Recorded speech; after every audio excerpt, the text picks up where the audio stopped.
Now, today, we are gonna see, what if teen Harry got an Omnitrix and had relation with Gwen? Join Patreon for early ACESS of Super Op stories, also adult and steamy Harry Potter stories too. Please subscribe this channel, because definitely I will try my best to provide a valuable content for you all. Also check the description to support the original author for this beautiful creation. It is the early evening and school for most children has finished and they are heading home from their primary schools. Nearly all of the children are excited at leaving school and going to their family. Except for one small boy who looks to be about 5 years old but is in fact 7 years old and is actually Harry Potter, who does not yet know who he really is, where he came from and where he really belongs. Harry was very worried and scared as he had recently gotten a report about his grades this morning when he came to school earlier and had seen that he had D1 much better than his huge bully of a cousin Dudley, but he knows and thinks that his relatives will not be happy with this as they hate that he was smarter and better at school than their precious son, and they punish him, Harry, for it by locking him in the small cupboard under the stairs which has been his room at his relative's home since he had lived there, which is where he was given the best of food and worst state of clothes that were once his cousin's but had been grown out of by Dudley and thrown away in his cousin's disused toy room where all of the things that were broken are demagged by his large cousin and left there to fester and get dirty or moldy. A part of his punishments is he is made to do all of the chores around the house and all of the cooking, and if he is not finished them by the end of the day he is hit by his Uncle Vernon, who to him is a large and obese man who likes to torment Harry and act as if he is below him and that Harry should be thankful for living with Vernon and his family. Harry shakes the depressing thoughts off as he is taking a shortcut through a nearby forest in Surrey, Little Whinging, where he actually lives with his relatives in the house numbered with a 4 of Privet Drive. As he is taking his walk through the forest he ponders the question that always plagues his mind, and that is, where did my parents come from? Who were they and why did they die? Harry was told when he was younger a ridiculous story by his relatives that they had died in a car accident, but he had, after checking in the local library for old local and national newspapers about car accidents involving deaths from when he was born to now, found nothing about it, and he then knew that it was a lie told to him by his relatives so that he would stop asking questions about them, and he did, but that only made him plan out to himself that when he was older and more able to find out about them without his relatives stopping him, he would finally find the answers he wanted. Harry was halfway through the forest path when he heard a strange noise from above, and as he looked up he saw something on fire and flying in the air that looked to be going in his direction.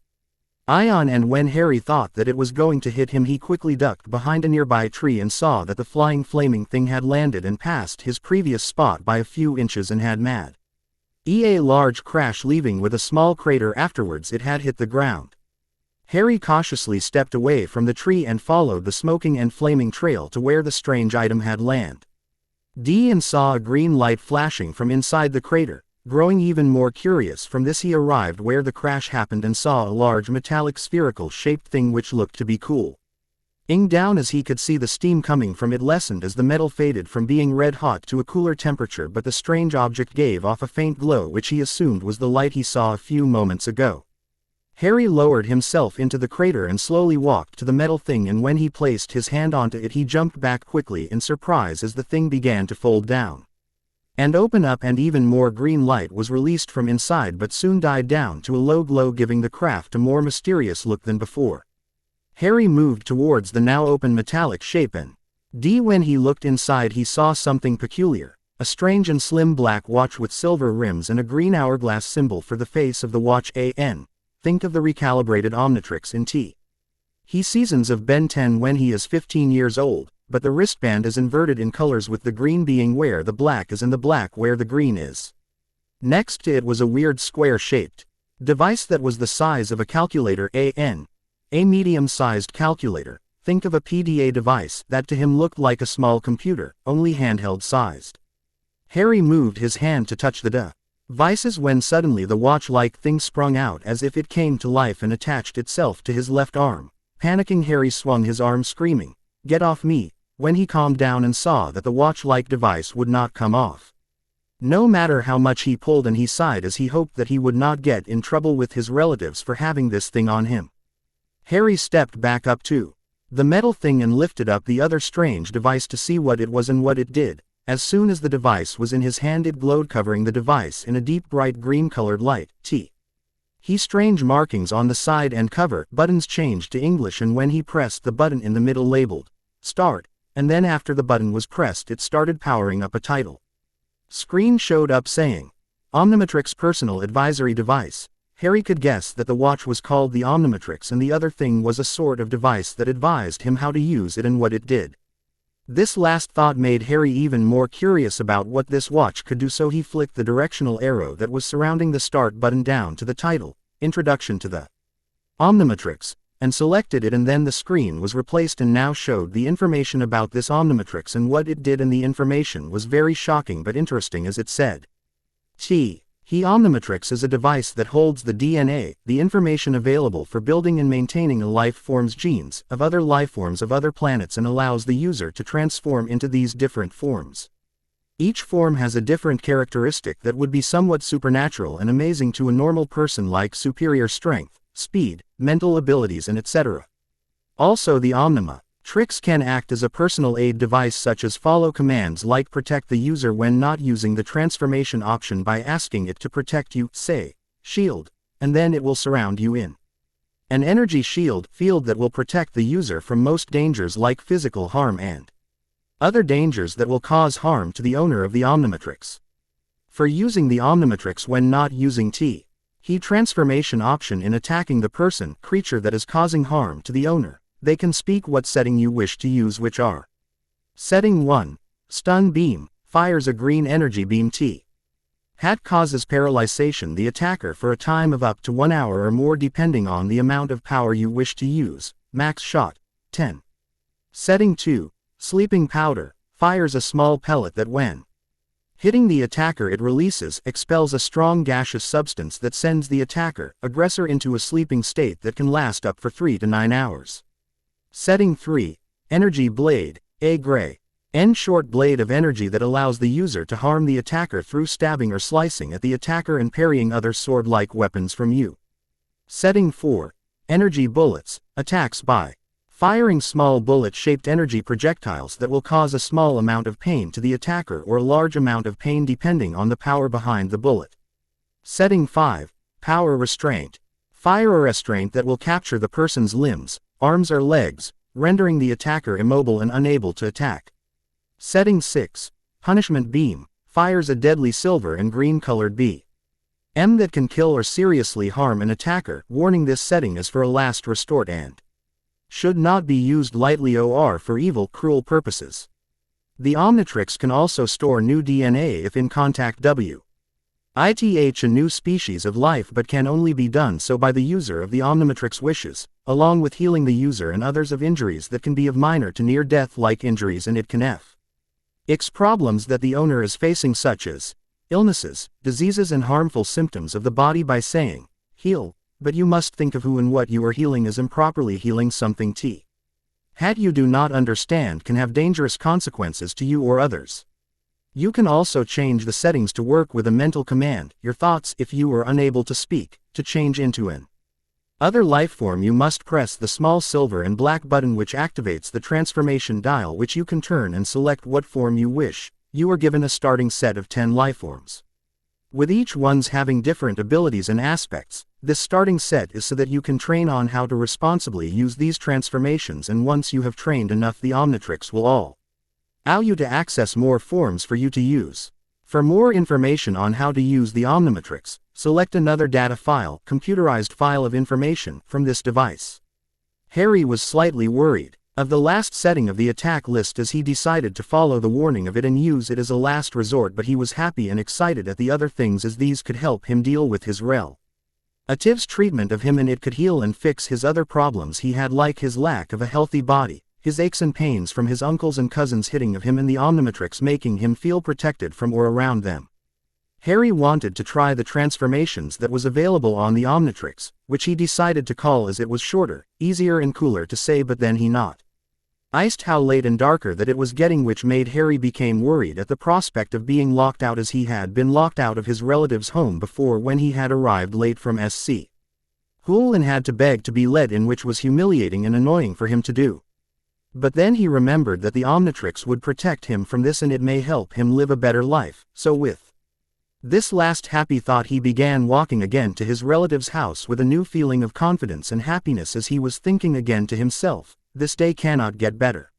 So that is the first chapter of my HP multi-crossover. Hope you like it as I had decided to start it up as these were one of the fics that was distracting my thoughts from continuing my Rosario Vampire crossover allo-ing with the others that are shown on my profile page, and as soon as these distracting thoughts are gone I will continue my Rosario Vampire FIC afterwards. Major important warning and alert. This is Imp. Ordent Sopa is coming back. Please consider posting this on one of your stories. My dear darlings, this is a warning. I found this out from an author of a story. It is an important notice that will court everyone on this site and many others. Sopa is back. The bill that is threatening to take away our freedoms on the internet is back.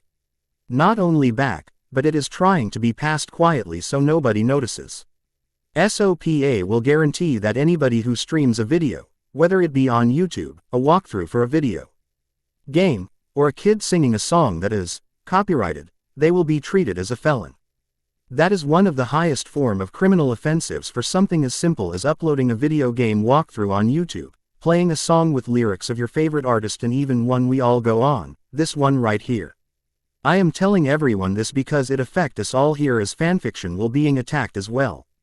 A fanfiction writer can being carted off to a maximum state prison for writing a character from Naruto into their fanfic, or a character from Bleach, or a character from One Piece, Harry Potter, Percy Jackson, the list is endless. You think I am exaggerating? I assure you that if this passes it will not be long at all, because once this passes, then anything goes. Fanfiction will be attacked for using canon characters in a fanon manner, authors will be arrested for writing a book whose main character has glasses just like in another series. Artists will be arrested and confined for using sapphire blue in the iris of one of their characters like another author. This affects us all and we cannot let it happen. I figure some of you do not believe me and I can understand. I could be making this up for all you know.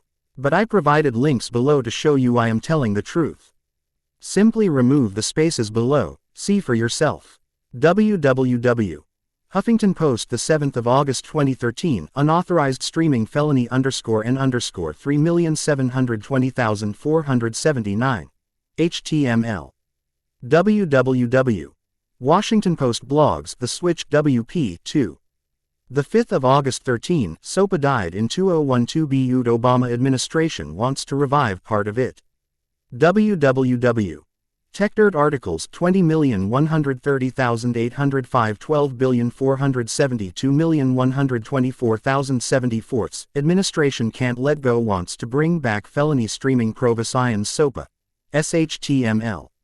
Petitions. White House. Gov petition, Stop Sopa 2013, LMZMVRQF www. YouTube watch. V equals 1 FTT 4K 4C4. We are not as powerless as we might think. We stopped Sopa before and we must do it again.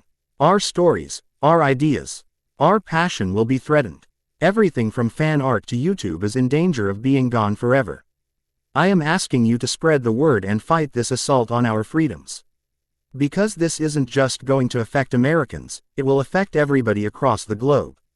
Tell your friends, have them spread the word so we may stand up to fight this. It is our right as freedom of speech. We are not making money doing what we love, we do it because we enjoy it and want to spread our words, our ideas, our art to everyone who wishes to see it. But we can stop it, but only if we stand together. Please, my friends, my fellow readers and writers, don't let what we love be nothing but dust in the winds of time.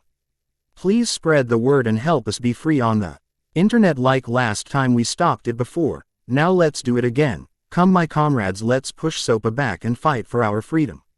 Rewrite this and post on your story chapters or author's page for Eve. Ryan else to see so we can stop Sopa now.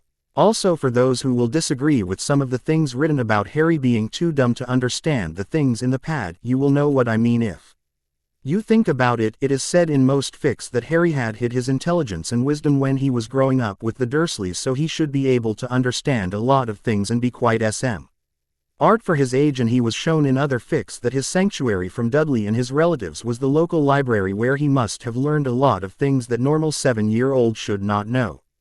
And as told in the books, Harry had began lowering his grades at some point in his life so as to appease the Dursleys, and this must have become a force of habit for so long that it had affected his performance of grades when he came to the magical world and had been unable to break it unless he was heavily forced to do better. Please review this FIC and send me PMs for help and ideas so I can make this FIC better. See y'all later. Harry had arrived at the home of his relatives a few minutes ago, as he had been, during the time it took to get to the house, finding out how to use the mental comm and setting for the Omnitrix so that when he would be facing off to the Dursleys he would be able to use the defense and attack settings quickly without speaking, and therefore he could use them when his uncle tried to cut off his speaking by either grabbing his throat or shoving him around, which would make it more difficult for Harry to use the Omnitrix against his relative at how to use the mental command setting through use of the pad, which was the device that he had picked up with the Omnitrix. It had said that all he had to do was to direct his thoughts to the Omnitrix and it would respond to his mental commands, which he had tried out before he left the forest by selecting the stun beam and firing it at a nearby rat, which he had set it using the lowest amount of energy, and saw that it had lasted for 5 minutes and the rat had bolted away after it had woken up from being stunned. He had tried it out by voice too, but used the shield instead and found that he could direct the shield to where he wanted, like having it projected in front of him, which took the shape of an actual shield, or having it surround his body, which felt a bit weird as it tickled a bit when he had tried it for the first time, but he got used to it after some more tries. He had found that all he had to say or think to the Omnitrix to disable the defense and attack functions was by saying, "Deactivate," and it would do so. Harry knocked on the door, as he can see that the door is locked, and he could also hear his aunt walking to the door in a rush, which he thinks that she is imagining that it is one of her neighborhood friends' gossips.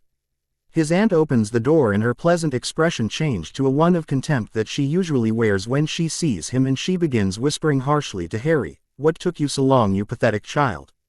Get in," she finished quickly before Harry could answer her, as she grasps his right arm and drags him into the hallway next to his cupboard room, which if Harry pulls off his plan off correctly, he will no longer have to sleep there anymore.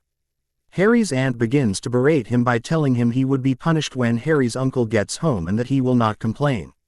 This makes Harry even more annoyed and a little angry at how his aunt can just act as if he has no choice in the matter, as he was always treated like this by his aunt, with verbal slander and insults along with warnings of punishment towards him, and it is making Harry at the moment want to show the lemon-sucked-faced woman how much he wanted to deal with her right now.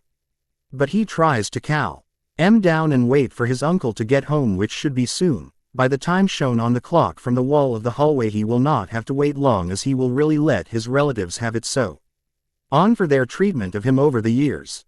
His aunt had left the hallway after a couple more threats and looks of disdain, and she had returned to the kitchen cleaning it up when the fact that Harry was the one who cleaned it last night and this morning after breakfast. While he waited for his uncle to come home, Harry thought over his plan for the last time to see if it would work, as he would say some of the Omnitrix's settings to frighten his relatives and then make them do what he wished unless they wanted to be harmed by him, which he can guess his uncle will receive most of the pain when he does threaten him, as he knows that the man acts as if he is royalty, along with being arrogant from being the big man of the house, and not just in his weight. Harry thought this with a slight snicker in his head. He was broken out of his thoughts by hearing the car of his uncle pull into the driveway, which made Harry rush to the inside of his cupboard and hoping that this will be his last visit in this depressing and cramped place. Harry soon hears his uncle enter the hallway, closing the front door and heading into the dining room. He could hear his aunt whispering to his uncle about him being late. Taking that as his cue, Harry rushed out of the cupboard and turned to enter the kitchen, where he could see his uncle getting redder and redder with fury as he listened to Aunt Petunia, as he had not yet noticed him but did when Harry's aunt noticed him standing in the kitchen and nodded to Vernon, pointing out this fact, who said, "Man has now noticed Harry."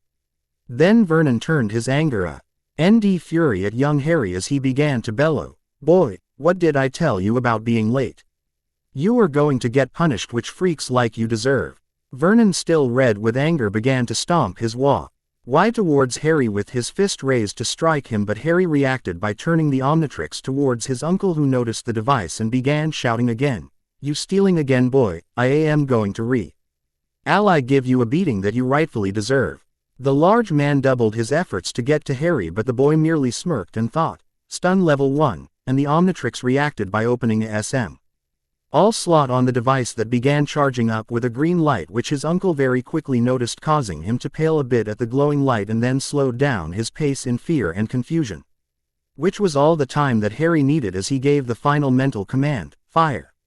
A green bolt of energy shot out of the slot and impacted at his uncle's chest that sent the large man in a stunned but paralyzed state and aware of his surroundings, as the man had fallen to the floor hard due to his weight. As he was hit by the strange beam, his eyes showed that there was a mix of shock and fear shining through his panicked pupils as he tried to move but could not, which increased his fear to new levels. Harry was feeling relieved that his plan was so far working, as he remembers how he saw what power settings he had to say on the pad in accordance with what option feature he choose from the Omnitrix for his attack with the stun ray, as level 1 was the lowest setting available that he had us. And the same one on the rat from earlier. Harry noticed his aunt was frozen with fear at what would happen with her if she antagonized with her nephew with how he had dealt with her husband, she SW. Aloud and asked scared, "What did you do to him?" Harry smirked evilly for effect and answered casually, "Oh, I just stunned him with this thing." Harry shows his aunt the Omnitrix, which makes the woman shake even more at how such a thing could belong to a child and one who could fight back against them and their treatment of him, which she knew was not right of them to do, but they had felt it right for them to treat one of their kind after what she had experienced when she was younger, and told Vernon, who agreed with how she felt about their kind and how unnatural they were to her and do not belong in the world. Harry could see that his uncle was beginning to shrug off the stunning effect of the beam and trying to get up, but Harry had other ideas as he fired his Omnitrix again, but using a DFF errant setting, which was number 5, the restraints, which after mentally commanding it to fire at his uncle, who was soon held together with what looked like metal bracelets, gauntlets that were linked together like large handcuffs but had separated into pairs and containing, restrained Vernon's legs and arms together by a metal cable connecting the bracelets, gauntlets. Harry's uncle looked confused and a bit indignant at being restrained and was about to bellow his protests until he saw the glowing device aiming for his head, as he could just see the light from it hitting his forehead along with his freak of a nephew's sadistic smile, which unnerved him seeing one on a child that young, so he kept silent but was still growing angry at the predicament he was in. Harry spoke once he knew that his uncle could do nothing from stopping him getting what he wanted, as Harry then looked at the terrified form of his aunt, who looked to not want to interfere and end up like her husband. "Now, I have own new rules and demands that will be met, or you will be the ones feeling pain and punishment from me, and I do have some very interesting ideas about what I could do, like killing you and burying you all in the garden, making you feel unimaginable amount of pain and wishing death afterwards, or I could just make you fall asleep for the rest of your lives and unable to wake up without my say-so, but be aware of your surroundings and not control your body while staying still and asleep until you go insane from the boredom and torture."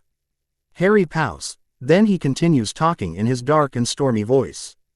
"Do not think that I would not do this, as both of you and your son deserve it for how you have treated me, and do not deny it with your pitiful excuses of giving me the best treatment you could owe. FFER for me, as I know that stuffing me in a cupboard for a bedroom and the barest of scraps being given to me is hardly the best care you monsters could have given me, so now things will change beginning now, have you got that?" Harry finished darkly and loudly as he shouted the last part, which was fueled by his painful and horrid memories of his relatives' torture of him along with his rage at the memories themselves. The two adults just nodded in fear, as they both felt that they would be in a lot of pain if they did not agree to the boy's demands and were snapped out of their fear by Harry's peeking again, who said, "Now I will be moving into the second bedroom, and it will be cleaned, fixed up properly, and not be used as a dump for your old useless items, and if you do not follow my demands I will try out some very painful rewards for your failure." Harry smiled cruelly as he saw the terrified white faces of his aunt and uncle, who were now standing up after Harry had released Vernon from his leg shackles, but not his wrist ones, as he would not put it past his uncle to try and make a grab for him, so he just kept Vernon's legs unbound to keep him standing upwards. Harry smiled and sighed sweetly in a way that made you want to be afraid. "Now why don't you get to work, and I may not punish you if you hurry it up." His relatives nodded again, terrified for their lives, and how a feeling of cold wind seemed to sweep through their terrified bodies, letting them now know that things are changing for them and for the worst. 1 week later, Harry's life had been turning out good so far as the day after he had scared his aunt and uncle enough from the week before they had fixed up the second bedroom with new furniture and all of the old useless things were gone from the room and thrown out into a skip that Vernon had been forced to order by Harry and then have carted off after it was no longer needed. The room had been remodeled to Harry's liking with light blue walls and a clear white ceiling with emerald green carpeting. The furniture was different as he had the wardrobes and things made out of a dark rosewood that he thought looked nice with the light colors of the but he had made the bed and covers have forest green colors that he liked. Harry had made his aunt go out with him to buy new clothes that had actually fit him as he had gotten a whole new wardrobe. Of clothes from shirts to socks to other little accessories like a few pairs of training clothes and equipment as he thought that if he was to use his forms he would need to test them out and see their skills. He also got some nice necklaces and one of his favorites was a metal black raven with jeweled indigo colored eyes and it had its wings spread out majestically while hanging on a silver chain. The other was a bright orange and crimson flaming star, sun made of metal with a green gem in the center acting as the core of the star, sun. Harry had also successfully stopped Dudley and his gang of bullies from picking on him at school and at home by giving a similar threat to them using the Omnitrix, but he had used the energy bullet setting on them at its lowest power level, which while it did not pierce someone it stung badly and he had hit them with it a few times right between the legs so that they would get the idea to not bother him anymore. They had soon gotten the message and left him alone, which was better as he could get along with the other students who noticed that Dudley along with his gang were leaving Harry alone and were now able to make friends with him as Dudley in the past had stopped others from being friends with Harry by threatening or beating them up. Harry had also signed up for a few clubs that would involve fitness as he had been slowly getting more better meals at home, which was helping his health improve but not by much as he knew with how long he had been malnourished by his relatives' treatment it would take years of physical therapy and care to fix. Harry was hoping to fix this by using the healing setting from the Omnitrix during the summer holidays, which would give him the appropriate time to improve his body as he could tell others that he had gotten a health specialist who helped him grow healthy and fit over that period of time should there be questions asked. The clubs he went to were some martial arts and gymnastics clubs along with a musical club as he thought that he would enjoy playing an instrument from time to time. The martial arts classes were for if he needed to learn how to defend himself when he was a bit older, as he had found a local dojo that the martial arts clubs were placed at, where he practiced judo, aikido and karate on separate days and on the weekends for about a few hours. His sensei had told him that he was doing remarkably well in learning the steps and katas in each martial art as the sensei who ran the club was proficient in many different martial arts and fighting styles as Harry had earned from him that the sensei had traveled the world when he was at a young age and had studied and practiced the different styles of fighting done in the world. Harry had also picked up Tai Chi from his sensei who had suggested it to him as Harry did get very frustrated when he could not get a move or kata right, which it surprisingly did help him relax and keep focused when he needed it, and it also kept him from getting over emotional or stressed out. Harry had yet to use the transformation setting as he was nervous in case he made a mistake and ended up causing a lot of danger and destruction. But while he did not use the transformations, he had checked out what types of aliens he could turn into at the moment and what they are like by consulting the Omnitrix and pad, which both had what his listed transformations were and what they did and where they came from, which he had compiled into a list that showed 1. Tetraman, a large-bodied, well-muscled being who has 4 arms and eyes, normally green or amber but can be red depending on what its skin color is like, that have no pupil or iris. This species' skin comes in red, blue or green color, but red is the most common in skin color. Their hands have 4 fingers and their feet have 2 spikes for toes. Their maximum height is 15 to 20 feet tall depending on the age, as young tetramans are 12 feet tall and have dense plated armor-like skin that is very resistant to damage, but the spikes on their arms are less pronounced than the older species. Because of their strong legs they can jump very high distances, and their home planet is Koros, which is a harsh and dangerous world with a rock terrain and desert-like landscape, along with the species being known as a warrior race.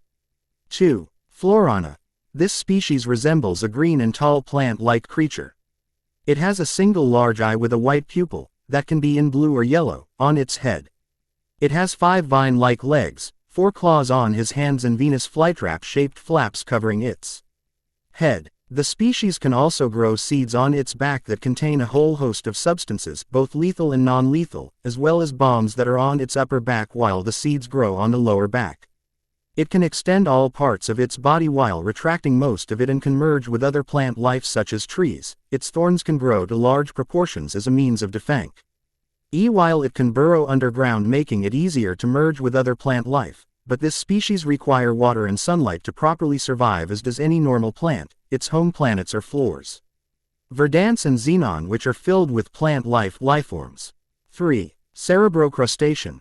This type of alien species has a resemblance to a large crab or crustacean and are extremely intelligent with its massive head size due to its large brain, which is protected by its shell as is the rest of the body. They have 6 leg sensors on its end. Its head can open up that exposes its brain for the use of its other abilities, which is psychically controlling electrical energy and using it as a means of attack or movement. It can project a force field powered by this species' mental and electrical abilities.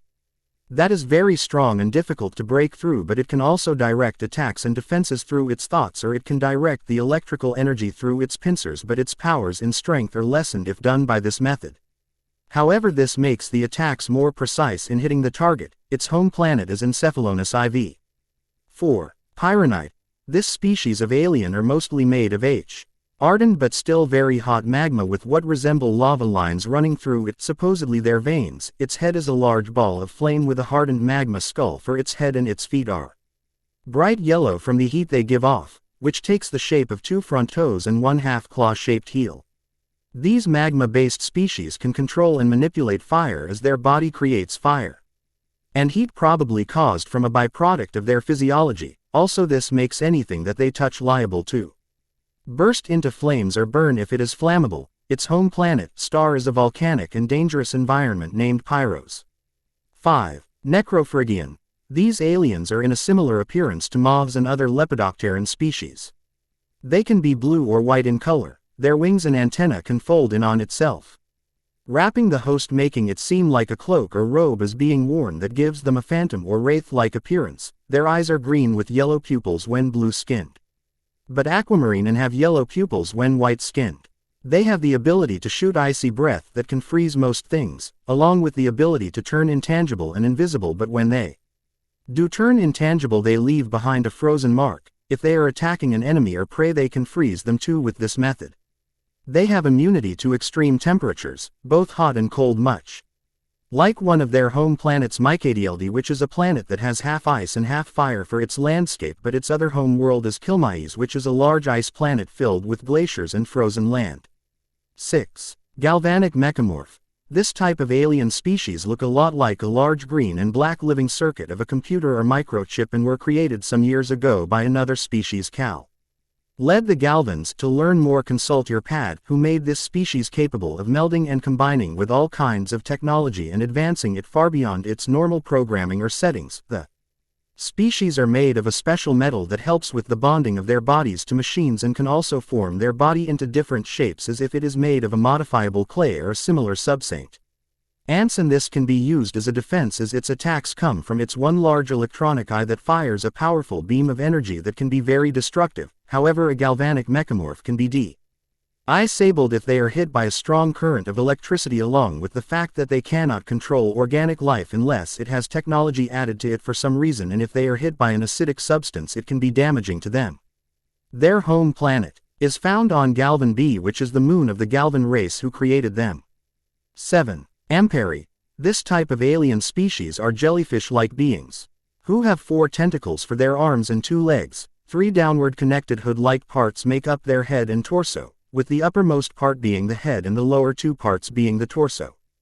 They are blue in color, with a white pattern covering their entire body, and they are aquatic much like their home world. Also, they are an electromanipulative species, which means that they are masters of the electromagnetic spectrum, meaning that they control it to their will, such as the ability to produce powerful shock blasts of energy that can stun, paralyze, or even kill an enemy, and they can sense the electrical pulses in the minds of other life forms, allowing them to read their thoughts. They move by floating gently through the air, flying more quickly, or by becoming pure electrical energy. thereby traveling at lightning speed along power lines or other electrically powered and connected devices. They can breathe underwater and swim at high speeds, and they can squeeze through tight and small spaces, due to a lack of bones in their body which does not restrict their movements. Their home world is not well documented in name and unpronounceable in primitive tongue, but it is suggested to be somewhere in the Andromeda Galaxy and is said to be aquatic in nature. 8. Citricaea. This type of alien species are feline in appearance but are humanoid. Anthropomorphic is another description of the species. Their colors normally come in both black and blue for males but white and pink for females, and it is designed as if they are wearing a thin material skin suit and have eyes in a narrowed feline shape with their color in green or amber depending on the gender. They are extremely fast and agile while having above average strength and reflexes that help in their movement and facing off against enemies. Their home world is named Chalybes, a road-covered world that may have caused them to evolve into their current state. 9. Besiform. These species are basically all RGE insect with the same appearance as a normal earth bee but are very quick and fast in flying through the air, which is guided by their large wingspan. Like regular bees, it has a large stinger that can be used to paralyze an opponent when stung, or for defense as it can elongate into a spear-like shape and block weapons. This alien can also trap prey by spitting out a substance similar to beeswax out of its mouth that once dry it is very difficult to break, as it can be as strong as some of the hardest rocks, stones ever known. It can give out a very pleasant honey scent as a way to attract prey or find others of its kind. Its home galaxy is in the Silphrax galaxy and are born in large floating rock-like hives scattered throughout this particular galaxy.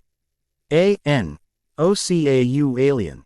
10. Tocustar. The Say species are very special as they are born through cosmic storms and can be as tall as 200 feet, are humanoid in appearance while their body, face, limbs and hands are gray or white in color.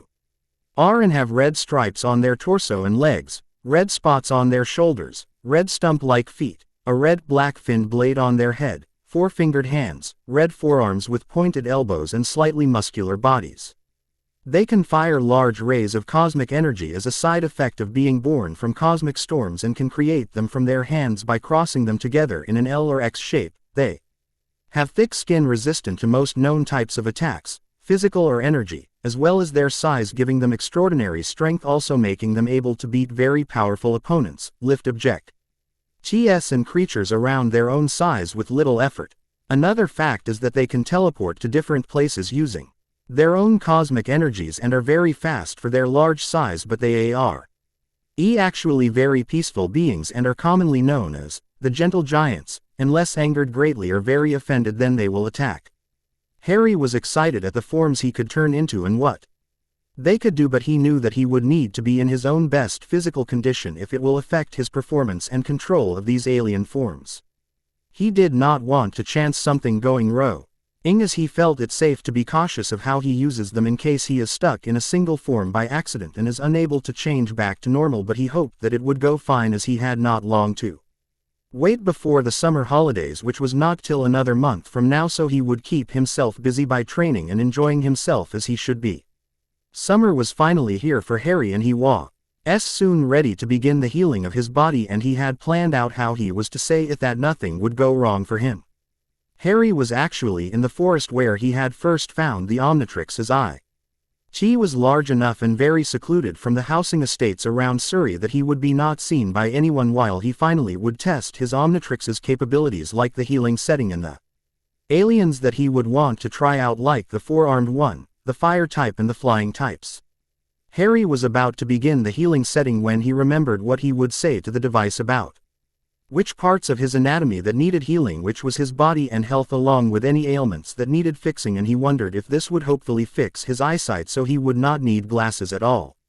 Harry sighed and began by saying to the Omnitrix in his mind, "Healing setting, heal body, ailments and restore health." When he finished thinking that to the Omnitrix, it reacted by sending out a glow of light green that began covering Harry's whole body, but Harry kept himself calm by telling himself that it was all a part of the process. The glow had now completely covered his body. The Harry heard the Omnitrix speaking, healing cycle beginning, restoring health. The glow began seeping beneath Harry's body, but Harry had soon went to sleep from this, as the Omnitrix obviously the host to sleep when it was healing him. Harry's body began changing as his body grew taller by a bit until he was the correct height and weight for a 7-year-old boy, which was 3 feet, 8 inches. And 23 kilograms, whereas he was previously 3 feet, 4 inches and at 19 kilograms, which was the normal height and weight of a 5-year-old.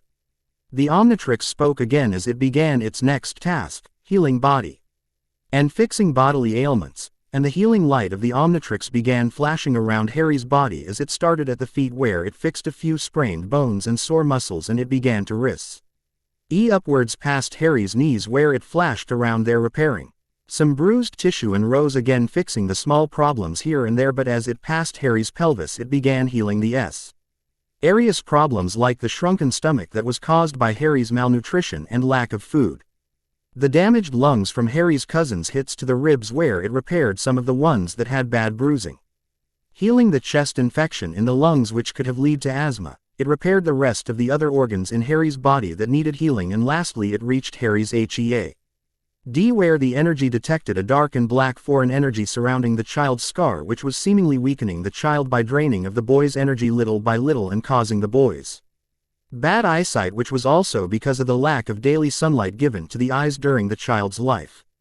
The Omnitrix was calculating how it could destroy this parasitic energy that was feeding on the very child's life force, and then it had an idea. It began doing it by pulling the remaining energy left over from the healing of the young Harry's body and started to surround the black parasite that lived in the child's scar, which tried to fight back with its own energy but was soon being destroyed piece by piece until with a lasting screech that echoed in the forest was all that the parasite could do as it was destroyed completely, leaving the scar red and irritated, but was soon calmed and partially healed until the scar was very faint and only leaving a very thin line of a lightning bolt.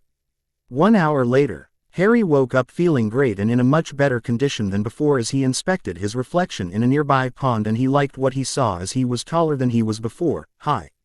Harry's body had filled out properly, and to his amazement his scar was nearly gone as he thought that it would never heal, as it always looked like it was just freshly cut and scabbed over in red irritated skin. He suddenly felt very hungry, which was a surprise as he was never much of an eater before, but he supposed that the Omnitrix fixed his appetite and need for food, as Harry knew that he would need lots of energy if he wanted to look good and do good in his physical training. So he walked outside the opposite end of the forest where he knew was his school's direction and where a few places he could eat were located. Harry did have money on him, as he had previously found out, and guessed that if he was living under his relative's care and home, then he would get an allowance, as is the law for a ward or minor that is underage and in the care of others. But as far as he knew or saw, he did not get any money or notice of funds for the past few years, and when he had confronted his aunt and uncle, after threatening them some more with the Omnitrix, they had told him that they had been given money to look after Harry and had used it all for Dudley, which terrified them more as to how angry Harry had gotten at them when he had found his relatives were wasting away his money, and after some more threats and punishment involving pain they gave him the bank card and money, saying that was his entire allowance from the bank that sent out the money for Harry's welfare and care every year. Harry snapped out of his memories as he came to a Burger King fast food place, and he knew that he would need to be careful as his age would cause questions to be asked in this restaurant place.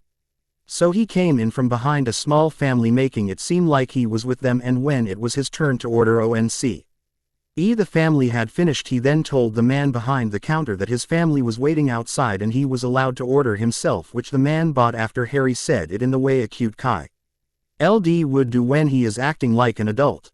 Once he got his large meal of some fries with a burger along with some ice cream, he ate it all until he was full. Then when he was done he left the fast food place and took a walk back to his relatives' place as he was beginning to feel a little sleepy and might need a rest, which Harry guesses to himself he would just have to try the transformations out tomorrow evening.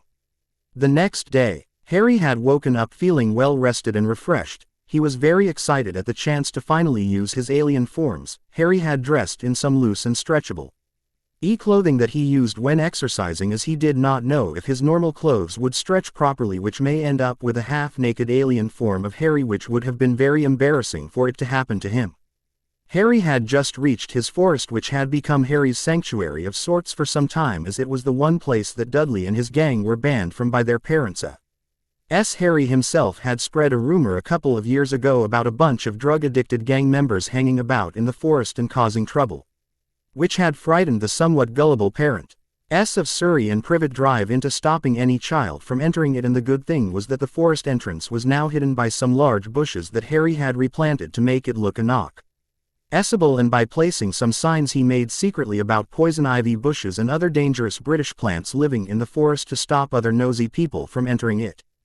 Harry reached a clearing, where he had set up a small camp of sorts which he had made over the last few weeks with the money he had from his allowance, like a large tent and sleeping bag along with a camping stove where he cooked soup and other things which he stored in a long-lasting cooler. Harry stood in a small clearing he had made up so that if he turned into the fire alien he would not start a forest fire, step on any sharp stones or twigs and make a fire by accident when reacting to being harmed or startled. Harry turned the Omnitrix on and set it to the transformation dial setting as he scrolled through the aliens he might pick for a first try. He picked the Tetraman alien, then he pushed the dial down like a button to activate it as the dial had popped up when he selected the transformation setting. A large flash of green light surrounded Harry and he then fell in shape and size, which was not painful as he had imagined it. It was just a weird and slightly uncomfortable feeling to him. After light was gone, but with his eyes still closed he felt completely different. It was like he could do anything and was brimming with confidence, courage, and he could feel the strength in his new body, the mass of his new muscles. When he opened his eyes and looked at his whole body he was quite startled at his appearance, as he was tall and big but not as muscle-bound as he thought it would be, but he guessed that his own age affected the appearance of the alien. He still had 4 arms, which was weird to him, but he was getting used to them, and soon after he felt as if he always had 4 arms on him. When he looked into a large mirror he had hung up on a nearby tree so that he would be able to see what he looked like properly, he saw that his eyes were still green but were completely green without any irises or anything, and he had 4 eyes that did look strange, but it was not uncomfortable. He looked at his clothes and saw that they had stretched with him, but instead of the exercise cloth he had on, he was wearing a tight body suit that was black with green markings on the sides, and it had zips for unfastening it, and he also saw that he had holsters for some kind of weapon he might use in this form, and he saw a circle of metal on his upper right arm that when he looked at it he saw the Omnitrix's symbol on it. The biggest change for him was that his skin was a deep red color. It was not too bright, but in a nice red color that he did like, which was kinda like the color of red bricks used in building or on crayons. Harry spoke, saying, "Wow," and was a bit startled at how low and rough his voice was, which reminded him of a wrestler's or a boxer's voice. Harry wanted to try out his strength on something, and he noticed a good-sized boulder nearby that he could try to lift, which when he walked over and picked it up he noticed that it felt not heavy at all. He could feel from holding it that the boulder weighed about 7 or 10 tons, and he was lifting it as if it was a pebble or a football, but then he set the boulder back down where it was after he had lifted it. Harry wanted to try more of the transformations from the Omnitrix, so he slammed his hand on the Omnitrix symbol, which he guessed was a way to change back to his human body, which after another uncomfortable moment changing back, which he noticed was not as bad as the first time he tried it out. Once RRY calmed down from his excitement of transforming, he went to try another form, which after some thinking he chose the crab-looking alien, as he wanted to see what it would be like with a much higher intelligence and greater wisdom, along with the other abilities that it could do, and as he wanted to see what it would be like to be able to control electricity. Harry switched the holographic dial to he image of the cerebrocrustacean alien and activated the transformation, which was just as weird as the first time, as he could feel his body change to become covered and surrounded in what looked like a burnt orange shell, which his skin had changed into, and then his head began growing in size until it was very large. He then grew more legs, which became like spiders. His arms shrunk, then became slimmer, while also being covered by the orange shell, and his hands changed into pincers. When his transformation was finished his mind felt like it had exploded and imploded at the same time. New information and knowledge that rushed through his large brain as it filled him with so much wisdom about the universe that he lived in, and a lot of things that he never would have guessed or knew in a long time, as he knew that he was above average in intelligence and IQ, but now he felt that he could pass every test or fix every menial or large problem for the rest of his life. Harry spoke, and was surprised at how he sounded. "My word, I seem to have become ludicrously intelligent, along with my mental capacities, which seem have heightened to new levels associated with my now enlarged IUM and brain." Harry spoke with a sort of refined and well-read English voice that to him sounded like he belonged with the royalty of the Queen or like a lord of high stature as he remembered listening to some of these kind of people on television when he could get a chance to watch it. He felt amused since not long ago he thought that he looked like a pauper when he was with his relatives and to act dumber than his nearly no-brained cousin, but now he sounded like a wealthy lord. Harry wanted to test out his new intelligence as he thought of ways to use all this new knowledge, and he came up with one as it sounded so simple as he thought about it. If I was left with my relatives after my parents' supposed death, then logically the Dursley family must have received items that belonged to my parents by the authorities, which upon their deaths being notified would be sent to the closest relations for safekeeping. Therefore the Dursleys had either hidden them or sold them away so as to stop myself from knowing at all about them existing, or if they had kept them then they would have hidden them in a place that I was forbidden to go into when I lived there before I had found the Omnitrix. He thought some more as he tried to remember some kind of clue as to where he was forbidden to go into until he remembered his aunt and uncle telling him when he was younger that he was forbidden to go into or clean the attic, which did seem odd as he was told to clean every part of the house as was the rules of his chores, or as he called it slave work, which he shook off his sadness and jeer as he started to get upset at the memories of his slavery by them. The attic seemed like a good place to hide anything in, as it was always locked and sealed up as he had never seen his relatives go up into the attic. Harry deactivated his transformation as he wanted to find out if his suspicions were correct, but promised himself that he would try out some more of his aliens later, but was eager at the chance to finally learn some things about his real family. Harry rushed back to his relative's home feeling very hopeful and convinced that he was correct in his suspicions about finding anything about his parents in that attic. Harry had been planning since yesterday of how he could get into the attic without his relatives stopping him, which he knew he would simply scare them to doing it, but he wanted to do it himself and not use the Omnitrix for every problem that came his way, as he knew that he should not be so dependent on it as it may break or get damaged and he would never be able to use it again, which was another reason for him wanting to learn how to fight by himself and using his own skills. He had come up with a way to do it before going to bed that night. Was that he would go into his aunt and uncle's room when his relatives were out, as he knew that they would want to be doing something with their precious son for the summer and not be stuck at home doing nothing, like going to an amusement park or see a film. When he would go into his aunt and uncle's room he would search around for any keys that would match the lock on the attic, and when he found it he would use that to get into the attic easily by also using the folded down ladder that he knew was used to get into the attic, as he had now remembered his uncle talking about it having it installed when Harry was younger, as he had heard about it from his old room. The cupboard under the stairs. Harry had to wait a while until his relatives had left, as he had planned to leave out in the living room an open newspaper that had an advertisement inside, which he had slipped in about a fair going on with all sorts of games and attractions that he knew Dudley would want to go and see, and would whine about it to his parents until they took him to it. The plan had worked, as after a few moments of waiting for Dudley to notice of the article and the large boy began agreed after a while of opposed thinking, and the group of three had left without even saying goodbye or asking if he wanted to come, which he shrugged at as he was used to it, but brightened up at the free chance of finding out about his parents and where he came from. He had, after looking around in his relative's room, found the key to the attic hidden in a drawer at his uncle's bedside cabinet, which he had, after some difficulty by using a chair to get to the lock, used to unlock the attic door. Harry was very excited at this point, but he tried to be careful in case the inside ladder came down on him, which it thankfully did not.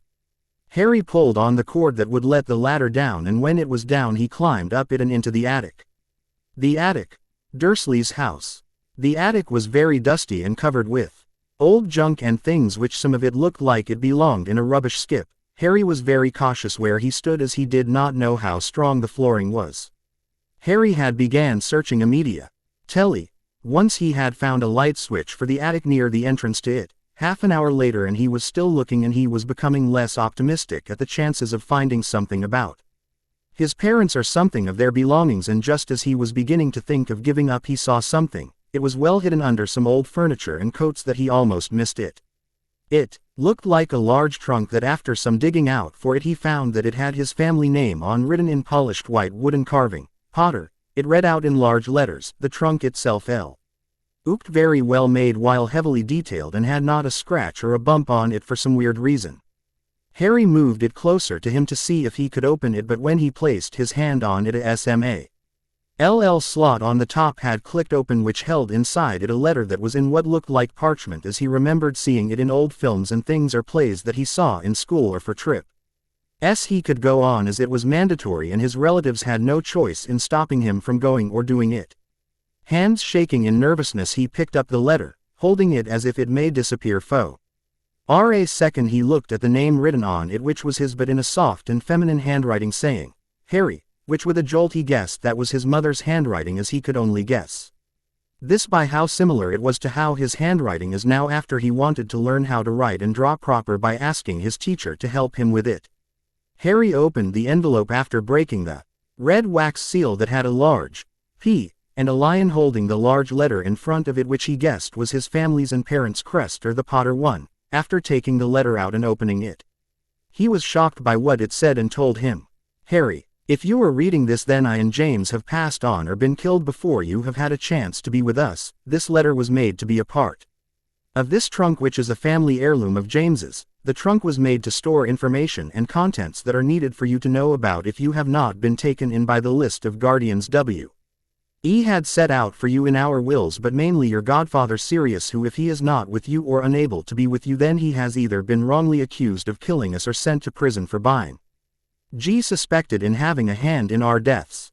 The thing that you need to know about if you are living with none of our kind of people is that magic exists. I am not joking or lying, as you may have done it by accident when you were very upset, scared or angry, then strange things may have happened to you, which is known as uncontrolled or accidental magic, which a lot of magical children can do when the IR abilities in magic grows and reacts to their emotional state. Magical people are called in our world witches and wizards, which are the names for the females and males of our kind, but they are separated by who and what they're born to, as some children in the regular world, muggleborns, which stems from the name muggle that is used for non-magical people, are born with magic for some reason. But it is not known why or has not been explained for this strange phenomenon. Squibs, which are people of the magical world who are born from magical families but cannot use magic. This is Unix play. Ned either, to my knowledge, only see it and know of it. Squibs are treated very badly by the magical world. The class that you would fall under would be half-blood, which is a magical child who is born from a regular magical family member, and a muggleborn, and the last, which has been mentioned previously, is known or called pureblood, who are a select group of magical people who are born naturally pure, magical family who live only in the magical world and are born by magical people that are pureblood. The pureblood population are very rich and influential throughout most of magical Britain.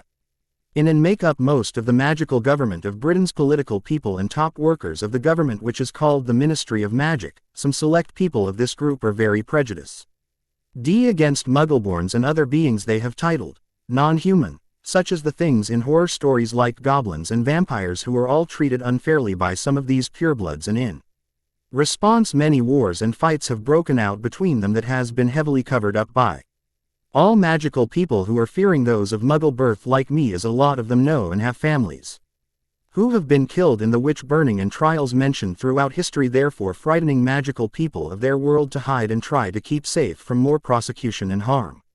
Of these wars that have broken out, there have been two recent ones. One had broken out during the Second World War by a man named Gellert Grindelwald, who was the magical version of Hitler who wanted to purge all muggle life and nearly caused the non-magical people to discover all magical kind, but was stopped by a man named Albus Dumbledore, who is now headmaster of Hogwarts, the main magical school of Britain, and is hailed as the most powerful wizard in the world.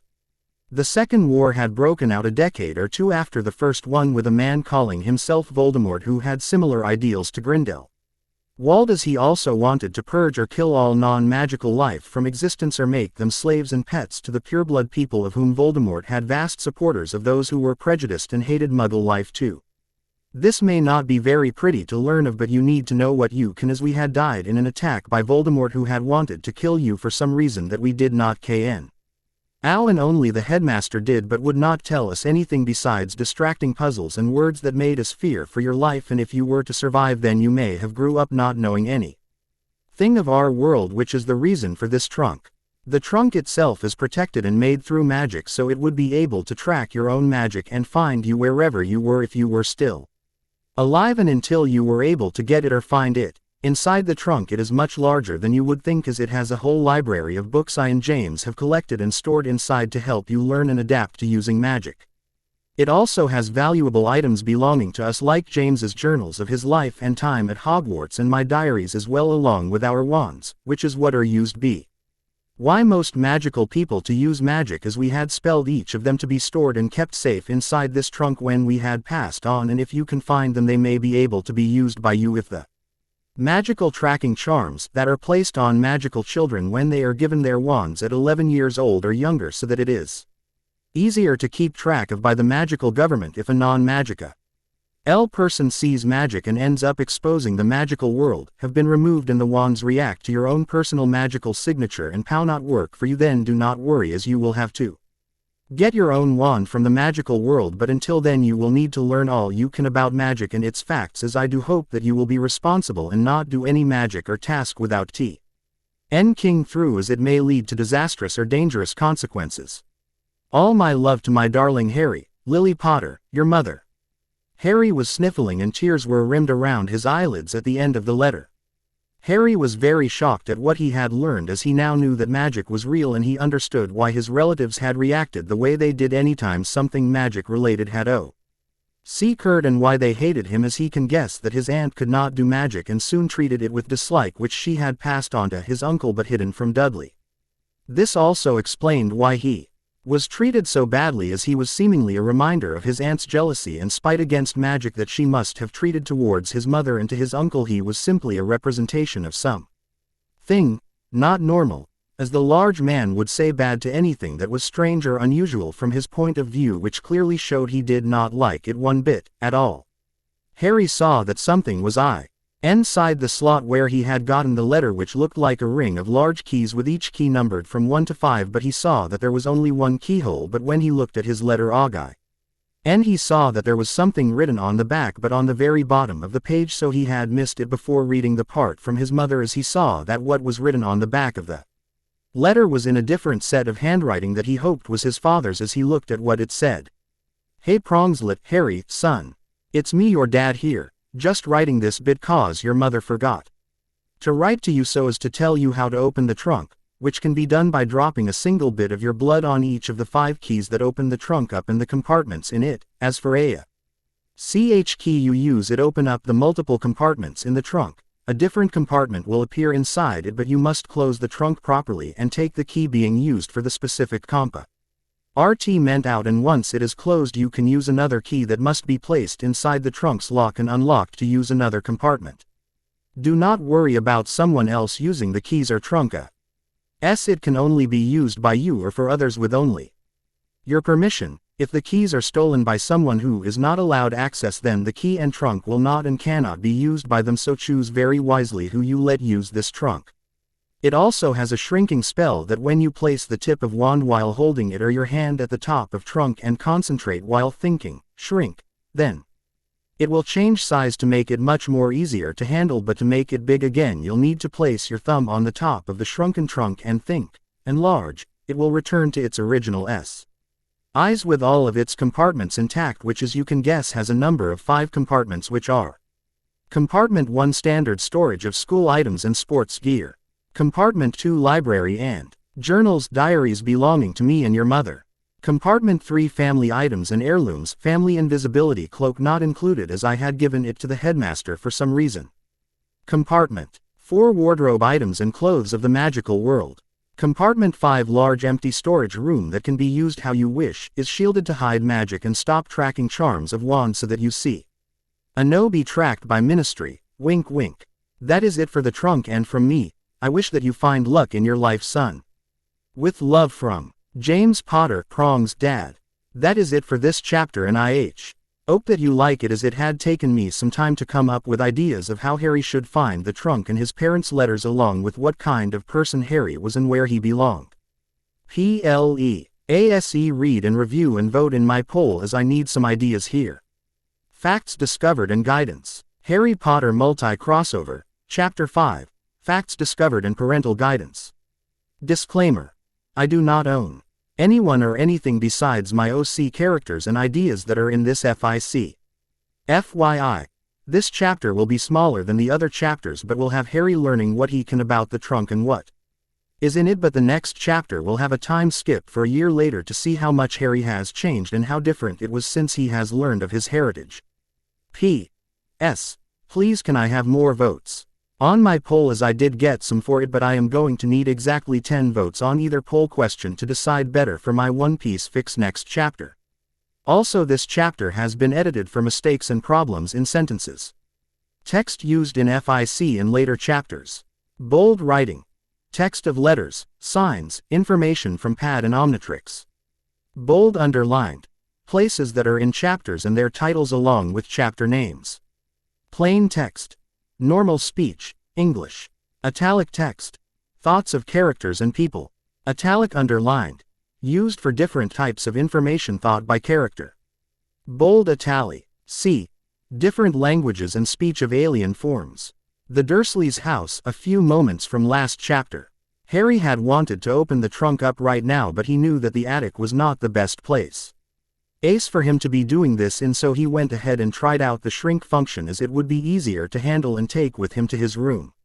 Harry placed his hand on the trunk's lid but took out the keys and put them in his pocket. Then he thought to the trunk, shrink, and soon the trunk began to contract into a much smaller shape until it looked like a small wooden toy model of the trunk. Ch amazed Harry as this made any lingering doubt he had disappear about magic and be replaced by excitement. Harry picked up the miniaturized trunk with his fingers and held it in his hand while he reorganized the attic a bit to make it look like it was untouched in case his relatives noticed, which he did doubt, but he wanted to be cautious about what could happen if they found out, as he knew that Hay could kick him out and leave him to fend for himself, but he knew that he needed to stay at his relative's home until he was old enough to live on his own or until he could emancipate himself. Harry climbed down the ladder and refolded it until it was back inside the attic entrance, and that entrance was now closed up. Harry rushed to his room with nerves of excitement as he closed the bedroom door. Then placed the trunk on the ground and pressed his thumb to the top of the tiny trunk and thought to it again, but this time thinking, enlarge. The trunk grew back to its original size in a matter of seconds, which was still amazing for Harry to see. Harry took the keys out of his pocket and remembered the way that the numbers on them were organized. To see how it is, please check the last chapter.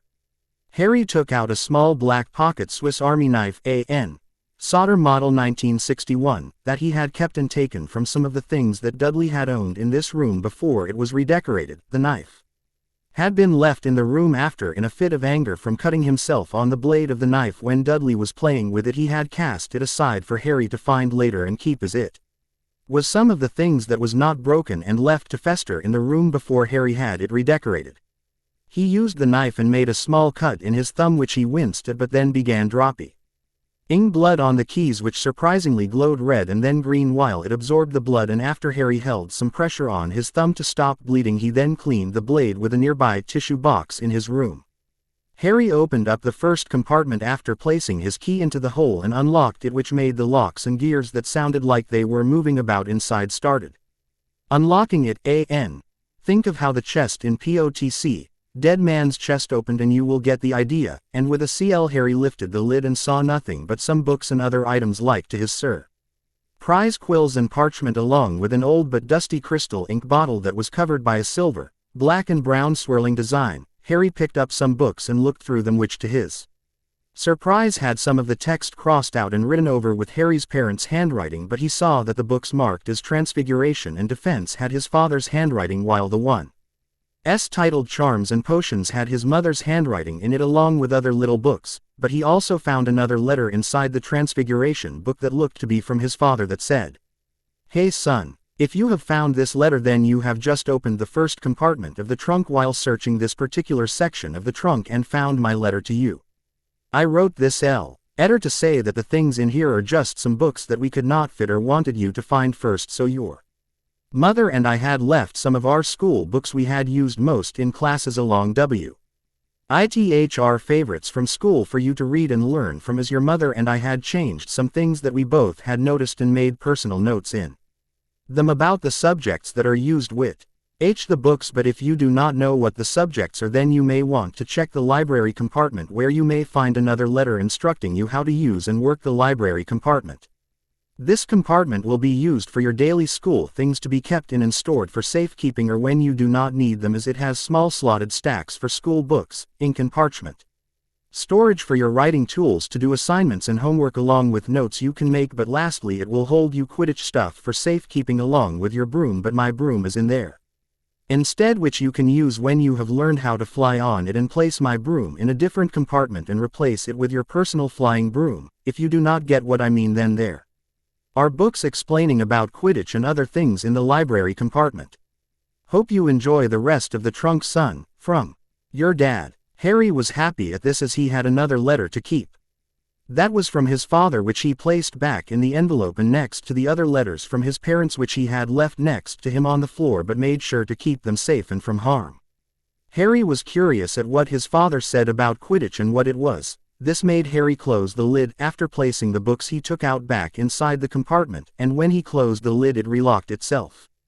Harry took the other key that he knew was for the library compartment and unlocked it, which when he opened it up he saw a flat 3-stacked shelf containing books with their covers showing, and he could see a small booklet that was attached next to the shelves with a long list of book titles and subjects. He also saw that beneath the list was a dotted lined piece of paper that seemed to be used to fill things in and help find the book that you need. Harry saw a small lever that was at the opposite side of the shelves, which when he moved it, the shelves flipped over and displayed another set of books that was of the same subject but looked to be more complex, and when Harry flipped the switch again it showed another set of books that looked like it had really difficult contents of the same subjects. Harry also, when he looked up from the shelves, saw under the lid of the trunk was another letter stuck to it, but this time in his mother's handwriting, that said, "My darling Harry, no doubt you have found your father's letter in the first compartment telling you about it. This is my job for the library compartment. It is an amazing piece of magic as it has a small booklet that lists all of the books contained in this compartment, but you can use the small dotted line to ask for a particular subject, and the shelves for the library compartment will change to display any book on the subject or ones that are close to it. But it is separated into 3 levels of information which can be changed by moving the lever switch that swaps around the different levels of information available. The first level is the introductory section and is always the one displayed first when opening or reopening the compartment, as it is automatically set to go back to the first level of books.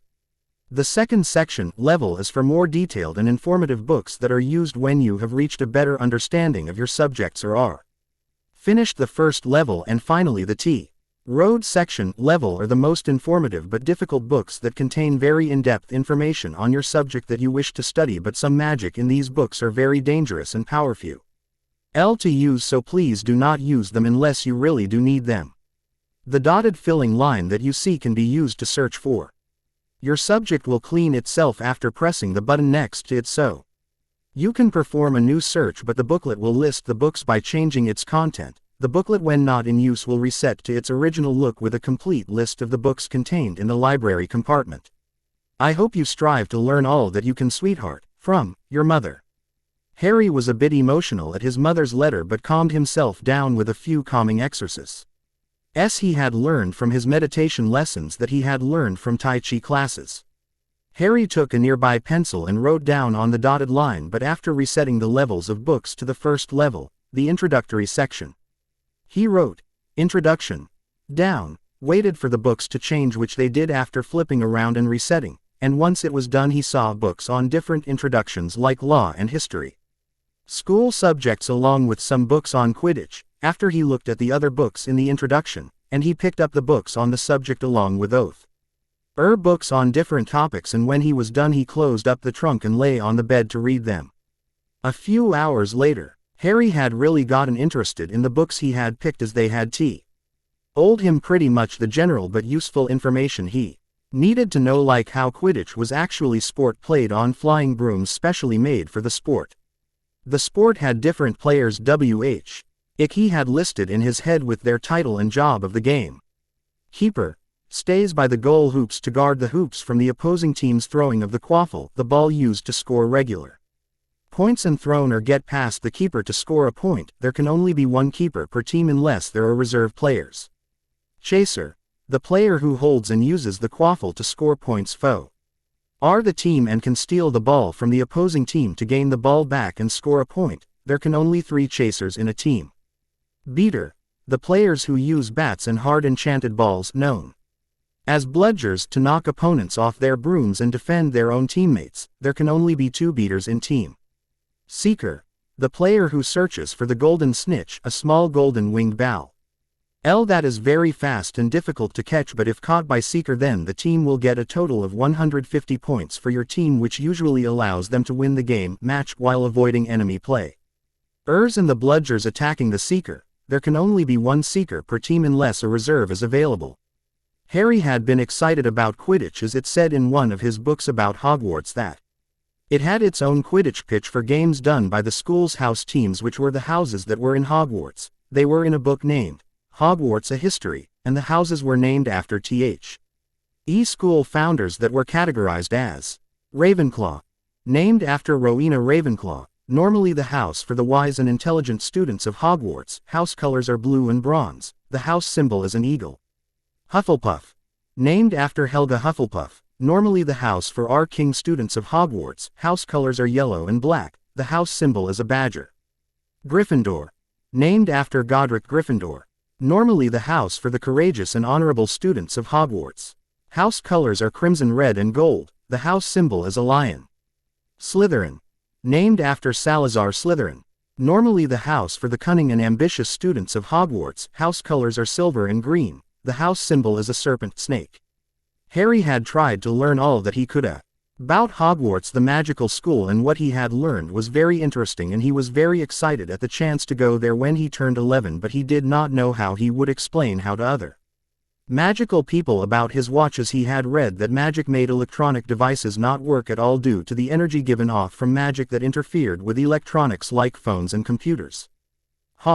Y was still very happy at the chance to learn all that he could about magic, as he now knew a place where he may fit in and be his own person. 1 year later, Harry's room, 4 Privet Drive. Harry's life had changed so much in the last year, as he had learned a lot from his parents' trunk and its contents.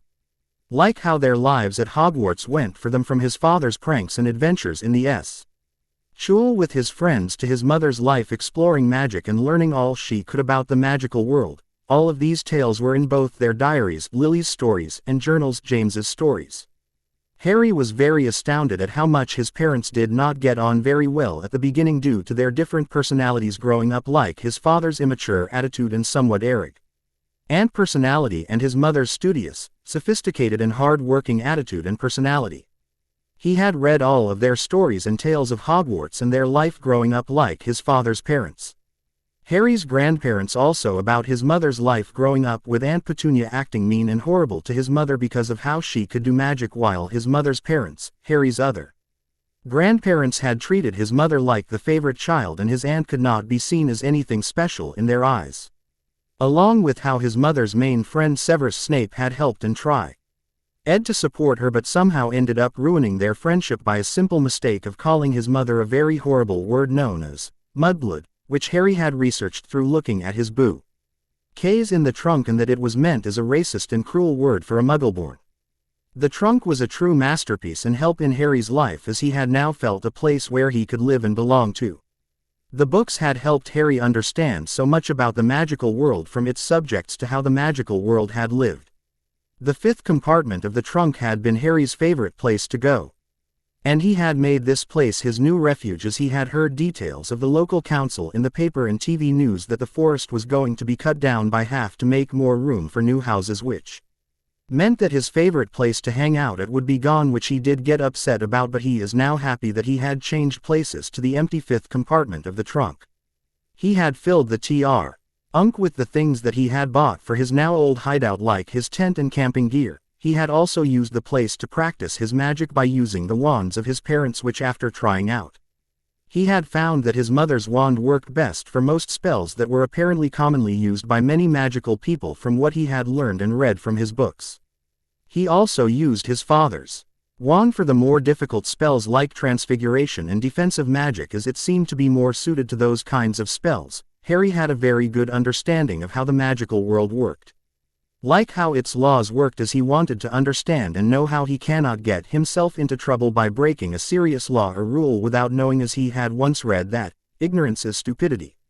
Which he would have guessed had he not known about magic sooner, as he would have probably went around blindly when he would have been introduced to magic and its world. He may have made some stupid reckless mistakes without knowing at all.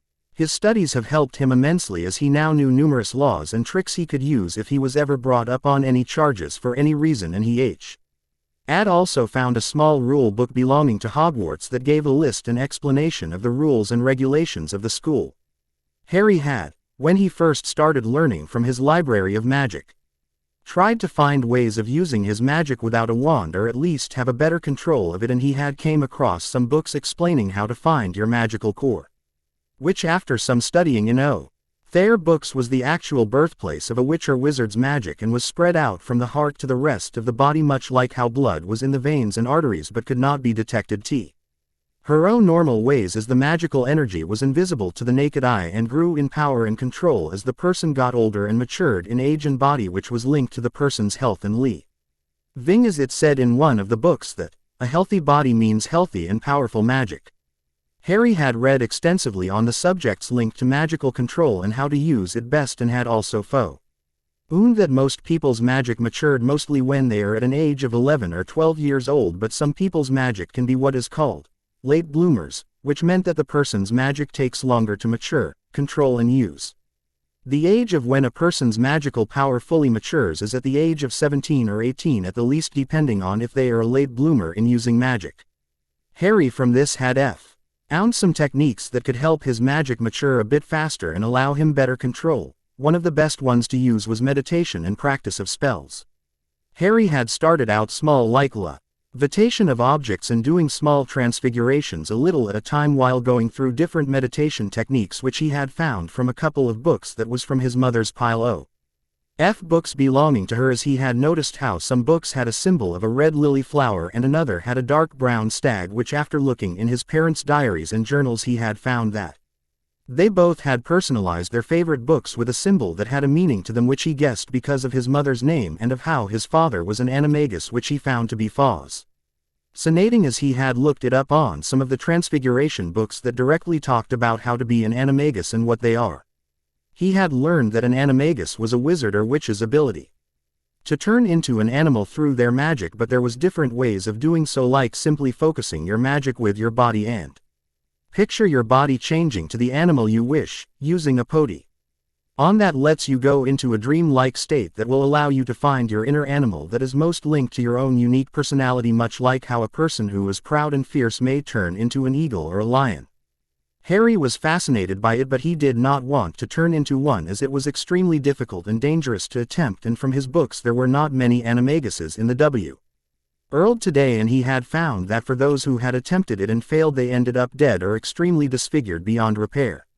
The books on meditation from his mother were used by her to control her temper, as she did have very bad anger problems and needed meditation to help her calm down, which also had helped her be better focused and in tune with her magic, making her better at spells and such things. Some of the techniques on meditation were the same as the ones Harry had learned from his Tai Chi exercises and lessons in martial arts from his sensei. They had helped Harry a lot in becoming better focused in his magic and have no problems in magic. Other than using the room in the 5th compartment for magical uses, he had also used it for training and using his many different alien forms from his Omnitrix and how they worked, but he had not used the Tokastar form as the room was not big enough, as it was half the size of that particular alien, but the others he had tested and could control them very well after training each one for a few weeks until he had learned how to use them each to their fullest capacity.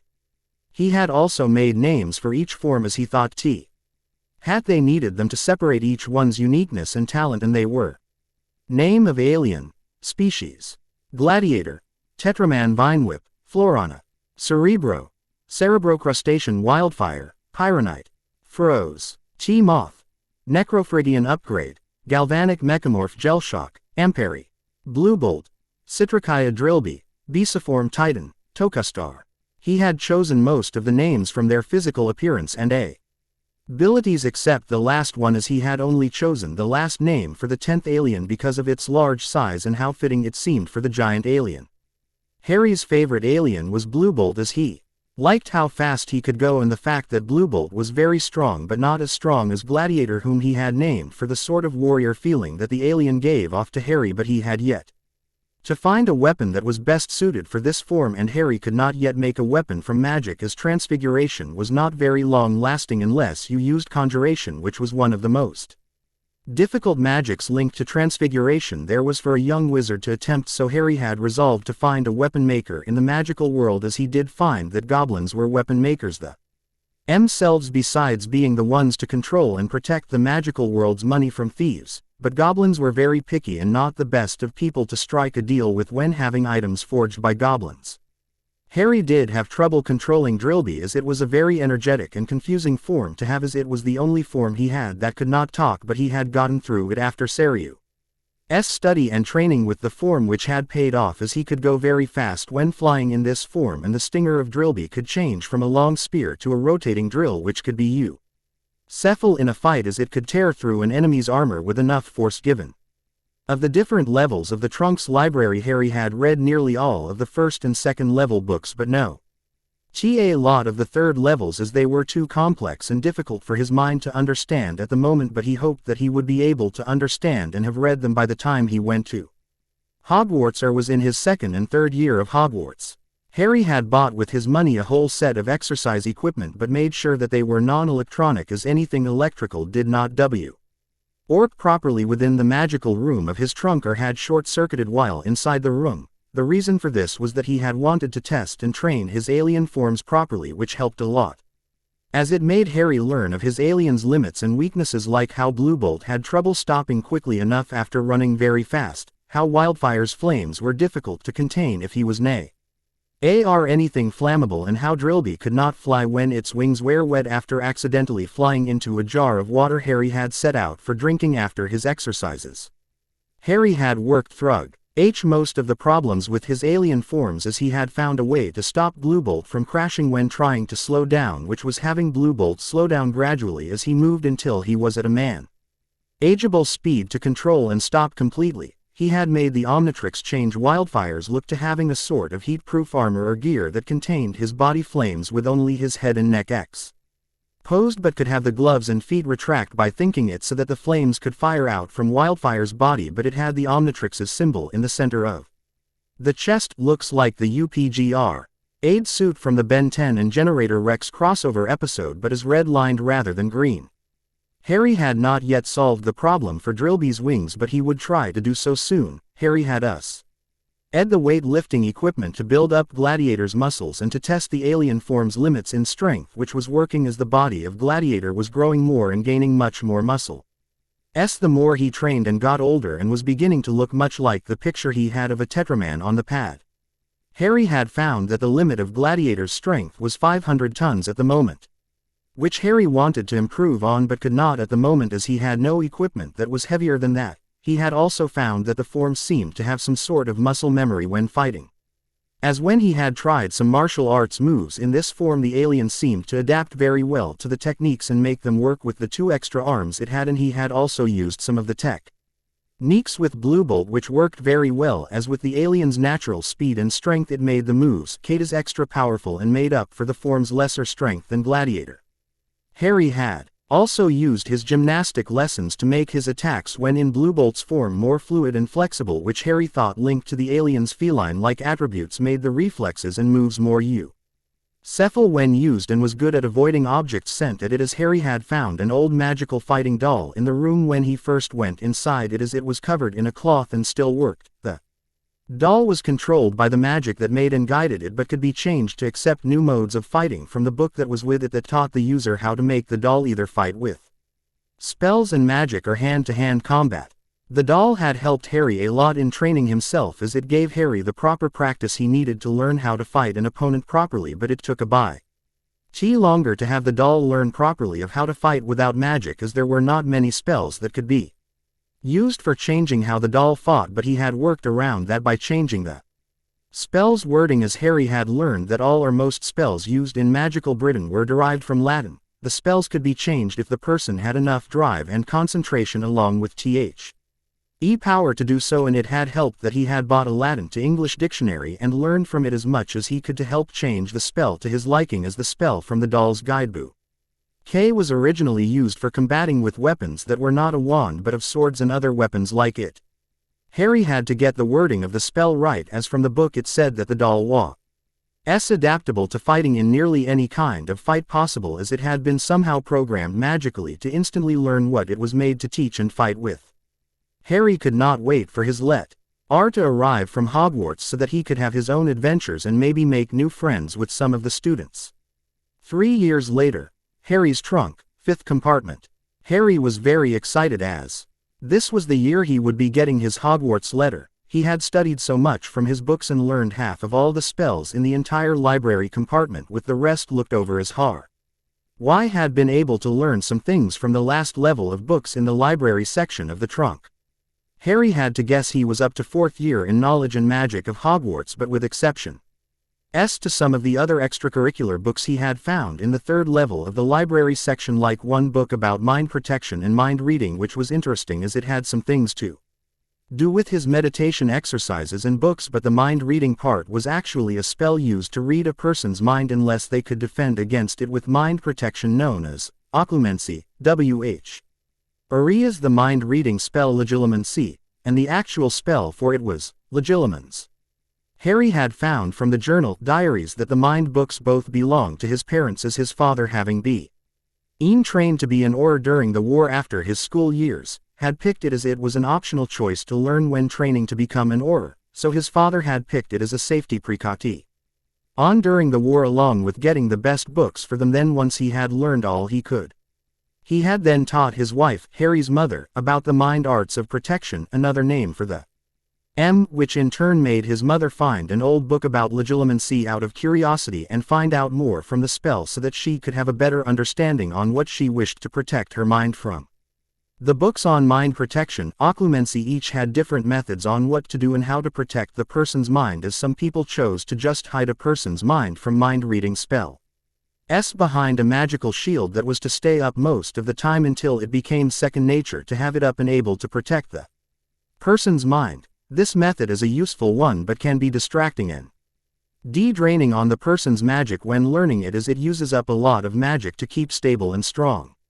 The other method that was most used was having a sort of mindscape inside the person's mind and have the memories and thoughts of the person hidden inside the mindscape created, which was mostly something familiar and safe to the person, like a castle or a fort of some kind, to symbolize safety and protection, which if a person did use the mind-reading spell, then they would have to deal with the mindscape's traps and tricks that the person had set to stop intruders from getting what they wanted, and forcing them to either leave the person's mind or be stuck in a mess of traps until they gave up willingly and left the person's mind from exhaustion of doing the spell or loss of patience. Harry had found a way of doing the two of the methods together, but it took himself and his 2 other alien forms, Cerebro and Gelshock, to solve the problem of making sure that Harry could keep both defenses and not be so tired from keeping them both up, which was creating with his own magic a sort of avatar controller from his subconscious, which was tricky doing so but worked out well in the end. The MIND avatar would work by using a very tiny fraction of Harry's power and amplifying it with his mind's intelligence and activity of the brain, so that the avatar could work on keeping the outer mind secure and looking out inside the mindscape using a sort of control room. Harry had picked one of his favorite TV shows as his inspiration for the mindscape, Doctor Who, as he remembered watching old rerun episodes on TV about the Doctor and the man's TARDIS, along with all the amazing but deadly foes the man had faced and defeated. Harry used the TARDIS as his mindscape, but from the movie VRSION, with the 7th and 8th Doctor's appearance in it as the main console in the center, was what controlled and kept safe the mindscape and mind shields. The rooms inside his own mind-made TARDIS were guarded by some of the enemies, like the Daleks as the main security force and the Sontarans as a secondary force of security, who both patrolled the rooms and corridors or the maze-like mindscape, which Harry had made his avatar change slightly to make the intruder wander the halls endlessly until they gave up or came into contact with a guard. A last resort method inside the mindscape was an emerge NCY protocol that the Avatar could use if the intruder was becoming more dangerous and closer to finding what they wanted, which would use a lot of power from both the mindscape and Harry to painfully and forcefully eject the person from the mind, which would set off a total of 5 barriers surrounding the mind, with each one more powerful than the last, which would make it really difficult to re-enter the person's mind unless they wanted to be shoved out again. Harry was sure that his defenses would hold, but he wanted to be sure, as he could never be too careful. Harry had, with plenty of training, found a way of channeling his magic through his body to create a very thin but strong layer of magical shielding, which would be used to protect his body from small magics like weak curses or jinxes, or even stop tracking or compulsion charms, as he wanted to be safe when in a fight, as he would not put it past an attacker to be sneaky and throw one of those types of spells during a duel, making him FALTER and be an easy target when under the spells.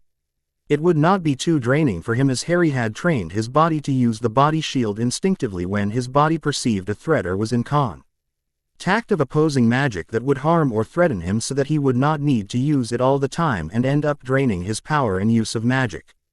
Harry was really looking forward for his letter arriving, as his 11th birthday was in a few days, and from this his letter should arrive when he reaches 11. Harry planned to wait for the owl with the letter for him, and from that he would take a bus into London, then reach the pub called the Leaky Cauldron, and once he reached the gateway to Diagon Alley, which he knew was the main shopping for all of magical Britain, besides a few other small places here and there scattered around the UK and Ireland, from what his books and parents' journal diaries told him. Harry hoped that he would get his letter soon, as he was too excited to wait and say what it would be like for him when he gets the letter. A few days later, Harry's birthday, July 31st.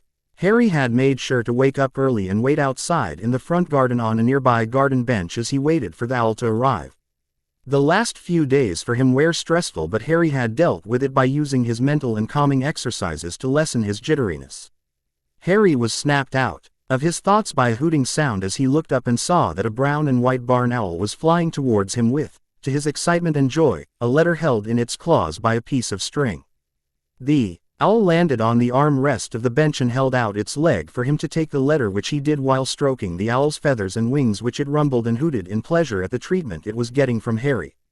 He removed the letter from its string and looked at its address, which said, Mr. H. Potter, The Garden Bench, 4 Privet Drive, Little Whinging, Surrey. Harry knew that the letter was charmed to change its address so that it would show the exact location of where the receiver was from his mother's diary, as she had studied and wanted to know how it was possible, which was by having the ink on the envelope charmed to change and help the owl direct it to the person it was to be sent to. Harry turned the letter over, but when he removed his hand from stroking the owl, it made a hoot of disappointment from not being petted anymore, which Harry began doing so again after he opened the letter, noting the wax-stamped seal of Hogwarts with its symbol of the house animals of the foe unders, but below it had a small sentence in Latin which Harry translated as, Never tickle a sleeping dragon. Snorting slightly at it, he opened the letter and read the first part of it, which showed Hogwarts School of Witchcraft and Wizardry. Headmaster Albus Dumbledore. Order of Merlin. First Class, Grand Sorcerer, Chief Warlock of the Wizengamot, Supreme Mugwump, International Confederation of Wizards. Dear Mr. Potter, we are pleased to inform you that you have been accepted at Hogwarts School of Witchcraft and Wizardry. Please find enclosed a list of all necessary books and equipment. Term begins on September 1st. We await your owl by no later than the 31st of July. Yours sincerely, Minerva McGonagall, Deputy Headmistress. Harry knew what most of the titles of the achievements owned by the headmistress. As the Order of Merlin was an award given by the British government or Ministry of Magical Britain for great services to the government, and the classes of awards were separated by the achievement. The Grand Sorcerer was confusing though, as he had little information on them, but he guessed that was his award and status for defeating Grindelwald. The Wizengamot was like Parliament for magical Britain and is where most laws and rules are created, and the Chief Warlock was the person who oversaw the rules and was like a judge who could call a law or decree to vote and be the one to decide the outcome of it all from the results. The International Confederation of Wizards was like the magical version of the United Nations, and Supreme Mugwump was the head of the entire confederation. Harry took a look at the enclosed list, which said, Hogwarts School of Witchcraft and Wizardry. Uniform. First-year students will require 1. 3 sets of plain work robes black. 2. 1 plain pointed hat black for day wear. 3. 1 pair of protective gloves dragon hide or similar.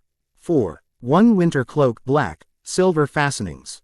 Please note that all pupils' clothes should carry name tags. Harry nodded at the C-lothing list but decided to get more than that as he may need extra for when accidents occur or clothing getting worn out. Harry continued reading the list. Set books. All students should each have a copy of the following. The Standard Book of Spells, Grade 1, by Miranda Goshawk. A History of Magic by Bathilda Bagshot. Magical Theory by Adalbert Waffling. A Beginner's Guide to Transfiguration by Emmer. IC Switch 1000 Magical Herbs and Fungi by Felida Spore. Magical Drafts and Potions by Arsenius Jigger. Fantastic Beasts and Where to Find Them by Newt Scamander. The Dark Forces, A Guide to Self-Protection by Quentin Trimble. Harry recognized some of the books from the list as he had those ones in his trunk from his parents' school days but were edited by them in places at different parts of the book's contents. Like tips added on or references on better books that explains a subject or item in more detail that had been selected from one of the books from the list that he had just read. E-books he already had were the Standard Book of Spells series as he had the entire grades of them from 1 to 7, History of Magic. He already had with added on tips and corrections in some places. The Herbs and Fungi book Harry already had but it also contained added on references by his parents to other helpful books that would explain a magical plant or similar item in more detail and how it would be used in potions along with references to books that would help in potions, and the last book by Newt Scamander Harry already had, which had not a lot of editing besides references written inside by his father about some books about particular creatures of a magical nature that had more detail about them. The others he did not have, so he guessed that they were recent creations and approved of by the school as Harry had some of the older books used by his parents instead of the new ones on the current school list. Harry continued reading the rest of the list as it said. Other equipment: 1 wand, 1 cauldron, pewter, standard size 2, 1 set of glass or crystal phials, 1 telescope, 1 set brass scales. Students may also bring an owl or a cat or a toad. Parents are reminded that first years are not allowed their own broomsticks. The other equipment Harry needed most restocking was the potions cauldron, telescope and scales as they were too old and beat up to use sadly, but he still kept them as they were his parents' things. The phials he already had both sets of as he had found out that his mother had used magic to change them so that they could clean themselves of remains from earlier potion and be unbreakable so that they would not damage or spill the phial or potion if it fell to the floor, but she had used the crystal ones for her own personal potions or special potions needed for those kinds of phials, but the glass ones she used mostly for class lessons or inspections from her old potions teacher, Professor Horace Slughorn, who was a great potions master, maker, brewer. The bit about the animal was a bit of a difficult challenge for Harry to decide on, as his father had gotten himself a personal owl from the man's parents as a gift for getting into Hogwarts, but his mother had not gotten an animal until her 4th year, which was a male ginger tabby cat named Boots, which Harry had chuckled at as he remembered the old fairy tale about Puss in Boots which he had read when he was younger in the school library. Harry decided to make his pick when he went to buy an animal to keep, but he was also very excited about the wand as he would finally get a wand that worked properly for him. The wands of his parents were great for him to use, but they did not feel right as it was sometimes difficult for him in controlling either of them as he was not their original owner and could not use them to their full capacity. The broom bit was a bit disappointing until he thought with a mischievous smirk about how the wording of the sentence was as he remembered about his dad's old broom. The Nimbus 1700, which was a very fast broom even though it was an older model than today's probably, as the rule said that students could not use brooms owned by themselves, but it did not say anything about brooms belonging to someone else being used by the student, as the broom he had belonged to his father and would not be breaking the rules. Harry saw that a ticket was inside the envelope, also which Harry could see was for the Hogwarts Express, so he placed everything back inside the envelope and placed it in his pocket. He then turned his head to the dozing owl which had fallen asleep due to his petting and gently woke it up as he did not want to get pecked by the owl for annoying him. The owl woke up shaking its feathers and looking at Harry, who said, "I'll give you a reply letter in a moment, but could you fly up to my window so that I can give you the letter?" Harry knew that the owls and some birds of the magical world were trained and magically bred to understand instructions as it made it easier for deliveries, so he knew that the owl could understand him, which it bobbed its head hooting as it took off in flight after a last stroke of its feathers from Harry. Harry stood up fro the garden bench and headed to his room, ignoring his relatives in the dining room having breakfast, as Harry had an early breakfast before he went outside to wait for his letter. He arrived at his room seeing the owl waiting by the windowsill outside, so he opened the window as the owl flew inside and landed, perching itself on Harry's work desk where Harry did his regular homework and studies of magical subjects. Harry took out some parchment and wrote down on it, "Dear Deputy Headmistress McGonagall, I would be delighted to accept your invitation to join your school and hope to attend your school on the 1st of September. Yours sincerely, Harry James Potter." Harry closed up the finished letter and placed it inside an envelope. He sealed it with a green wax stamp designed by himself, which was the symbol of the Omnitrix, an hourglass symbol, and to Harry's knowledge the galactic symbol of peace from his pad. Harry had gotten the wax stamp kit made from a shop in London that sold those kinds of things, which had a set of wax sticks of different colors. The colors that Harry liked the most from the set were a deep dark blue colored wax stick and an emerald green colored wax stick for him to use with the stamp after it melted and cooled down slightly after it was dripped onto the page's opening and be pressed on by the sealing stamp. Harry waited until the wax cooled down and then handed the letter to the owl, tying it to its string, saying, "Take this back to the Deputy Headmistress for the reply." The owl hooted, and once it had the letter it took off in flight, but not before being petted once more by Harry, which once it was petted again it was soon flying out of the window and in the distance to deliver the reply. Harry knew that he had a while until he got his reply, so he made sure to repack his trunk and close it, then shrink it using the method that would not have him detected by the Ministry, as he knew that the Ministry placed magical errant areas around the UK for those witches or wizards of underage, so that it would be easier to help track the magic done by said underage witch or wizard, along with the tracking charms and spells placed on the wand of the child, which worked together with the censors, as the Ministry had listed documents of the witches or wizards that were underage in the different areas where censors have been placed.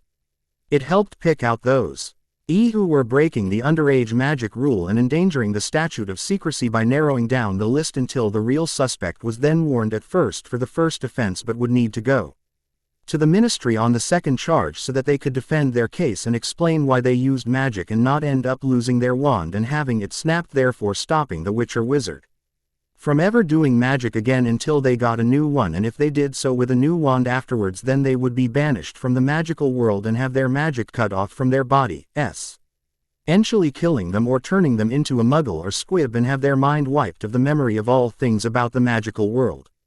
Harry dearly hoped that this would not happen to him, as he felt that he could find a real home in the magical world. Harry had waited for the reply for a couple of hours, and soon he had gotten it, as he spotted the same owl from before with a different letter tied to it, as he could tell, as the wax-stamped symbol was of Hogwarts again and the same as his acceptance letter. The owl flew back to its earlier perch from before and lifted its leg out for Harry to take the letter, which he did after petting, stroking the owl again as it hooted happily at being petted again. Harry opened the letter and saw that he was given a reply from the Deputy Headmistress W.H.O. simply wrote about how glad that she was being given such a quick reply and awaited seeing him attending the school, along with giving him directions to platform 9 3/4, which was the place where the Hogwarts Express was to travel from to get to the school. Harry already knew how to get there, as he remembered reading of it from his parents' diaries of their time traveling to that particular platform with their friends and parents, but he remembered reading about how his Aunt Petunia had treated his mother at the platform when they were there, with Harry's mother being called a freak by her sister, which their parents did not notice as they were looking at the train and everything magical around them, as they ignored their daughters in favor of examining the wonder of something they had never seen before. Harry remembered how his father, Prongs, had written how he met his best friends Sirius Black, Padfoot, Remus Lupin, Moony, and Peter Pettigrew, Wormtail, on the train. The last person made Harry really angry, as he knew that Pettigrew was the secret keeper for the Fidelius charm and the only person to keep Harry and his parents from Voldemort. Harry hoped that he could capture Pettigrew. If he was still alive, which was a possibility because if he was caught then that meant Sirius would have been free and able to take care of Harry, who would not end up living with the Dursleys any longer. Harry wanted to find a way to free Sirius, as Harry could guess that some corrupt politician in the Ministry was keeping Sirius stuck in Azkaban and with no trial, which was breaking Sirius laws but was probably covered up in the aftermath of the war. Harry needed to find foolproof evidence and information on how to make sure that Sirius was freed, but Harry had a feeling that it would take a lot of time. Harry snapped out of his thoughts by the owl hooting to him as it was pecking at the window to be let out, as Harry had shut it when the owl had arrived. Harry walked up and opened the window for the owl to leave, which it did after a moment, hooting back at him as it flew away, probably saying a sort of goodbye to him, which Harry smiled at as he saw the owl's form disappear into the distance. City of London. Later on in the day, Harry had arrived in London a couple of minutes ago by bus as he made his way to the magical pub, which he spotted hidden by magic between a music and bookstore. Harry went up to the door of the pub and entered. Harry had expected the pub to be not so clean looking at first, as having the appearance of an old Victorian-styled pub cemented that theory. He saw the barman as Harry entered, who came by the name of Tom from the information of his parents' books. Harry did not want to cause trouble or make a scene by his appearance, so Harry had kept his head down and headed out to the entrance of Diagon Alley, following a small family of 3 and staying behind them. The family then had already opened the entrance to it using the brick wall entrance. I really do not have to explain this, as you can probably guess what it is yourself and how it's done, so that he would not be noticed by the other customers of the pub. Harry saw. The family of 3 consisted of 2 parents and a girl who looked to be about Harry's age, who had pale skin, black long curly hair and hazel brown eyes. The girl's parents looked to be slightly different to each other, as the father had a Balbo-styled beard, look it up online, and dark golden brown short hair with tan skin along with dark green eyes, but he had a wizard-styled outfit that looked like a muggle suit, but it had a cloak behind it and subtle differences in style. The mother had on a completely normal look, as she had a similar dark-colored hair to her daughter but light brown eyes and paler skin than her husband, but she wore a summer dress and slight makeup. Harry could guess that the father was a wizard and the mother was either a non-magical person or a muggle-born for making the girl a half-blood like him. Harry watched as the family made their way through the alley and looking at the sights, mostly the mother and daughter, since the father was merely keeping an eye on his family from danger or trouble. Harry saw them head up to the bank, which Harry knew to be Gringotts Bank. This bank from Harry's studies was ran by goblins, and he knew from his father's journals that they shouldn't be messed with, as they are vicious when threatened or offended. Harry had learned from his father's journals that his family, the Potters, were a very ancient and noble family house, which in the magical world of Britain and other countries of Europe was the equivalent of the ruling social class, very much like medieval England and Britain was in the non-magical world. The title of head of that magical family gave the person a multitude of advantages, like a voting seat on the Wizengamot, but that was only achieved or given until the person was old enough to handle the responsibilities of being the head of the family, such as the Wizengamot seat, along with being able to hold mass amounts of wealth and power among the people of magical Britain, like that person can issue challenges to other families or people if that person or group has offended or attacked that person, like a duel of magic or power. Harry knew that nearly all the people of these families held their wealth and family heirlooms in secure vaults, guarded by the goblins and security of Gringotts. Their wealth was also managed between the head of the family and the goblin assigned as the manager of that family's account, who would and could oversee the profits and wealth of the family's items and money, along with its assigned security, until the time when the next heir and head of the family could deal with such tasks. The status of these families were each separated by what type of ruling class. There was the most ancient and most noble families, houses which are much like the Muggle royal family of Great Britain. This rank of family were required to have vast amounts of wealth and or power, because the most ancient and most noble houses have to have been around for at least 10,000 years or more. But there were the smaller and lower ranked classes of the magical ruling caste, whose families, houses have to have existed noble, or 3,000 ancient years for them to become either ancient or noble, along with having substantial amounts of power and wealth to become ancient and noble, which was to have been around for at least 4,000, 5,000 years. Harry knew that he would need to take The position of heir of his family, as he was not old enough to be head of the family, as he needed to be 15 or 17 years of age depending on the situation and laws of this world. Harry also knew that He would need to wear his family ring as a sign of him being the heir of his family, which was kept safe by the goblins until he wished to wear it.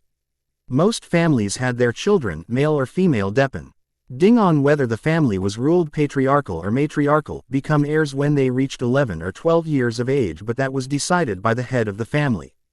The heir status, although not as beneficial as head of the family, still had some benefits like partial independence, meaning that the heir was not to be controlled by other people or follow the orders of those who wished to use the heir for nefarious or misguided uses, and could take legal action to defend themselves in their own manner of choosing. They could also defend themselves from attacks by other people and not be accused or persecuted by others, as only the head of the family had that power to punish the heir. And another benefit was that they could choose who they wished to place under the family's protection, like a furry ND or someone who they are in a relationship with. If that person was attacked while under that family's protection, then the family could use their own power to respond in kind to the attack, be it magical, political or legal, but that person must first swear loyalty and their life to the family that they are being protected under. Harry shook off his thoughts as he made his way to the bank's entrance. While seeing the warning poem above the entrance which said, "Enter, stranger, but take heed of what awaits the sin of greed. For those who take, but do not earn, must pay most dearly in their turn. So if you seek beneath our floors a treasure that was never yours, thief, you have been warned. Beware of finding more than treasure there." Harry knew that was only a taste of what the goblins LD do to a person who tried to steal from them, as the goblins hated thieves who stole from them. Harry looked around the inside of the entrance hall of the bank as he saw different goblins doing many jobs, from dealing with customers to measuring and weighing jewels or precious metals for value, to assigning teams of goblins and human curse breakers to deal with a hidden treasure or dangerous ancient items. Harry remembered reading up on curse breakers, who were witches or wizards, who were the magical equivalent of non-magical archaeologists, who along with a team of goblins searches ancient tombs or other historical sites to bring back gold or priceless items of far ancient magical origin to Gringotts. However, they have to deal with curses or magical traps placed in these tombs or sites, and find a way to disable or counter them so that the treasure can be found and taken. The places that curse breakers are sent to mostly are Egypt, China, Japan, and other historical places of value. Harry walked up to a free desk where a goblin was waiting for a next customer, as Harry saw that the family he saw earlier had left the bank after being seen to through the doorway that led back into the alley. Harry Potter stepped towards the front of the goblin's desk, but made sure to keep a slight distance between himself and the goblin so that the goblin would not be crowded and have their personal space be invaded. The goblin looked up and Harry could see the name tag of the goblin saying, Hammerfist, which Harry knew was a name translated from the goblin language of gobbledygook so that humans could understand it. Harry had found a very rare book in his parents' library trunk compartment which detailed and taught the person of how to say and speak that language. The goblin spoke to Har. "Why, what business do you have need of, young wizard?"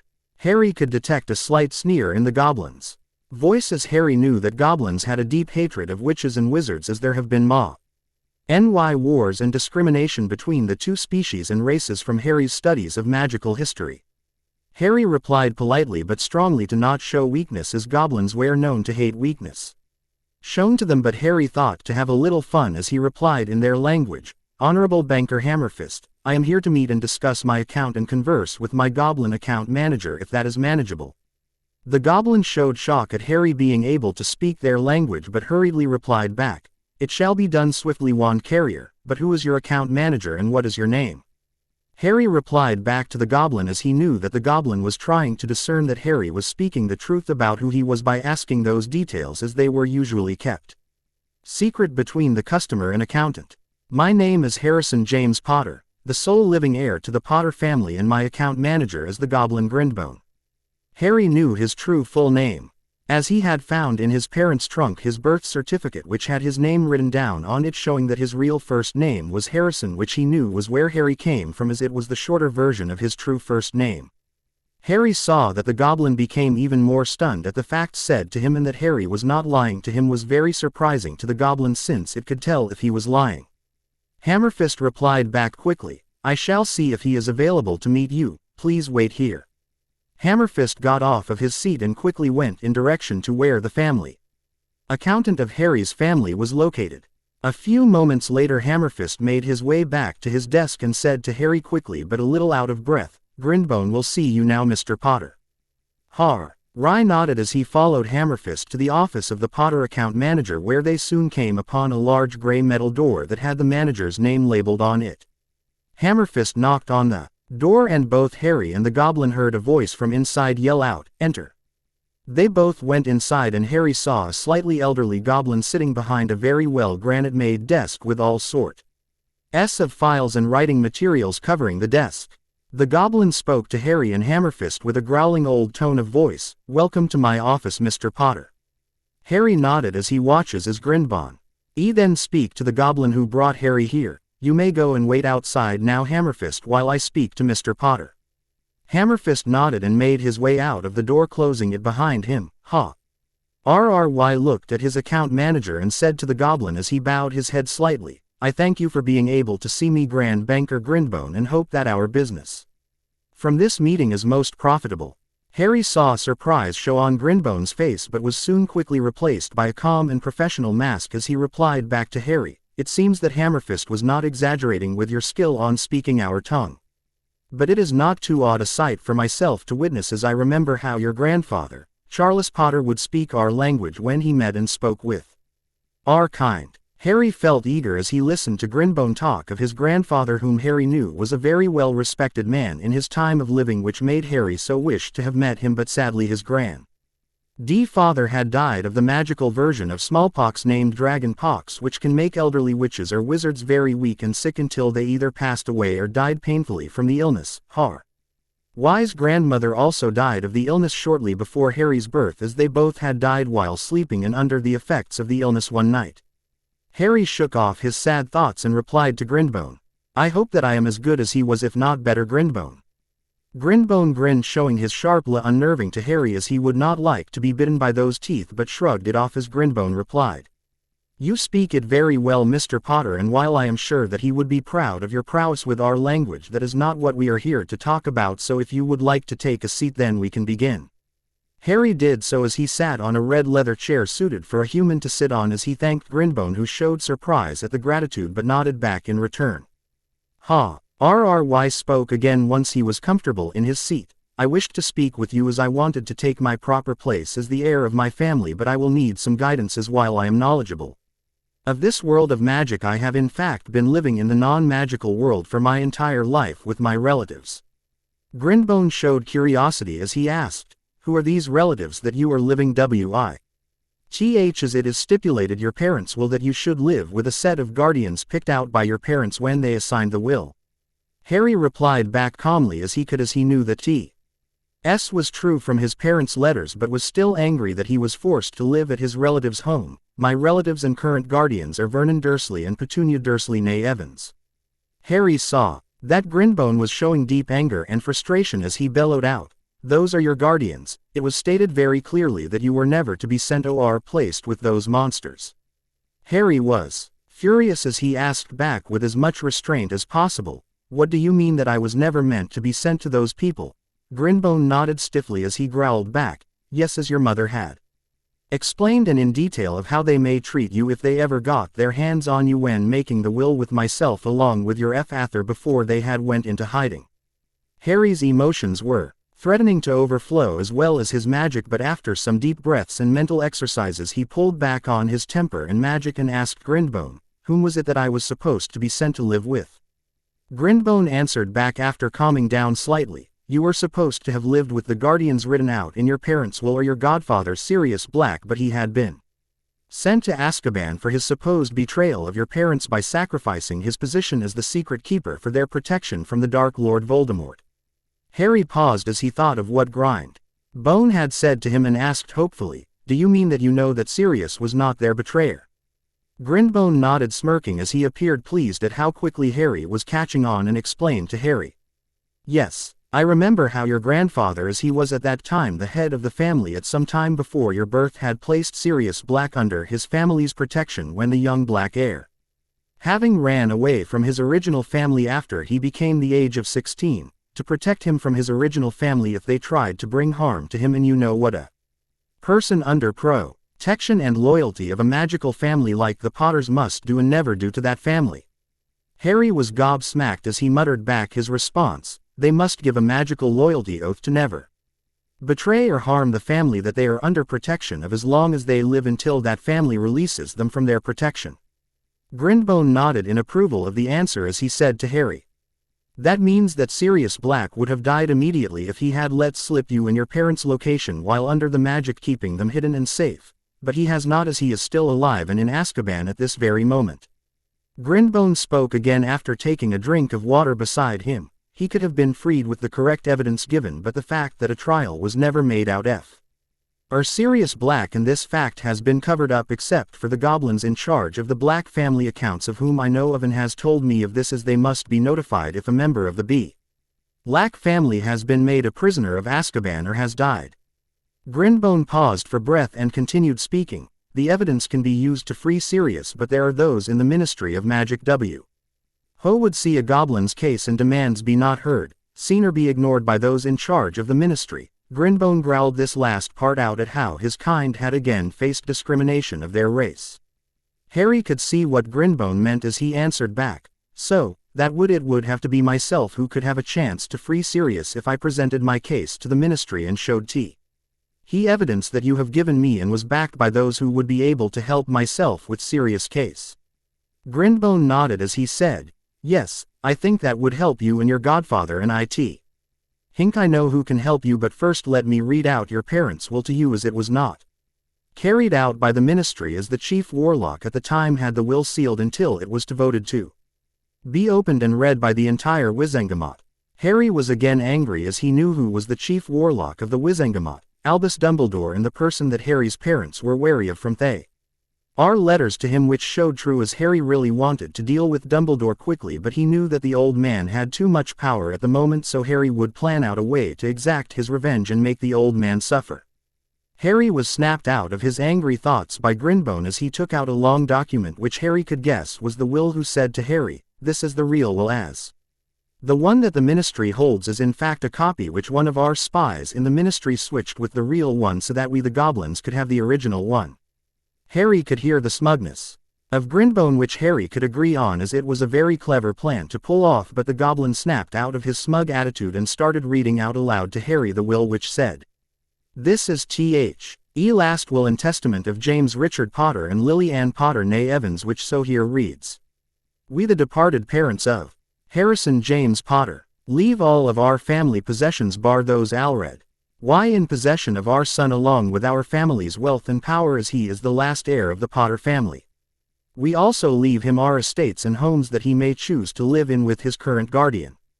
Potter Manor, locked and heavily protected by wards and other magics in an undisclosed secret location.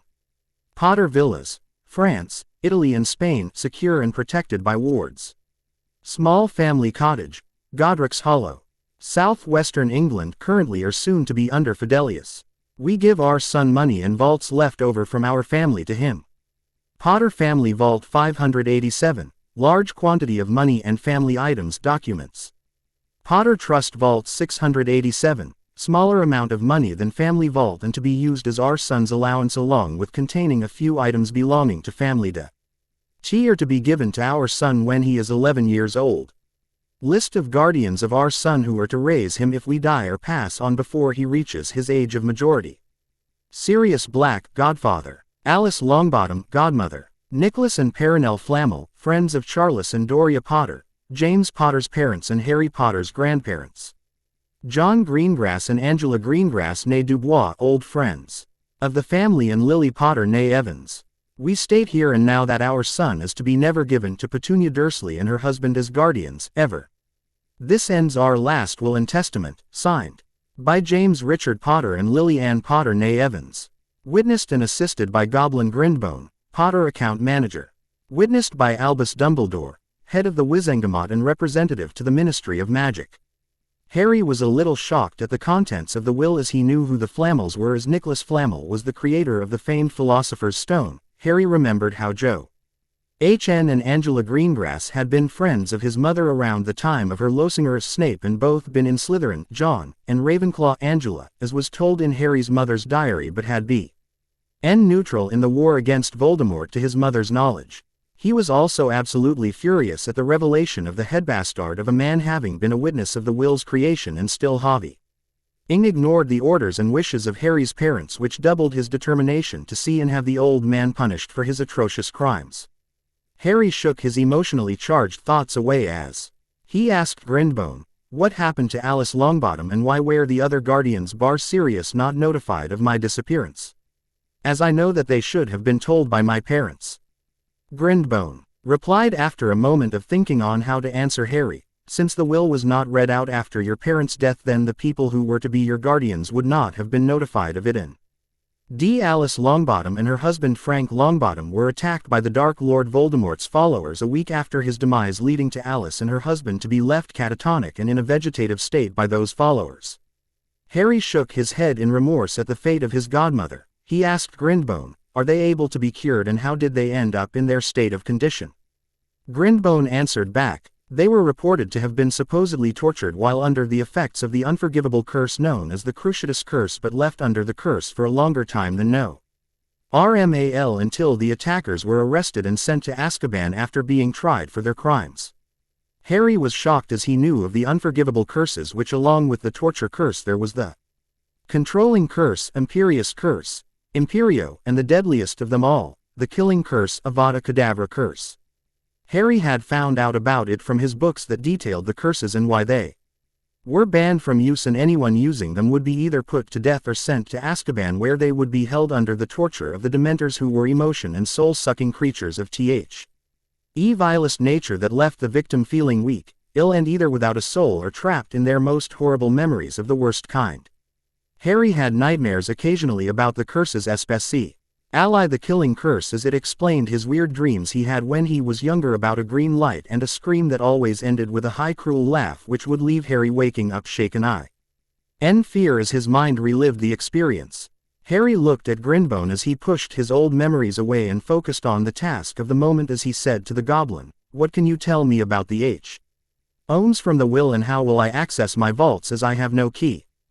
Grindbone looked to think on this as he answered after a moment of thought, "Your homes that you now own are as told in the will, protected by wards and have been kept secure by us at Gringotts as was specified by your parents when they assigned their will to both us and the ministry. The manor can be accessed to by Portkey Wick is held inside your family vault along with instructions on how to enter your manor. The villas also have been kept secure much like the manor, but your cottage is where the Dark Lord Voldemort had attacked you and your parents while in hiding and is left a ruin but made into a monument by the ministry, as they seemed to believe that leaving the cottage the way it was after the attack would be appropriate for you and your family, but we have been unable to get access to it as the ministry had erected their own wards that would detect goblin interference, so we could not find a way to repair it to its former glory." Harry felt his ire rising as he really wanted the ministry to pay for what they could have done to his former home, where he last lived with his parents, but he calmed down and put it down on his mental to-do list as he asked Grindbone, "Are the other homes in disrepair or in danger of any kind?" Grindbone answered back, "The homes have been kept in their best condition as your family's house elves have done their duty to keep the homes from disrepair." Harry nodded as he paused, thinking on the fact that he still had house elves owned by his family, as he knew what they were from his books that gave details and history of house elves, but the books were very old as there are not many books about them from what Harry had gathered from his studies in Mother's Diary. WHO wanted to find more about them also and had found the books in a very old second-hand shop in Diagon Alley, but closer to the more risque and dangerous Nocturne Alley, of which was rumored to be filled with dark and evil merchandise.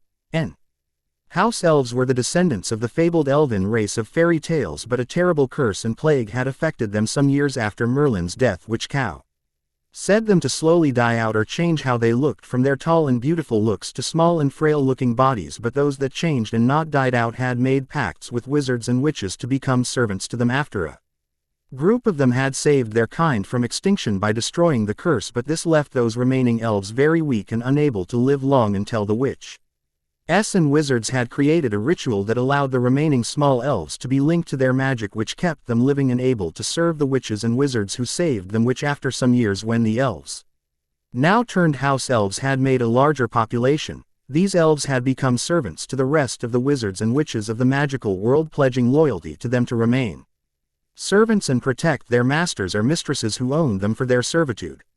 Harry had a theory from this as since his parents' death some years ago, and that he was still the remaining living heir of the Potters, then the remaining house elves had been able to survive by linking to their new master, which in fact was himself, through the house elf bond that has changed and adapted throughout history until the shared magic between the wizard or witch had created the elves' own brand of magic that they could control how they wished, so that they would be able to protect their masters or Mr.'s family better or serve that family better.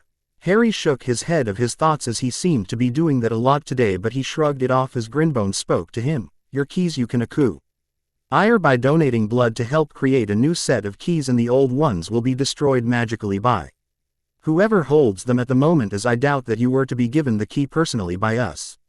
Harry nodded as he asked, what do I need to do? Grinbone answered back, you will need to place a few drops of blood into this ink here. Grinbone pointed to an inkwell beside him, then sign the document in front of me, which will allow you to have your new key created, but that will only be for your trust vault, as you would need either a goblin to help you open the door or your heir, family ing is the key, which is coincidental as the form next to it is for your acceptance to being made heir of the family, therefore allowing you the ability to wear the ring. Harry nodded at this and took out his Swiss Army knife from his pocket, which when Grinbone saw it he was most amused as he said, a most unusual item you have there, Mr. Potter. Harry blushed slightly as he could see that the goblin had his own knife to be used by Harry, but seemed to let Harry use his own knife, which he did as he was past the inkwell and dropped a few drops of blood after making the cut, but to his amazement the cut healed, and a look at Grinbone he saw that the goblin had winked at him with his hand in the air as he said to Harry, goblins, as you probably already know, have their own magic, and I heal your cut so that it would not scar, and as you are in my office I would not like it if my clients were not bleeding or harmed in any way while in my office, but please hand me the inkwell and we can continue.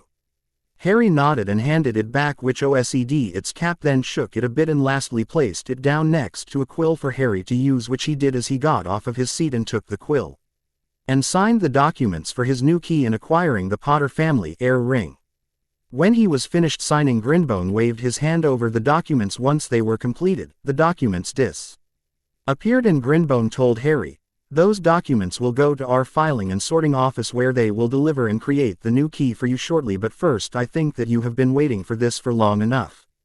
Grinbone handed him a box from the desk, which when Harry opened it he saw that it was his family heir ring with the actual family crest, having found that the crest on his his family trunk was a personalized crest done by his father, on it which was a red and gray crested shield with a wyvern on it, which was a small reptilian creature with the head of a dragon and legs but not front legs or arms, along with small wings on its back. The metal of the ring was silver, or at least to Harry's eyes it was.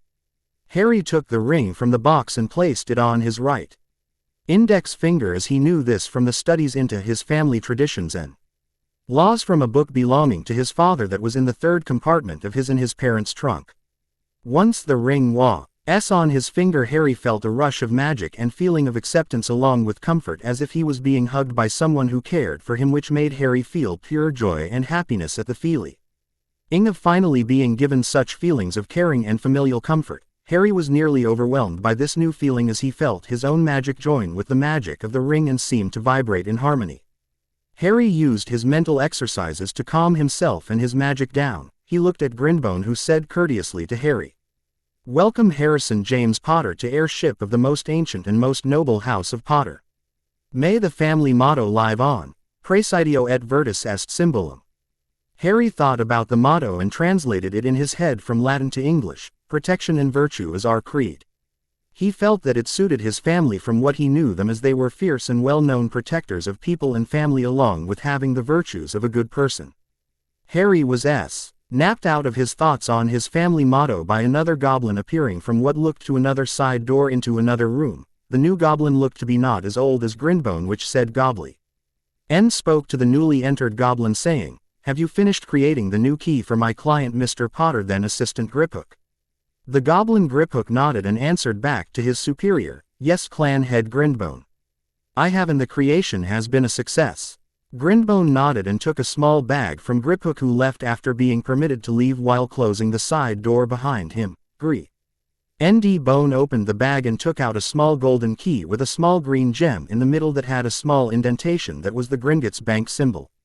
Harry was given the key by Grindbone, who saw it. The key is now only usable to you or anyone you grant permission to hold your key and use the vault, but I strongly recommend that you do not do this, as it is a security risk that you should follow so that your money and vault stay secured from being stolen. Grindbone growled at the thought of someone trying such a thing, but continued speaking. Also, this bag I now hold will be used by you, so you may be able to withdraw your money, but it is linked to your magic through the blood from the ink that you had used for the documents, much like your key is, so that only you can take money out of it. Grindbone took another drink of water and spoke again. You may withdraw money from it by placing the hand with your air ring inside and thinking the amount that you want or need to be inside he bag, and it will be deposited from your trust vault to this bag. Harry nodded as he tried it out, thinking, 500 galleons and 20 sickles. Harry felt the bag get heavier and more filled as the crank Y of the wizarding world filled into his new money bag, which he knew was gold galleons, silver sickles and bronze nuts, which he knew had a confusing way of adding up to each other the non-magical money, as 17 sickles make up a galleon. 29 nuts are in a single sickle and 493 nuts make up a galleon. Harry thinks that this is amusing, how a single canute is equal to 1 pence in British money, meaning that a sickle makes 29 pence and a galleon makes 439 pence, which is £4 and 39 pence per £4 and 39 pence. Harry had solved and understood the mathematics of it all when he had divided the amount from the bridge Irish non-magical equivalent of a galleon to a sickle, and came up with the amount that added up to sickles making a galleon, which is 17 sickles. Harry could see how confusing it would be to those who had no experience with magical British money or were not too good with counting up and doing maths. Harry nodded at Grindbone, saying to him, "I will see my family vault another time, as I have much so do today." Grindbone nodded at this and said back to Harry, "Then I hope to see you again, Mr. Potter. May your life be profitable and enemies few." Harry smiled back, replying in kind to the goblin Ting and farewell. Thank you, Grindbone, and to you may your pocket be filled with gold and wealth untouched by thieves. Grindbone smirked with his sharp teeth showing at the goblin reply as he waved RRY goodbye as the now heir of the Potter family walked out of the account manager's office. Harry closed the door behind him and saw that Hammerfist had been waiting for Harry, who jumped up from where he was sitting and led Harry back to the bank's entrance, saying to Harry, "I hope to do business with you again soon, Mr. Potter." Harry nodded in return as he left Gringotts and stepped back into Diagon alley, where Harry decided to get his robes and school clothes first as he walked to the shop needed for it, which was Madame Malkin's robes for all occasions. Harry knew that this store would sell nearly everything he needed for clothes, besides a few items here and there which Harry would get from another store. When Harry went inside the store, he saw that the real owner, an elderly Madame Malkin, was busy with someone else at the moment, so Harry went to the much younger store's assistant, who was looking bored behind the counter until she saw him and brightened up, saying to Harry, "Welcome to Madame Malkin's.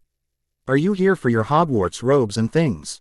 Harry nodded as he said to the girl, eyeing her name tag, saying, "Yes, that is what I am here for, among a few other things, as I will take 6 standard Hogwarts uniforms along with a few formal robes, and can I have the set of other spells, charms that can be added to the uniforms and robes which you offer?"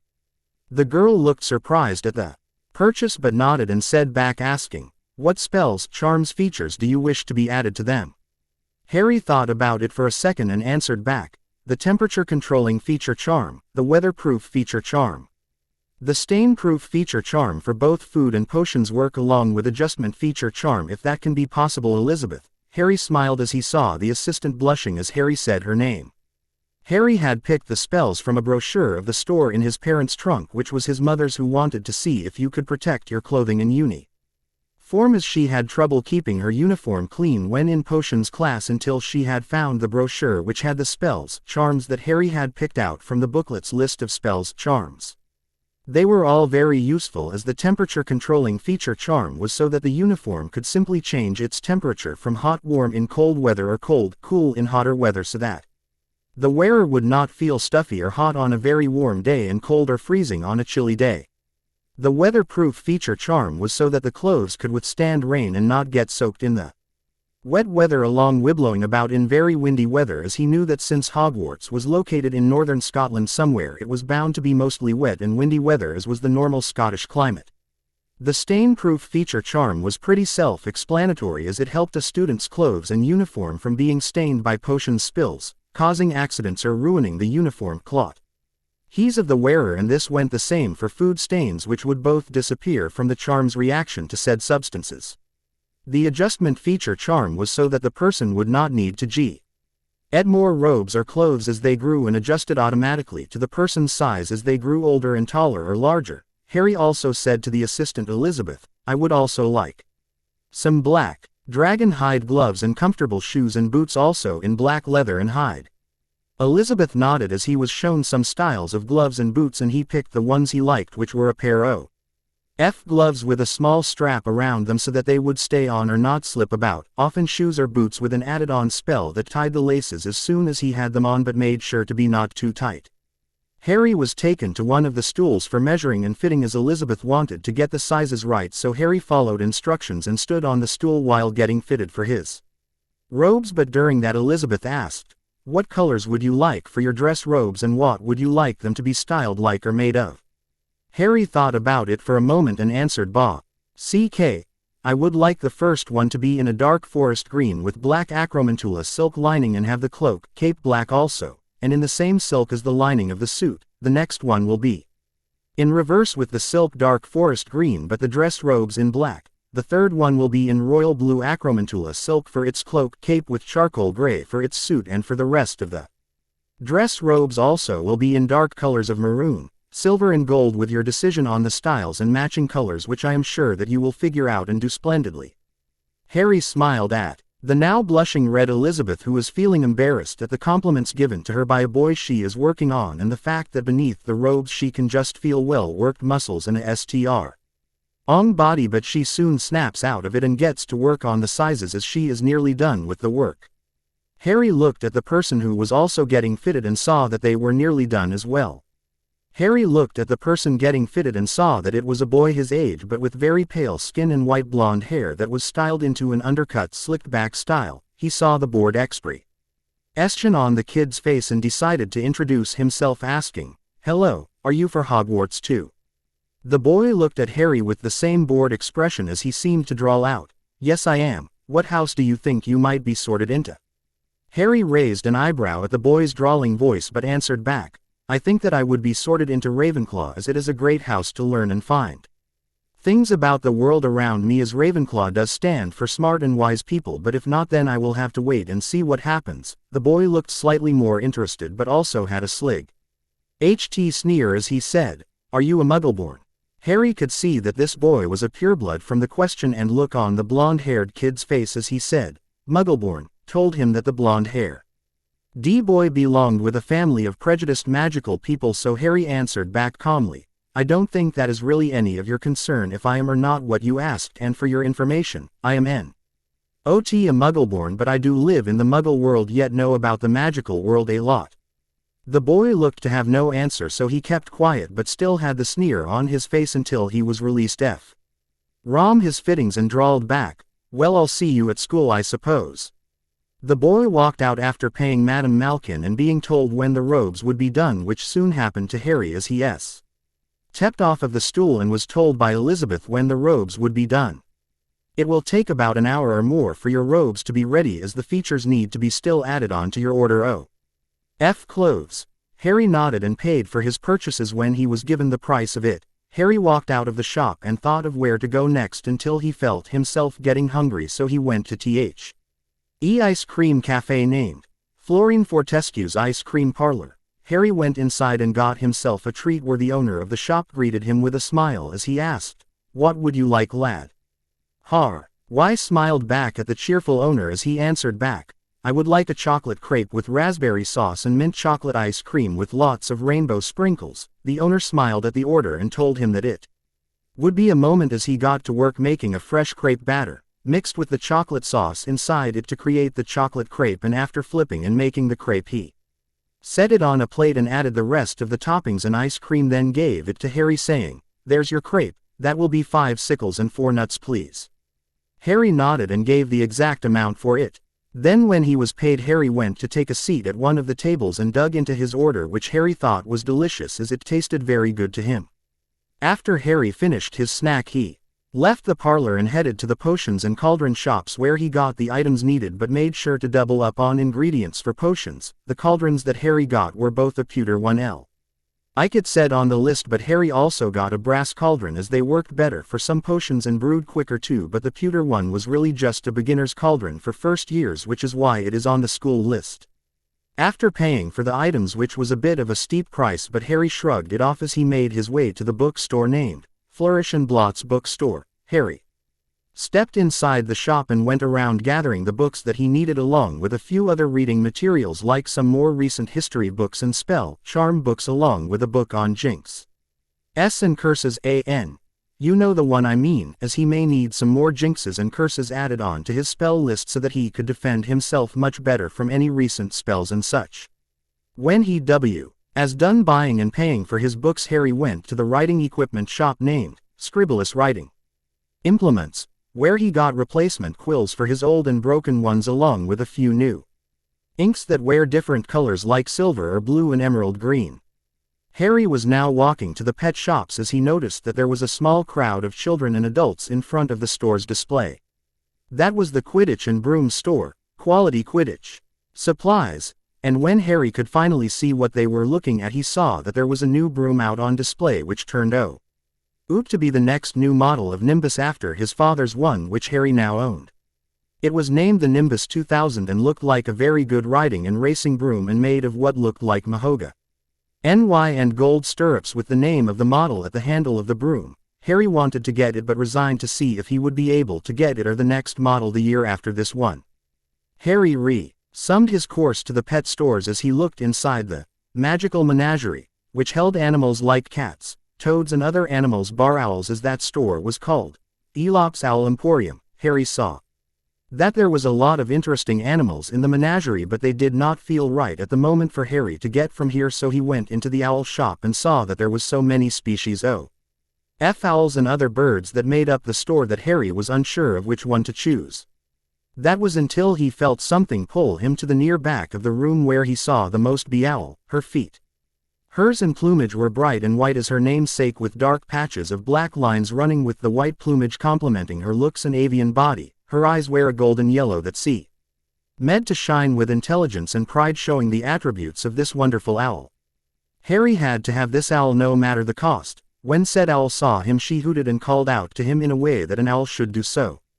The female owl moved along the cage so that she could be able to get a closer look and see the boy in front of her, as Harry gently but with caution put his finger through her age and under the owl's chin, then gently scratched the owl's chest up and down, which the female owl seemed to like the attention as it twittered in pleasure and hooted softly at being scratched by the nice boy whom she felt was a worthy partner and master for her to obey, live with and protect.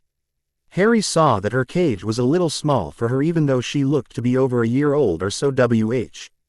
It meant that she was a very recent adult owl. Harry felt sorry for this female owl, who was the most beautiful bird he had ever seen. Harry gently lifted the cage and took it with him, but not before opening it slowly and laying his arm out for the female owl to perch on, which she did after some enticement from Harry, as she made sure that her claws would not harm her possible new master but shift herself until she was near his shoulder and rubbed her head against her new master, who smiled at her and stroked her head as they both went to the counter of the store where a sleepy witch was working.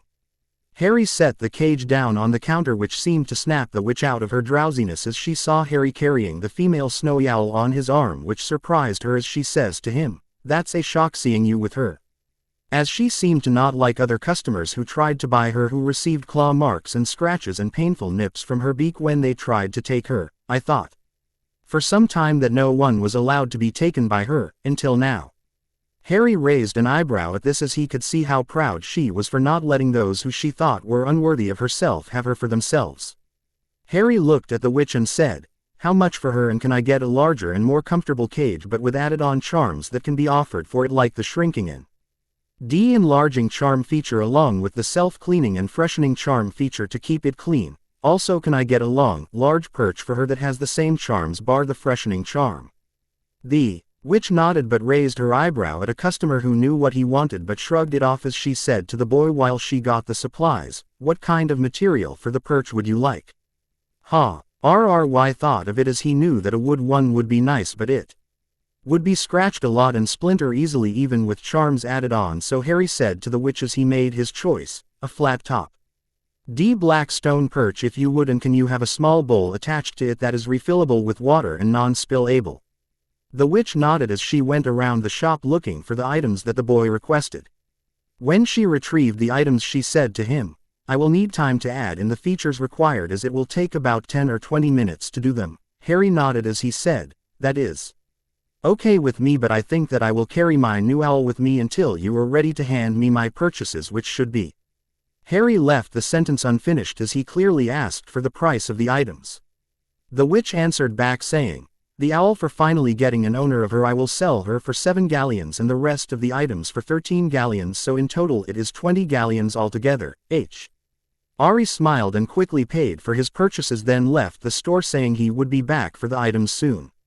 Harry spoke to his owl saying, "I do not know what name I will give you yet, girl, but you'll get one soon, but if you want to fly for a bit then please fly to where I live, but make sure to land in one of the trees nearby it, but please keep hidden as you do that, so that no one can see you. And I will let you in when I get home by whistling to you like this." Harry does a small loud whistle that makes a few people look at Harry oddly, but he ignored them as the female snowy owl bobbed her head in agreement with the order as she nipped Harry's ear gently and took off in flight, happy that she would be able to fly after so long from since she had first hatched and had her new master to thank for this. Harry smiled in happiness also as he saw his new pet and friend take off. Harry headed for his last item on his to-do list but checked that he had all of his current purchases in his true NK, which he had placed inside when he had the chance to do so in the more secluded areas of the alley during his shopping. Harry went to the last shop he needed to go to, which was the wand store WHER. He would get his wand as Harry stood in front of an old-looking building that said, Ollivander's Wand Shop, making wands since 382 BC. Harry went inside but he was surprised a bit as he felt tingles of magic surround him as it seemed to trickle at his neck, yet Harry could see that the store seemed empty until he noticed a shadow on the floor behind the desk of the counter, making Harry remember how his parents had said how the owner Garrick Ollivander would seemingly appear out of nowhere, and feeling mischievous at the possibility at making his father proud at the prank he may pull off. Rai said out loud inside the store near the counter, "There is no need to try to hide from me, sir, as I know that you are under a disillusionment charm behind your desk." Harry hears a near silent Chuck L. E, but also in a surprised tone as the old man seemed to unblend with his surroundings much like a reverse chameleon would look like. The man spoke with a still surprise in his voice as he seemed to look at Harry oddly, saying, "How did you know that I was hiding, Mr. Potter?" Harry raised an eyebrow as he felt the need to imitate a favorite detective character of his from the books he liked to read as Harry replied, "Elementary, my good man. When I came into this store the room seemed empty, but then I noticed a shadow of a man whom I estimate was yours covering the floor, and saw that the footprints where you are standing are see-able as from the disturbed dust floor that left the markings of your own shoes, and from this it was easy to deduce where you were and how you hid as if you had an invisibility cloak. Then I would have heard your breathing coming from under the cloak, as you would need air after a few moments of being under it from the lack of air possibly inside the cloak when under it.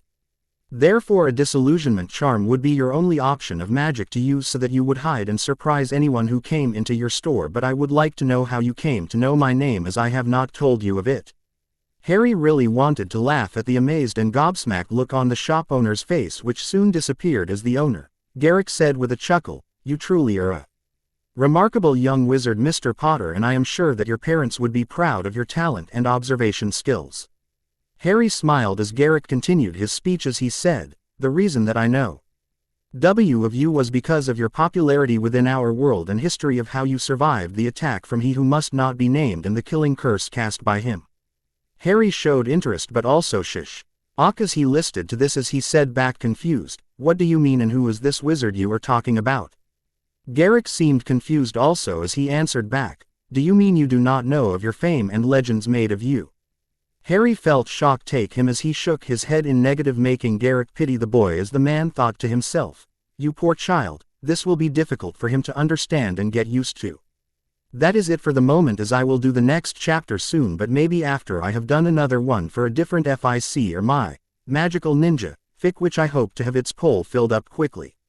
Please review this and tell me what you think and help me if I have made any mistakes or errors for this chapter. Harry was gobsmacked as he quietly listened to Garrick Sp.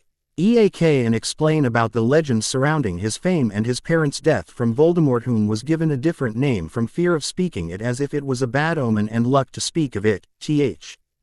Safer title, which was, as Garrick had told Harry, was called He Who Must Not Be Named.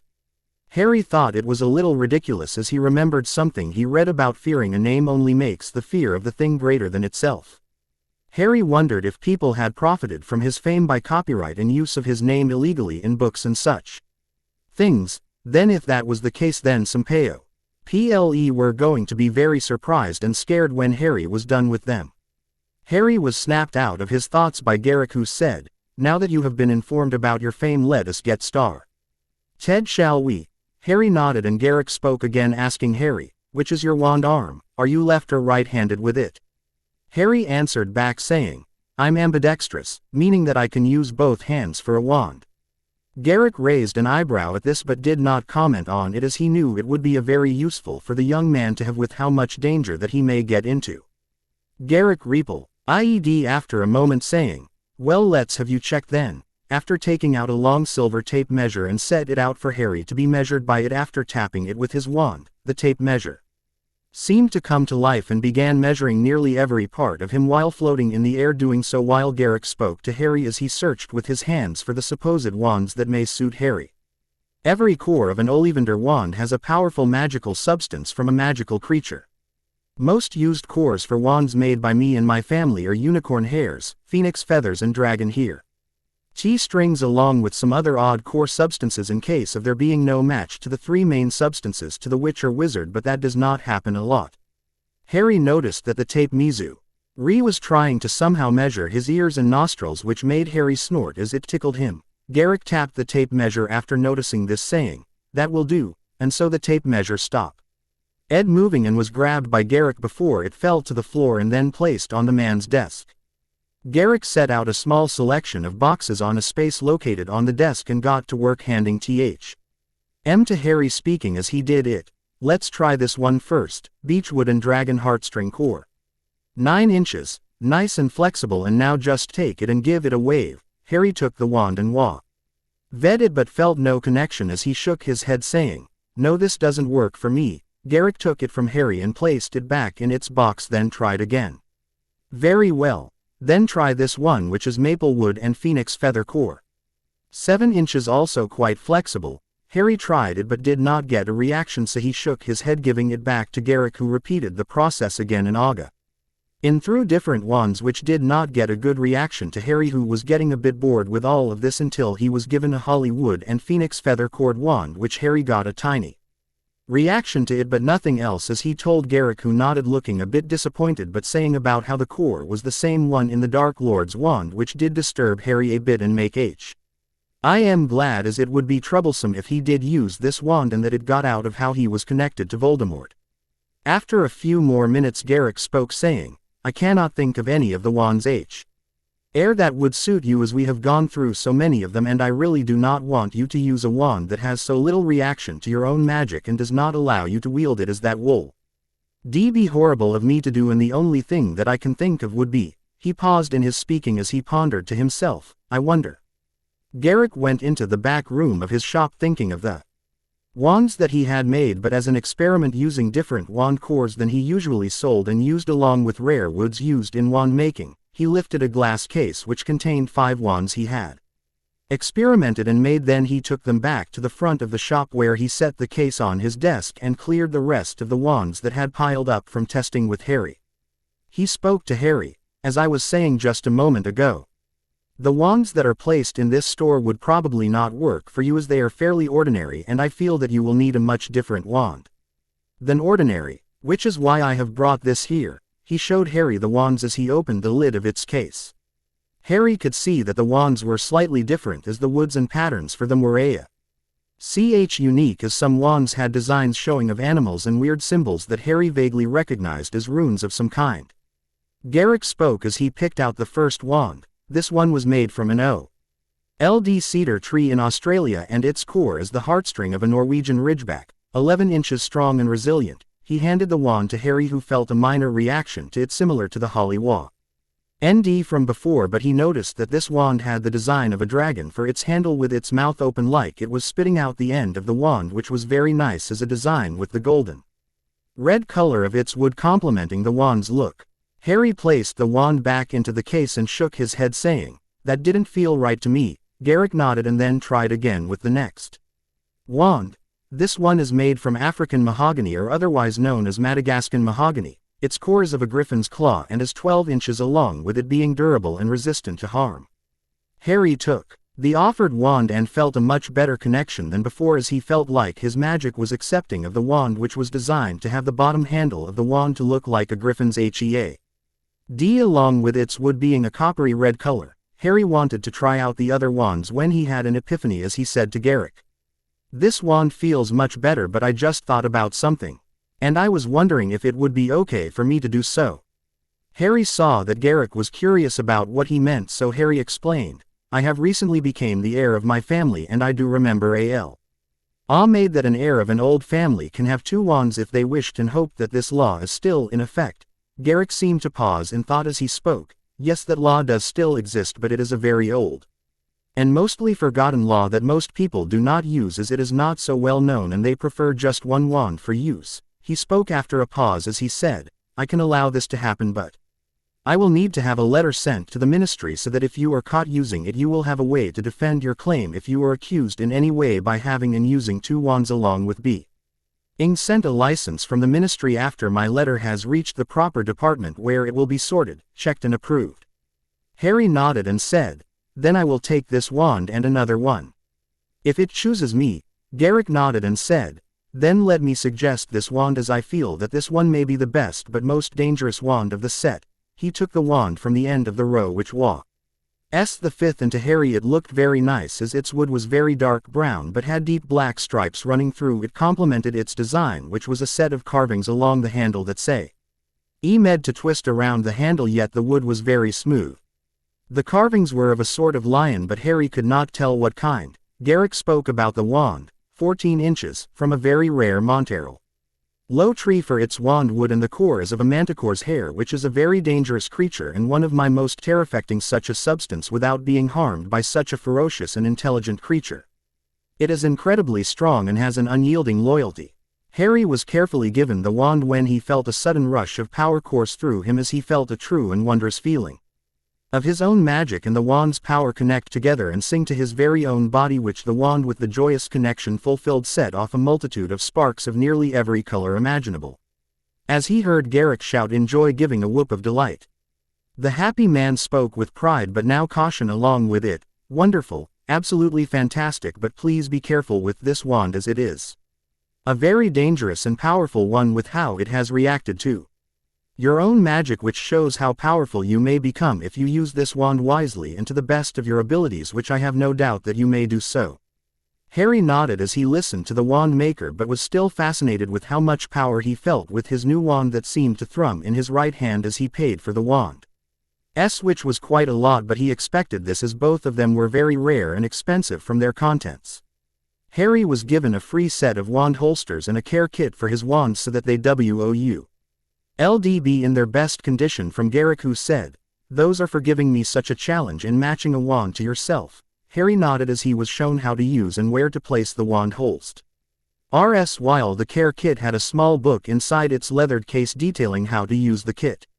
Harry thanked Garrick as he left the store, marveling at the time it took getting him his wand as he left, which was about 40 minutes, so he went to get his items that he had ordered. Diagon Alley. Harry went to the stores and got his items, which after that he did so he then placed them all in his special trunk, parents' trunk.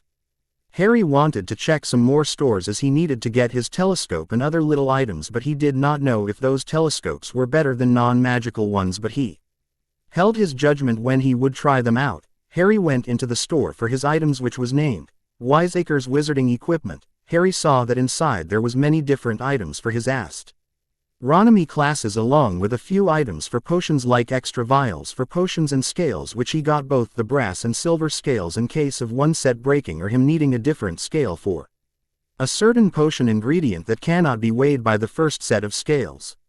Harry then checked the telescopes while talking with the shop attendant, who explained how to work and set up the telescope, which after trying out in a back room specially made for testing them, Harry found that the spells and enchantments made the telescope very good for stargazing and astronomy classes. Harry bought a brass telescope with a collapsible and reassembling feature added on for an extra sickle.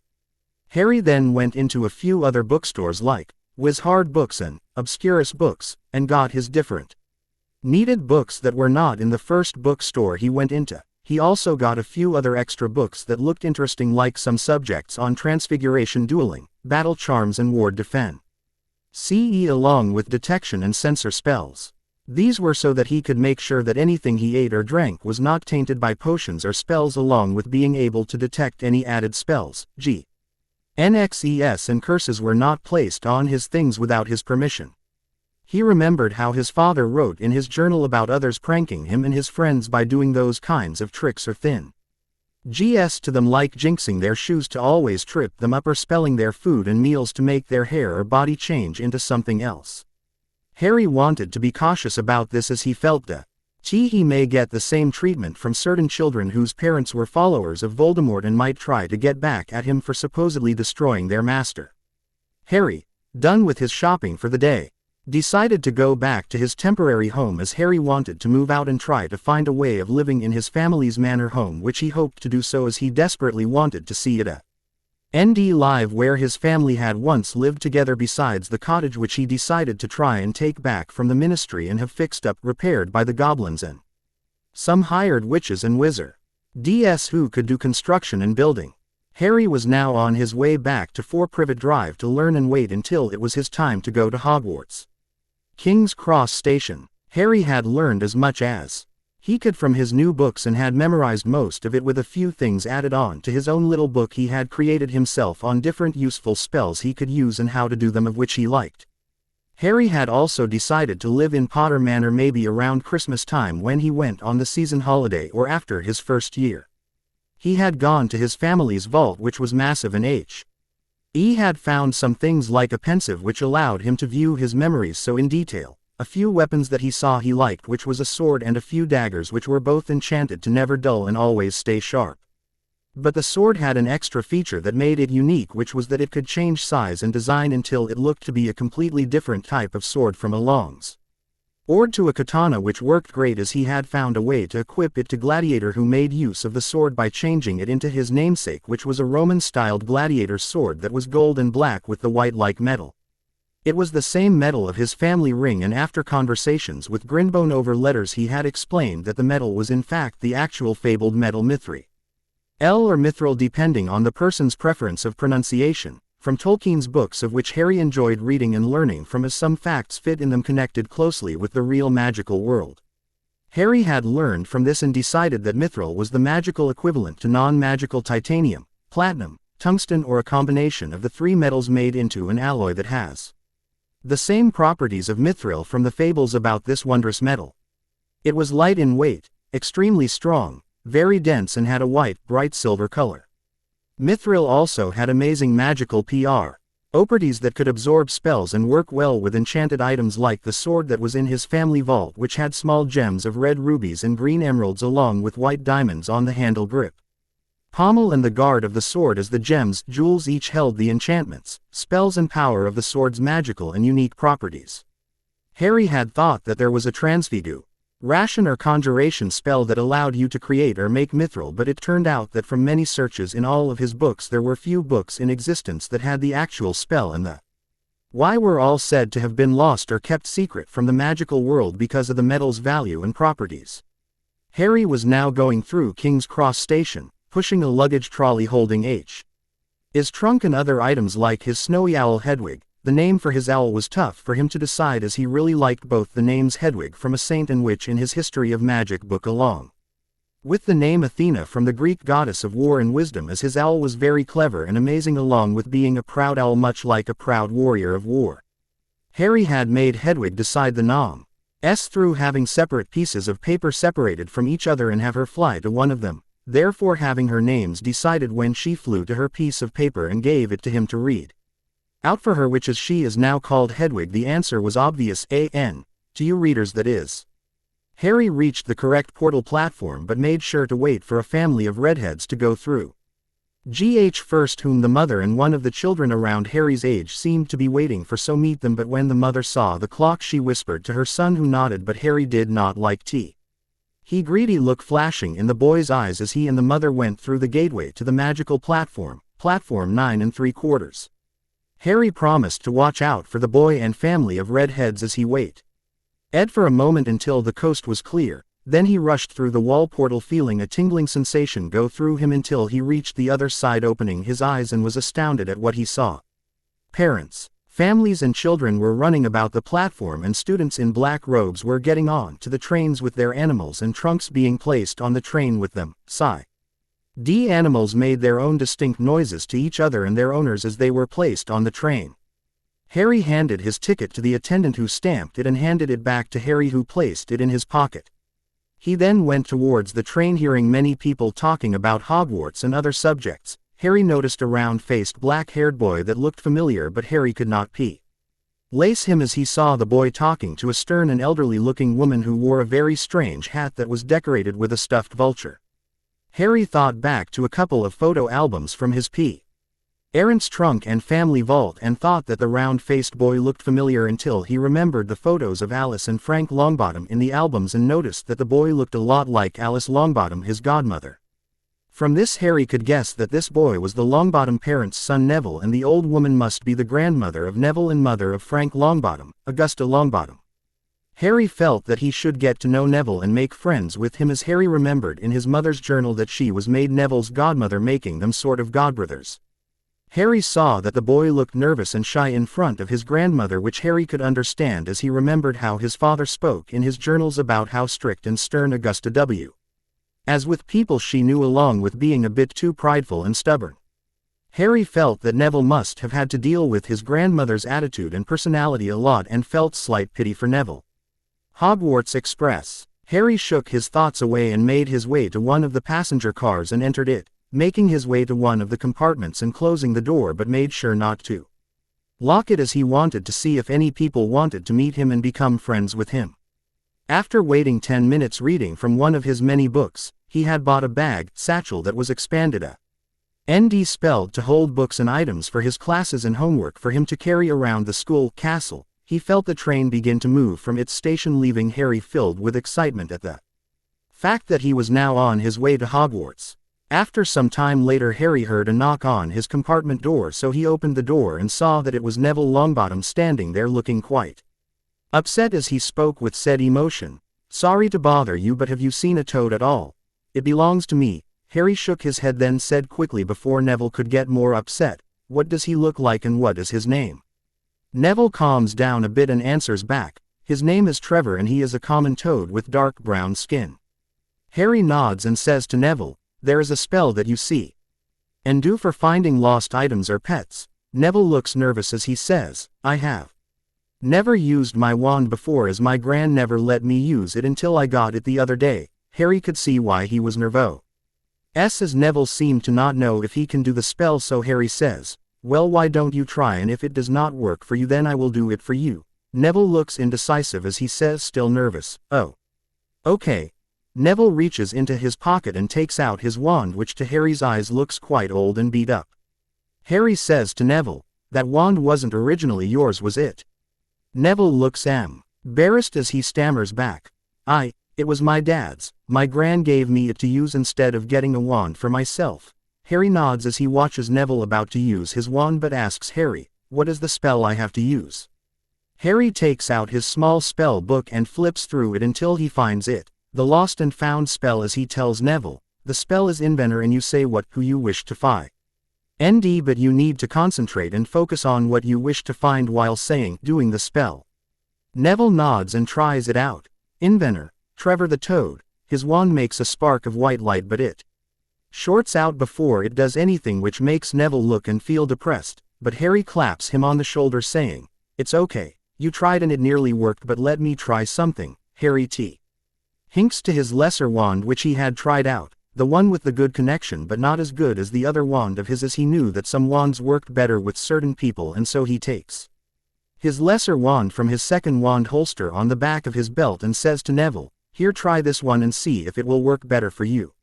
Neville looks at Harry in surprise as the timid boy takes the wand gently from Harry, but then when he grasps it in his hand he feels a shooting and pulsing sensation go through his arm which startles him, as he has never had that sort of feeling from his own father's wand when he got it. Harry nods smiling as he can see that his second wand, although belonging to him, seems to work much better than Neville's father's one, as he tells Neville, "Try the spell, but this time really concentrate and focus on what you wish to find and just feel with your own magic through the wand." Neville nods, this time looking determined as he tries the spell again. Inventor, Trevor the Toad.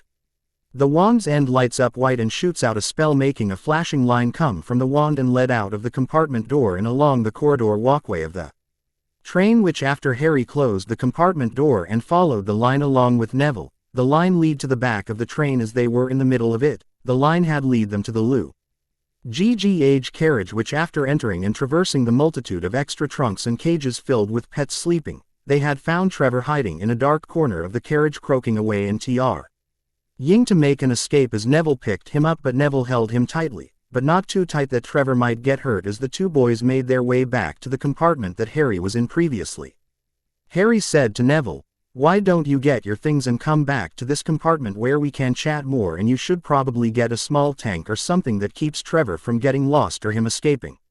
Neville nods as he tells Harry that he will be back soon, which Harry agrees to as he waits for Neville, reading a book during the wait. After a few minutes Neville comes back, but also has someone else with him. A girl around Harry's age with long bushy hair and slightly larger front teeth along with dark brown eyes as her most prominent features. Harry looks at Neville questionably, who answers back, "This is Hermione Granger. She was helping me find my toad and I told her about you helping me." Neville pauses as he says, "You know, I haven't even asked you your name." "Mine's Neville Longbottom." Harry smiles and says in return to the greeting, "My name is Harry Potter." Harry hears the girl, Hermione, and then Neville gasps as she asks Harry with an astonished tone of voice, "Are you really him?" Harry raised an eyebrow at the question, saying cheekily, "Yes, I am, otherwise I would have said a different name." Hermione blushes as she stammers and counts off the books that she has read about him, which Harry replies saying to her, "A lot of that stuff might not be true, as I have never given interviews or allowed my life's story to be told to others."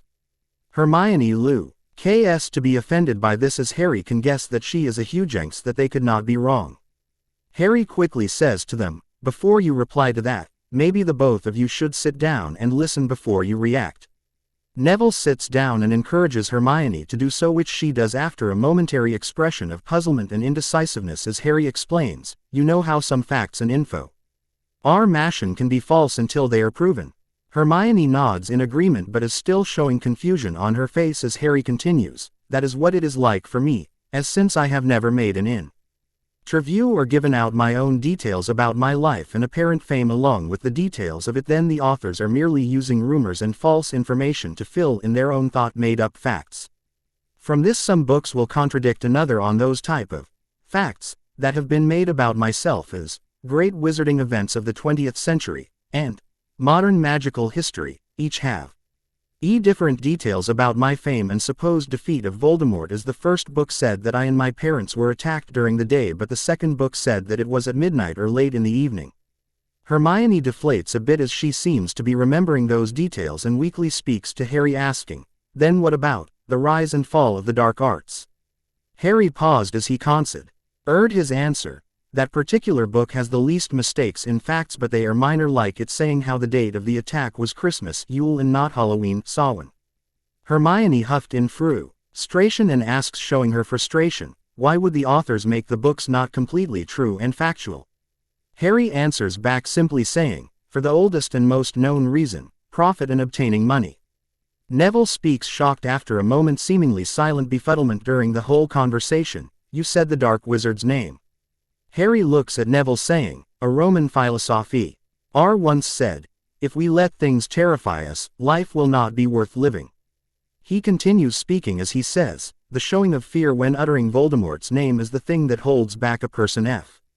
Rom being brave along with accepting that fear and moving on from it, so therefore both wizards and witches cannot advance and improve themselves." Hermione looks gobsmacked at the wisdom and knowledge of Harry, and Neville looks thoughtful and less scared as he says confidently, "Voldemort." Harry smiles as watches Hermione try it, which she says it with a slight stuttering in her speech, versus the Voldemort. She sighs in relief and says, "It feels not so bad saying the name now." Harry smiled and nodded as he says, "Let's talk about something else." The others nod as Harry also says to Neville, "You can keep the wand I gave you until you can get your own one, and then you can give it back to me." Neville looks confused as he asks, "But what will you use then, Harry?" Harry smiled and took out his favorite wand that works the best for him. The others look astonished as Hermione says, "How do you have two wands? I thought that we were only allowed to have one." She clearly showed indignation and annoyance at this seemingly new discovery. Harry shakes his head at this in slight exasperation and says, "Normally that is the case, but some people are allowed more than one wand due to a very old and not well-known law that allows people who are heirs or heads of their families to have two wands for safety and usefulness in case their first wand is broken beyond repair or stolen from them." Hermione looks confused as she asks, "What do you mean heirs of family?" Harry explains about how the way that magical families work and of how most of them are pureblood or half-blood, with Neville helping too, as he says that his family is like that too. Hermione looks astonished and indignant at some of the things that those families can do and are allowed to do, as she says, "You mean that most of these families can do magic during the summer and holiday breaks because they are from these families and there are wards that allow them to not be detected by the Ministry of Magic?" Harry nods as saying, "I know that it is unfair to non-magical born witches and wizards, but it is all part of the International Statute of Wizarding Secrecy and its laws, as there are those who do magic without thinking and in front of non-magical people, which could endanger the safety of the magical world from non-magical people, as a lot of them will be discriminative and want all witches and wizards wiped out for the our own racist and evil reasons, as has been shown in the past in America during the witch trials and during times of great stress in both the magical and non-magical sides. You yourself must already know how throughout history those kinds of attitudes have started wars and many deaths, which is the reason for the whole safety of the magical world, but mainly Britain and Europe.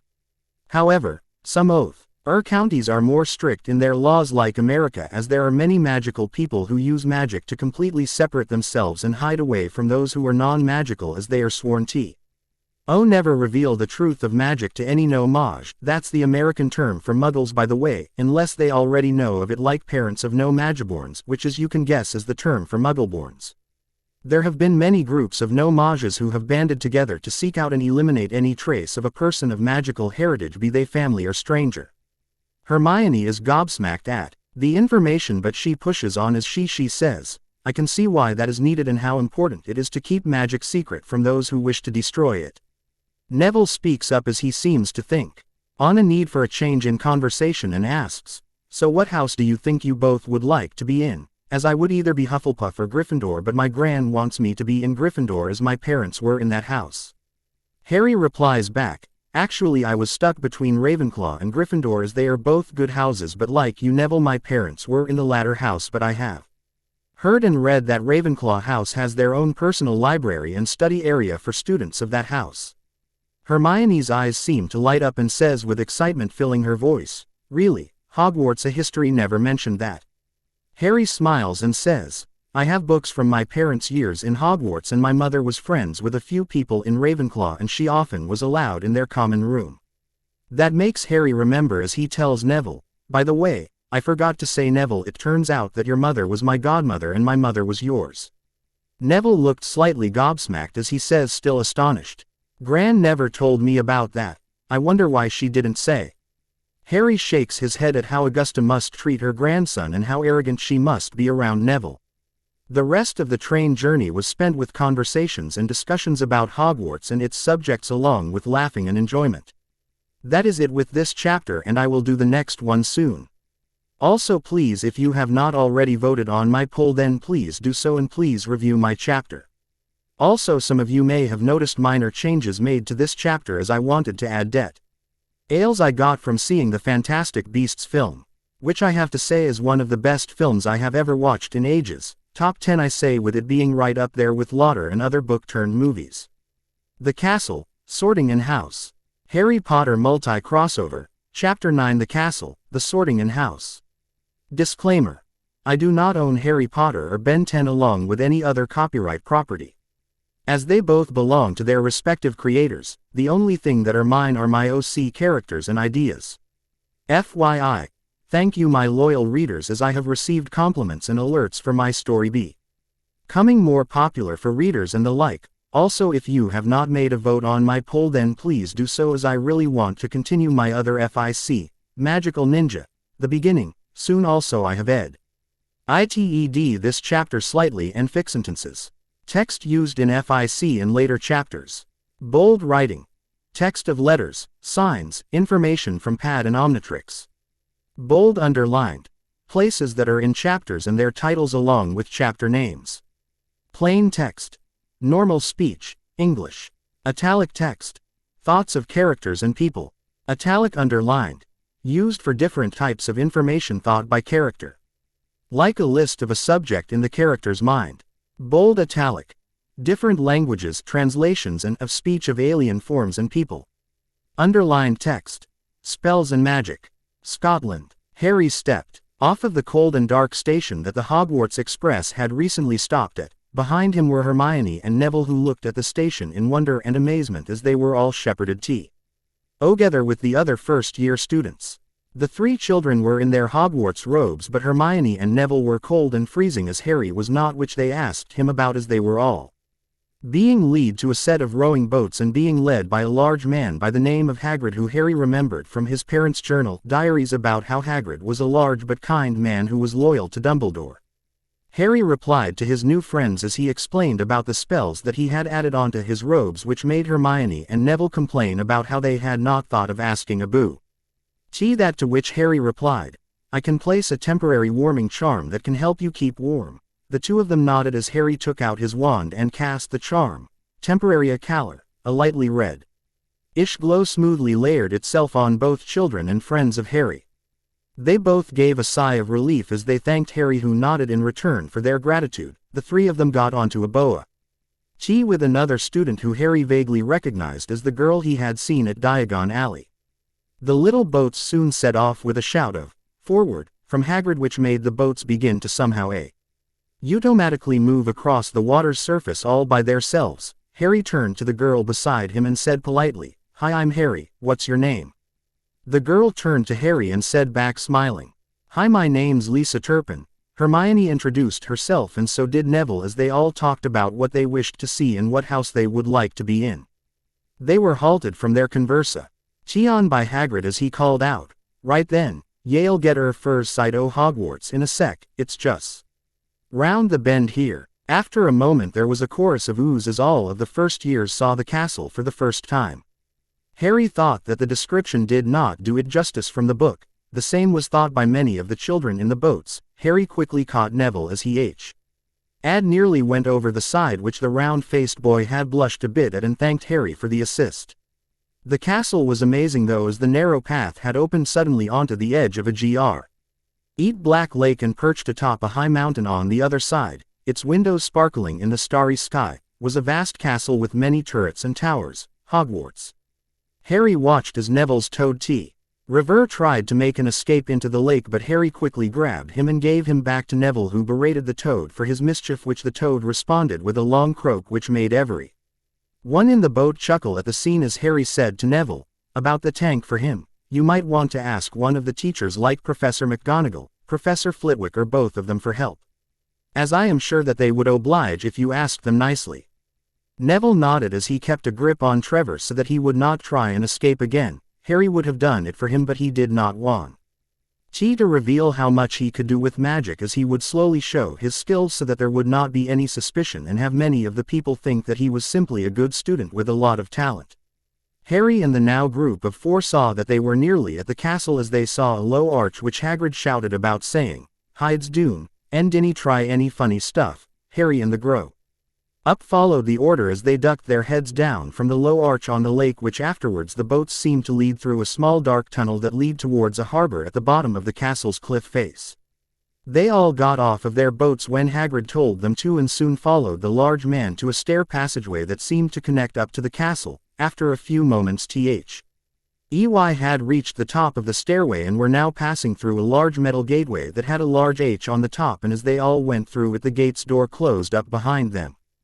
Hogwarts. Harry saw that they were headed for the castle's main pathway. As they all entered the castle through the grounds, they all followed the stairs that lead to what looked to be Hogwarts' entrance hall to Harry's knowledge of the castle, from which Harry could see that they were on the ground floor of the castle. Harry was snapped out of his thoughts by Hagrid knocking on the large oak door that looked to be very tall and wide. The door opened and out came a strict-looking, dark-haired elderly witch who wore emerald green robes and a stern face. Harry immediately recognized the witch as Minerva McGonagall, deputy headmistress and head of Gryffindor House, which from Harry's father's journals he knew was a very strict woman and not someone you would want to get on their bad side. Hagrid spoke to the professor, the Firs, years. Professor McGonagall, the slightly elderly witch, nodded and replied to him, "Thank you, Hagrid, I will take them from here." Hagrid nodded and went through another set of doors which Harry knew was the Great Hall entrance doors. The professor spoke to the first years after leading them into a small room which was just off of the Great Hall. "Welcome to Hogwarts, the St. Art of Term banquet will begin shortly, but before you take your seats in the Great Hall, you will be sorted into your houses. The sorting is a very important ceremony because, while you are here, your house will be something like your family within Hogwarts. You will have classes with the rest of your house, sleep in your house dormitory rooms, and spend free time in your house common room." She paused and continued speaking. "The houses that you may be sorted into will be Gryffindor, Hufflepuff, Ravenclaw and Slytherin. Each house has its own noble history, each has produced outstanding witches and wizards. While you are at Hogwarts, your triumphs will earn your house points, while any rule breaking will lose house points. At the end of the year, the house with the most points is awarded the House Cup. A great honor this is to your house. I hope that each of you will be a credit to whichever house becomes yours. The sorting ceremony will take place in a few minutes in front of the rest of the school. I suggest you all smarten yourselves up as much as you can while you are waiting."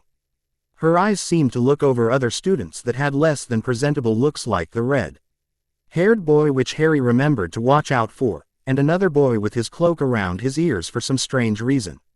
The professor spoke after looking over the students once more. "I shall return when we are ready for you. Please wait quietly until then."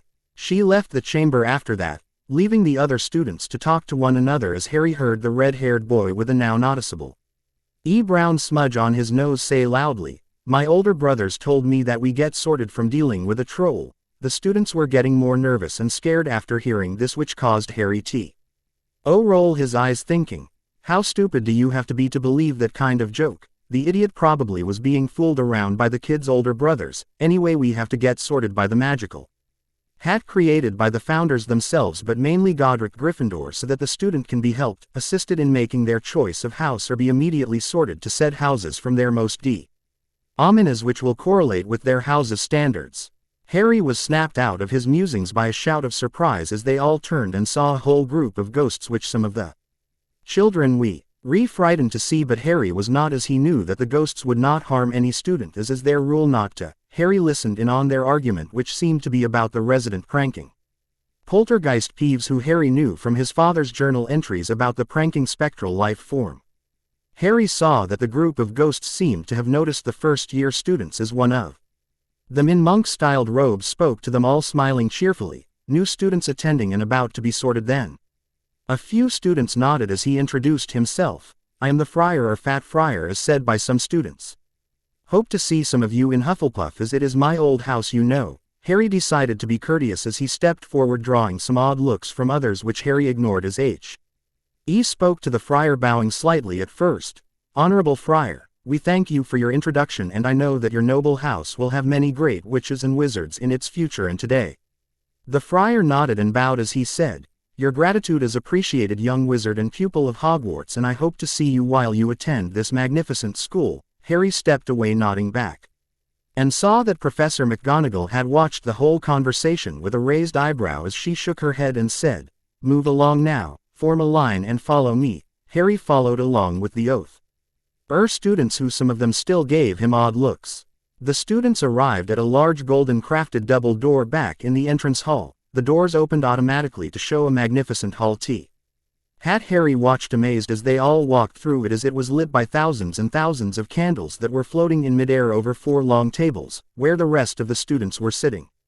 These tables were laid with glittering golden plates and goblets, and at the top of the hall was another long table where the teachers were sitting as Professor McGonagall led the first years up there, so that they came to a halt in a line facing the other students, with the teachers behind them. The hundreds of faces staring at them looked like pale lanterns in the flickering candlelight, and dotted here and there among the students, the ghosts of Hogwarts shone misty silver.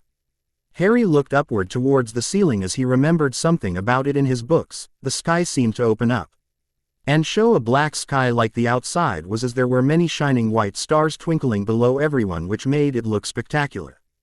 Harry looked back down again as he heard Hermione comment, "Abo.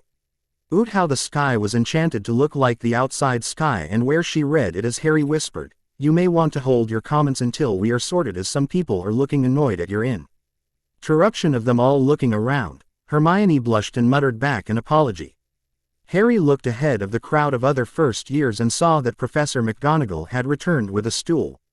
A long parchment-made list which Harry guessed was the student names, and hat which Harry knew as the sorting hat, which was looking rather ratty and worn out, but he guessed that it was meant to show the age of the hat, or the teachers forgot to repair the hat's already enchanted yet worn-out leather.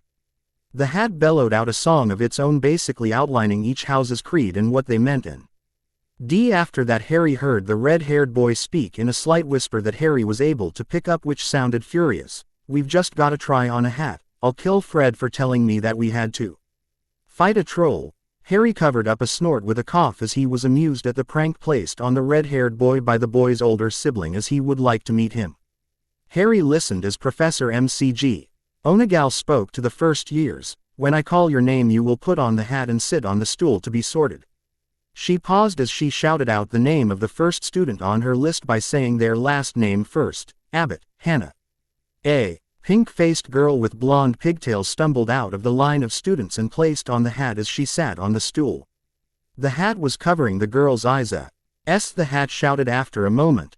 "Hufflepuff." A said house's table cheered for her as the Abbott girl took the hat off and handed it back to McGonagall. Then she ran to her new house while her robes changed color from the standard black tie and Hogwarts crest to a double-colored tie of black and yellow with the crest of a black badger behind a background of yellow in the shape of a kind of shield. Harry knew from his parents' records that it was just the parting magic of the sorting hat, as it changed the uniform of the Hogwarts robe, which will allow the rest of the school robes to be magically changed.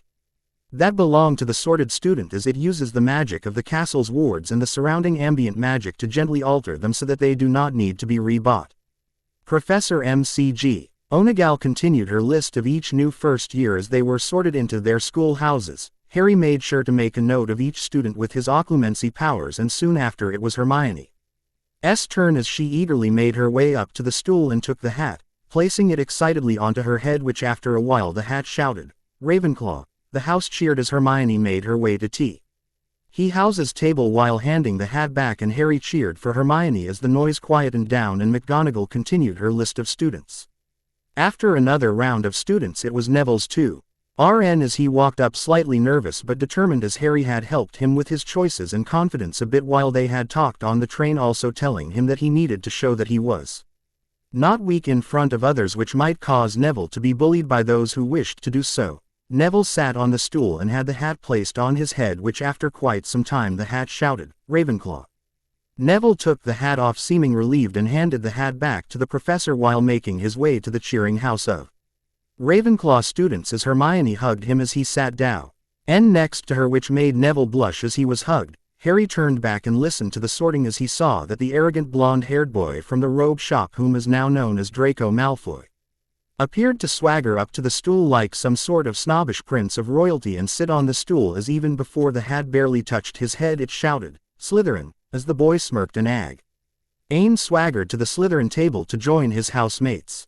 After some more people were sorted it was Harry's turn as McGonagall called out, "Potter, Harry." Harry made his way up to the stool ignoring the whispers made by the students in the hall, but he subtly saw that the headmaster Dumbledore stand up much straighter to closely watch Harry's sorting, which made Harry want to roll his eyes at all of it, but he concentrated as the hat was placed over his head and soon it seemed to speak with him in his mind but made a surprised noise as it said, "This is a surprise, Mr. Potter, that you have such strong occlumency abilities as I nearly could not speak to you with my own magic," Harry replied, thinking to the hat saying, "Well, I had to learn with how it was possible for others to read my mind, and I know that you are bound by your makers to keep conversations and knowledge of students that you sort from others like the headmaster unless they have passed on or are ordered by an heir of the found heirs, which will be most unlikely to happen anytime soon." The hat seemed to chuckle as he said back, "I do know that the old man is a very sneaky and a little manipulative along with being ignorant of smaller things such as facts about you." Harry could see what the hat meant as it seemed to have listened in and known about some of the things that the old man Dumbledore hsf. Harry replied, "Well, I think that you should sort me, as I can guess that some people are getting impatient with the amount of time we both are taking, but if you ever want to talk then I am more than happy to oblige." The hat seemed to mentally nod and spoke back to Harry saying, "Yes, thank you for the offer and I will accept it, but let's get on with the sorting of you as I can clearly see that you would do well in all houses from your balanced personality, but your thirst for knowledge and need to learn all that you can about this world far outweighs your other talents, plus I can see that you wish to join your new friends that I had previously sorted, but a word of advice, you may need to help the Longbottom heir as he is in serious need of help from you, but that is all that I can say about it, so without further delay I choose your house of the intelligent and witfully wise, Ravenclaw." Harry took the hat off and handed it back to a slightly shocked Professor McGonagall, who quickly re-schooled her express ion to blank as Harry made his way to the thunderous and wildly cheering house of Ravenclaws, but Harry saw that the Gryffindor house table was slightly shocked too, as Harry could guess that a lot of people thought that Harry would end up in Gryffindor also. From the headmaster's goldfish impression, the old man probably thought so too. Harry sat down with his new friends Hermione and Neville as they both watched Lisa Turpin's sorting, after which she was sorted into their house, which they cheered too about. Harry smiled as Lisa came down and sat beside him, and he watched the rest of the sorting tea, hinking to himself, "I am finally here and I'm loving it." That is it for this chapter, as the next one will involve Harry getting to know about his new house and his first day of classes, along with a small section detailing the reactions and thoughts of a certain annoying headmaster. Please review and vote on my poll. The School, Tour and Reactions. Harry Potter Multi-Crossover, Chapter 10, The School, Tour and Reactions. Disclaimer: I do not own Harry Potter or Ben 10 along with any other copyright property, as they both belong to their respective creators. The only thing that is mine are my OC characters and ideas. FYI. Thank you, my loyal readers, as I have received compliments and alerts for my story becoming more popular for readers and the like. Also, if you have not made a vote on my poll, then please do so, as I want to continue my other FIC, Magical Ninja, The Beginning, soon. Text used in FIC in later chapters. Bold writing. Text of letters, signs, information from pad, Omnitrix, etc. B. Old underlined. Places that are in chapters and their titles along with chapter names. Plain text. Normal speech, English. Italic text. Thoughts of characters and people. Italic underlined.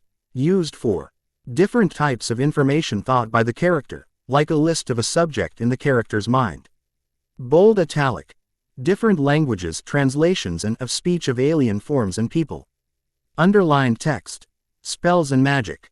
Hogwarts. A few moments later, after the sorting, Harry watched as the last student was sorted into Slytherin, a Blaise Zabini, who was a dark-skinned, vain-looking boy who, from the last name Harry could guess, was of Italian descent or from an Italian magical family. Harry was glad that he could now know who the red-haired kid was, a Ronald Weasley who was being teased by two twin redheads. One of them he could guess was Fred Weasley, as the one across from them was a very pompous and stuck-up looking redhead with a badge on his chest, which could mean that this was Th. Gryffindor prefect due to the red and golden P symbol and pin badge on his robes. Harry turned back to his new friends and talked to one another as he asked Neville, "Hey Neville, what did the hat saw? Why do you as you were up there for a while?" Neville looked nervous but replied, "The hat told me that I would do well in Gryffindor or Hufflepuff, but I wanted to be with my friends, so the hat decided to place me here, but it also said that my knowledge of herbology was excellent and worthy of a Ravenclaw, so it worked out well." Neville smiled at this and Harry could see that the boy was very happy to be there. Harry saw that both Hermione and Lisa were talking about classes and things which they would have later on in the next couple of days, as it was Saturday today and everyone would have her free day for them to get used to the castle and know their way around if they even bothered, as he would bet that nearly half of them would even try and the rest would be just lazy and not bothered to do so. Harry listened in on the introduction and speech from the old man and headmaster of the school. He was puzzled at the warning about the third floor, as it seemed as if the old man wanted to have impressionable first years and rebellious teens to try and go to where the now forbidden floor and corridor were and find out why it was forbidden. It did make him feel curious, but he controlled it with his mental abilities, yet he could not help feeling like he would find out the truth soon over the year he was attending here as a first-year student. Harry ate and enjoyed his fill from the food, but made sure to balance out his meal so that he would not get tubby from so many of the fatty foods on the table. He saw Neville give him a curious look at his meal choice, so Harry explained, "I have a set diet plan which has me balance out the heavy, really fattening and greasy foods with healthier options on the table that many people seem to ignore or not have." Neville asked, "Why do you have this diet plan anyway?" Harry replied saying, "I do exercise and martial arts training every day, as I had joined a few clubs on self-defense and fighting when I was a little bit younger, and just simply kept up the training and exercises as I enjoyed them, as they kept me fit and healthy, but a part of the training was to learn of what foods that you can't eat in excess and overdo, which is fatty foods, as I said before, as with most people you get overweight and unhealthy from so eating too much of it."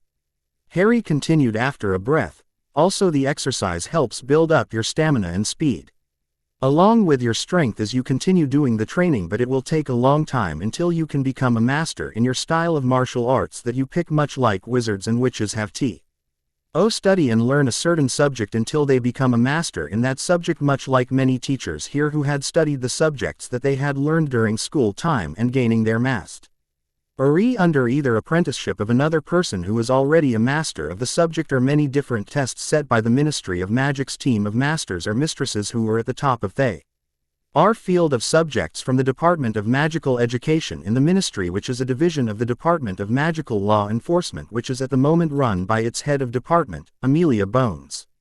Neville seemed to consider this, and Harry saw that most of the first and second years had listened into the conversation between him and Neville, and saw that Hermione looks to be paying most attention, which Harry guessed was about the mastery and learning of subjects along with what it takes to become a teacher. Harry saw that Neville was about to speak again, so he listened as the boy spoke to him. "Can I join in on your exercises, as I want to be able to defend myself if the wand I have on me is not with me at any moment?" Harry considered this and said, "I will think about it, as I need to have a set plan and schedule for our exercises and training sessions, but that will have to be for either tomorrow or Monday, when the teachers hand out class schedules for each of their house students." Neville nodded at this, and Harry turned to the girls and asked, "You two can join in if you want." They both seemed to think about it, and Hermione answered for them saying, "ITNK that we will pass for the moment, but we will think some more about it until we are sure that we want to join in at all." Harry accepted this, as he looked more interested in it than Hermione did, but both had uncertain looks and feelings showing from their features and posture. Harry watched the other teachers as he saw each of them look at him somewhat discreetly, or not so much as the old man was watching him the most, besides Snape, whose eyes would flick to him every few minutes. Harry was glad that he had found a way to hide his Omnitrix, as he had found a program to make it look like a Norma L analog wristwatch with black and green designs, but still have the hourglass picture as the watch's face. That way it would be not so noticeable or seen by curious students or nosy old men that he knew of, and he thought the symbol was cool. Harry had a small dessert of fruit salad and vanilla ice cream. He did not want to have too many sweets, as it was bad for his teeth, as he knew from Hermione. That her parents were dentists but her mother was actually an orthodontist, and both very successful and well off from their profession. But he heard how Hermione's father used to be a Navy lieutenant, a Nant in his youth, but had retired after an accidental injury involving a rescue mission, and had later met Hermione's mother in university or college when they both had been studying for a dentistry A.D. medical degree, and from then became friends, then eventual boyfriend, girlfriend, and finally husband and wife, then parents to Hermione when she was born some years later. Harry had finished his RT and saw the plates disappear as the headmaster stood up and spoke. Now that we have all enjoyed and finished our meals and before the prefects direct the new first-year students to their dormitory, I would like you all to join us in singing the Hogwarts school song. Harry saw that all of the teachers' faces had become rather annoyed or fixed as if they did not like that particular task or song. Which Harry could agree with, as he remembered his father writing about it in his journal, which sounded and looked like an idiot wrote it, as it sounded ridiculous to him. Harry saw the headmaster flick his wand and a long flowing golden ribbon banner flew out of it with silver words that had the song made into like a sing-along type text as they all began singing the song, some people with exasperation or embarrassment and annoyance. The headmaster spoke again before the singing began. Everyone may pick their favorite tune, and so without further ado let us sing, and that is what they all did. But some, like Harry, did it with great reluctance. Hogwarts, Hogwarts, Hoggy-Warty Hogwarts, teach us something please. Whether we be old and bald or young with scabby knees, our heads could do with filling with some interesting stuff, for now they're bare and full of air, dead flies and bits of fluff. So teach us things worth knowing, bring back what we've forgot. Just do your best, we'll do the rest, and learn until our brains all rot. Harry sang it in a bored and unhappy tone. He also saw that the red-headed Weasley twins sang it in a funeral marching tune to his amusement and relief at someone cheering him up from singing the ridiculous song he was forced to sing. The headmaster appeared to wipe his eyes after clapping at the song as he said to Harry's disbelief at the old man's mental health, "Ah, music. A magic beyond all we do here, and now it is bedtime for most of you, especially our new first years, so off you go." Harry sat up, as did the rest of the first years, who all followed the voice of two older people standing near the great hall doors, who seemed to be the Ravenclaw house prefects and fifth years, as one had long blonde curly hair and smooth-looking pale skin with clear but kind shining blue eyes, with her prefect badge in blue and bronze colors proving her to be the fifth year. The other prefect was a young man of tall stature and good muscular build with amber brown eyes, dark slightly long brown hair and pale skin. The young woman spoke first. "Okay. Follow us to your dormitories and house. I am Penelope Clearwater, female Ravenclaw prefect, and beside me is Robert Hilliard, the male Ravenclaw prefect, and both of us will help and guide you to your common room and dormitory." Robert spoke to the first years. "If you will come with us, then we can begin our journey to the Ravenclaw house." Harry, along with the other years, began following Penelope and Robert as they lead them all out of the great hall and up some of the stairs until they came to the Grand staircase and went down some of the staircases as the prefects told the first years about them being able to move about from one side of the floor to another, and this was at each floor of the castle, except the lower grounds and dungeons where most potions classes were. Harry knew of the staircases as his father had written about them. One of the games or fun things that his father and friends said to do when going up or down them was to race up or down them before the stairs changed their position, and whoever won the most races would get a chocolate frog or a small bag of galleons. They came to a large entrance and circular area that had a high and long spiraling staircase that seemed to be the Ravenclaw Tower Harry had read about, which is where Ravenclaw House was, along with having Professor Flitwick's office and private rooms located near the entrance to Ravenclaw House. They all took a while to get up the steps until they came to a large roomed opening resembling a corridor or vestibule, and inside was a large door colored in blue and bronze with a knocker in the shape of an eagle but bronze. Robert turned and stopped the group and spoke. "This is the entrance to the Ravenclaw House common room, dormitory and study, library room." He nodded to Penelope, who continued speaking where Robert left off. "This door is unlike most other entrances to the other houses' rooms, where theirs have either a password or secret way of entry. Ours is unique, as the knocker will ask the person a riddle or puzzle that must be solved to gain entry, which has worked as a very good security maze. Yours others who have tried to gain entry will be given an especially difficult riddle to solve, as the knocker will recognize a student, not of this house, and this would make nearly all people give up, as they often leave frustrated or confused over the riddle or puzzle asked of them to answer. Robert nodded and said to the group, I will now knock on the door and the knocker will ask a riddle or puzzle to be solved. I and Penelope will of course allow any first year to try and answer the riddle, puzzle, and if you do not get it then we will do it for you, but remember the riddle is not always tea. He same and many a Ravenclaw has spent many a time trying to gain entry, but it is a bother when you have forgotten an important book or piece of homework and need it along with your Quidditch kit and outfit in a hurry. Robert smiled as the other first years chuckled or giggled at the probable image of a whole bunch of students trying to get in and half of them going mad with worry over missing an item or book that is needed for classes or Quidditch.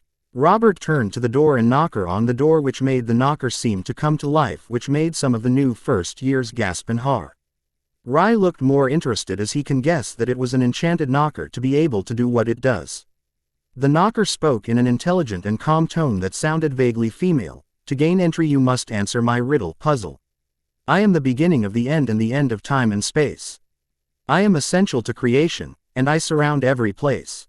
What am I? Robert looked at the somewhat confused Ed and thoughtful first-year students as he asked, does anyone have an answer? Harry considered answering as he thought it over and soon came up with the answer as he called out, I would like to try. Robert nodded and everyone looked at Harry in anticipation of his answer as Harry spoke to the knocker. It is the letter E. End, time, space, and every place. The knocker looks at Harry and replies, well said, and answered. Welcome young ravens to our nest. The door opened as some of the students looked at Harry, signs on their faces, matched by the prefects who gave Harry nods of appreciation. Soon the group went inside and soon others looked at the common room with awe, especially Hermione and Neville, as it felt spacious and well decorated. Robert directed the students on the way to their dormitory, and as Penelope told them before they went up that both she and Robert will give a tour and proper introduction to Ravenclaw Tower along with Hogwarts, and that their head of Ravenclaw House and Charms, Professor Phileas Flitwick, will speak to them all later on tomorrow. The first years went off to their dorms as Harry and Neville bid Lisa and Hermione goodnight, as they did so in return before they all went off to their new rooms and sleeping quarters. Harry and Neville went up a short flight of stairs until they came to a bronze door signed, First Year Ravenclaws, and opened it up to a large and roomy dorm with the house colors decorating it all, as they each found their beds with their respective trunks and saw that each section that was for a bed was separated by a wooden barrier for more privacy, and found that there was a folded desk, work area attached to a side of the privacy barriers for homework and private study next to the bed, with enough room for them to move about and not bump into things. Harry bid Neville a good night, which Neville returned in gesture as they both unpacked their sleeping clothes, pajamas, and went to sleep, as did the other residents of He dorm. All of them went to bed to sleep and get well rested for tomorrow. Harry had a last thought before he dozed off to sleep. I hope that tomorrow will be as great as this one has been. Hogwarts the next day. Harry felt and heard his watch beep, waking him up from his restful and comfortably relaxing slumber as he vaguely remembered a whistling sound of the wind going through the dorm room, which helped him sleep very well, as it felt rather soothing for him, and hoped that he could find a way to make the same effect happen when he was back at his room at Privet Drive, sleeping on his bed. Harry turned the alarm off and got out of bed and made his way to the ensuite bathroom for the first-year Ravenclaw males of the dorm. As he was getting there he noticed that the others were not awake, and he snorted as he saw one of them hugging their pillow like a teddy bear. Harry entered the bathroom and was slightly stunned at its size as he saw that it was at least the size of the common room or larger. There were private showers that allowed modesty for those who were very private or shy about their body being seen by others, and separate baths for those who prefer them to showers which were separated by large cubicles. Harry went to one of the showers and cleaned himself as the water, shampoo and soap ran down his body as he was cleansed. After that he went to one of the sinks and started cleaning his teeth, but instead used a spell he had read and taught himself from a grooming and cleaning spell book for personal hygiene and cleanliness. He felt the spell tingle over his gums and teeth, which tickled a little, but the result was very good as his teeth were sparkly white and left a slightly minty aftertaste. Harry left the bathroom, dressed and cleaned as he had left a set of clothes before really going into the large bathroom, which he had changed into once he was done using the room. Harry shook Neville awake as the boy grumbled and woke up blearily and seemed to be on slight automatic as the boy made his way to the bathroom, but not before nodding slowly as Harry told him to wake the others in the dorm as Harry was going to go down to the common room. Harry arrived at the common room a few moments later. He looked around and got a really good look at the whole of the room. It was large for a lack of a better word and reminded Harry of some sort of museum or important building, as some parts of it looked to have Roman-style towers and themes as sashes and pieces of cloth hung around the ceiling that was in the Ravenclaw colors, and off to the side Harry saw an entrance to what looked to be a fairly good-sized library, with the entrance being a slight arching entrance with a sign to the side pointing to it saying, Ravenclaw Private Library, Study Room, which Harry knew he would have to check out later. Harry also saw what looked to be a marble statue or model of what was thought to be Rowena Ravenclaw, or the closest resemblance to her. He saw that the Saint Atue had a small set of jewelry hanging on it, like what looked like a tiara, and a set of earrings and necklace which were also designed with the Ravenclaw colors in mind, except for the tiara, which after closer inspection looked to be a remake or copy of the lost diadem of Rowena Ravenclaw. He turns and heard a familiar voice as he saw that it was Hermione walking down from the Ravenclaw female dorms and talking to Lisa as he heard the last part of their conversation. I can't wait for classes and meeting Professor Flitwick, our head of house. Harry speaks. Hey girls, how was your night? Hermione's eyes appear to light up as she speaks, excited. It was amazing and the dormitory room is beautiful, right Lisa?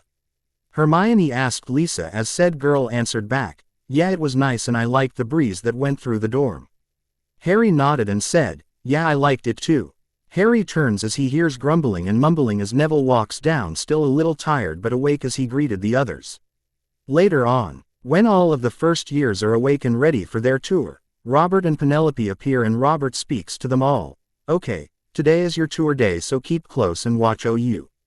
T for Peeves the poltergeist when with us, and make sure that you do not get lost or separated, because if you do it will take a while for us to find you. Penelope nodded as she opened the doors out into the tower's floor and guided the students out, with Robert coming from behind them to make sure that the students do not wander off. They begin the tour by going through a corridor that the students had not noticed before, which Robert explains as they walk through it. This is one of the other ways to get to the main school area, as the reason we had used the other path was because of tradition, and it is mostly used to get to the Great Hall and the Potions classroom, which is located in the dungeons. This path that we are now going through leads to the 5th floor and is used mostly for getting to classes like History of Magic, Charms and Defense Against the Dark Arts, but since half of the 3rd floor, where Defense Against the Dark Arts is usually located, has been closed off and forbid from entry at the moment, this year the Dada classroom has been switched to one of the Transfiguration Courtyard Middle Courtyard's classrooms. Penelope continues for Robert, who begins to point out shortcuts and passages to get to classrooms and other different areas. The Transfiguration classroom is located on the 1st floor that has to be reached from going over a bridge on the 1st floor. That leads to that particular courtyard where most people like to relax and unwind, as the courtyard is good in the early summer sunshine and springtime weather. The History of Magic classroom, Classroom Own C4, is also on the 1st floor, but I should warn you that the teacher is an actual ghost and will most likely put you to sleep as soon as the lesson begins because of the teacher's voice that is low and droning that makes you want to close your eyes and sleep through the class. Harry smirked a bit at Hermione's shocked and miffed expression, as he can see that she would find it criminal to sleep through a lesson when the teacher is talking and trying to teach them. Harry whispers to her, she's not lying, Hermione. I remember reading about the history professor Cuthbert Binns from my parents' notes and records about how the teacher would just drone on and on about dry and boring facts and not really teach the students anything except about goblin wars with humans and giant uprisings and nothing else of interest, and the thing is that he does it year after year with no chance. Hermione looks annoyed and upset as she whispers back at Harry, how can they just let a subject like that be come so horrible and unwanted, as we need to know about the history of the magical world, especially for those who have been raised all of their life by non-magical people all of their lives. Harry knows as he knows this to be true and hoped in the not-too-distant future he would use his political power and wealth to change the school for the better, as he knew that even though this school was boasted as the best school in the world or Europe for magic and about magic, Harry knew that it was at least in the top 10, with it being just rated the 9th out of the 10th. Harry made a list in his HEA.D of the top 10 magical educational institutions of the world. 1. Mahoutokoro University of Witchcraft and Wizardry, Japan. 2. Ilvermorny School of Witchcraft and Wizardry, North America. 3. Salem Witches Institute, North America. 4. Ouagadougou School of Magic, Africa. 5. Durmstrang Institute of Magical Learning, Norway. 6. Beauxbatons Academy of Magic, France. 7. Wizarding Academy of Dramatic Arts, England. 8. Academy of Magical Flying and Education, Wales. 9. Hogwarts School of Witchcraft and Wizardry, Scotland. 10. Charms School of Learning and Recreational Magic, Ireland. The first and best-rated school of magic, Mahoutokoro University of Witchcraft and Wizardry in Japan, was said to be located in the Sea of Japan on the island of Nakano-shima, which was the main magical school for Asian countries like China, Thailand, Korea, Mongolia and any other Asian countries that is accepted by the school, provided that the students and families have lived in these countries for up to a limit of 5 years. It had many great teachers who were at the top of their field of magic, with each of them having some fame for their achievements, as well as the school promotes values of balance and equality with many similarities with Hogwarts-like houses for groups of students to be sorted into with similar values to the founders of Hogwarts, but there were only 3 houses and not 4, but each had their celebration of values, which were the Red Dragon's honor and courage, the Yellow Kitsune's cunning and wit, and the Blue Kappa's wisdom and patience, with the uniform being in a traditional Japanese robe or what is known as a yukata, with all of the extra items added to it. The uniform was in black with the colors of their house added on or shown along with the robes, with the color being crimson for the Red Dragon house, gold for the Yellow Kitsune house, and royal blue for the Kappa house. The school also had formal robes which were known as kimono for special occasions or festivals, holidays of Japan. Its subjects and classes also had martial arts and other non-magical subjects that would help the student in later life, which Harry hoped to include and have them become a part of the educational curriculum of Hogwarts. Harry snapped out of his thoughts as they arrived at the Great Hall. He seemed to have missed most of the tour, but he knew that he would only need to ask the magical portraits for directions. The prefects left the first-year group and they all had their breakfast, with each person having discussions and talks about the coming classes tomorrow. Harry had no idea of the conversations and thoughts of some of the staff of the school about his sorting and future. Headmaster's office. After breakfast, Dumbledore's Pav, Albus Percival Wulfric Brian Dumbledore, was conflicted and confused, as he had thought that the Potter child would be placed in Gryffindor, as this was supposed to be a part of his brilliant plan to guide and mentor the boy in the path he set out for the boy.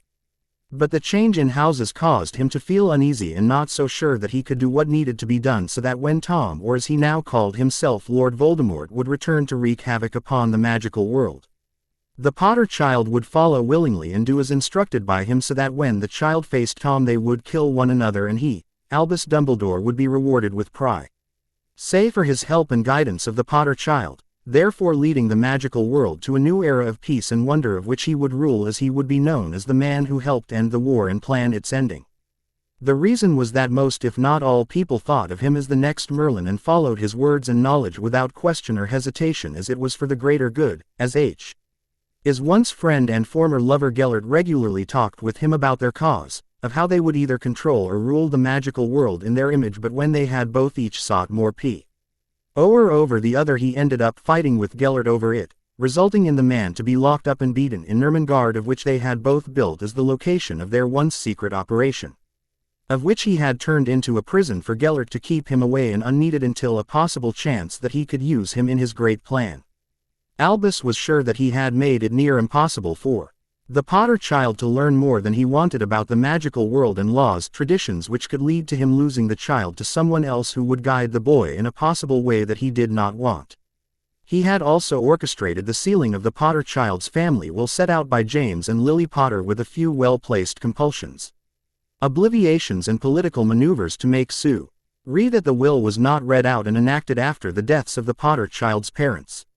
He had cast spells on the Dursley family to make them limit the boy's needs and make sure to be strict with the child, which would make him more able to be led to the cause for the greater good, as Hogwarts would be a symbol of freedom and safety, with Albus Dumbledore as someone who would be admired and Kept up to by the child and never questioned by the boy, and always be a person whom the boy could turn to in a crisis.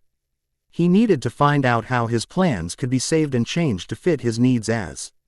He knew that a much smarter and more independent Potter child would be more difficult to lead and guide to his will. Then he suddenly remembered to his shock the agreement that he had made with Sever.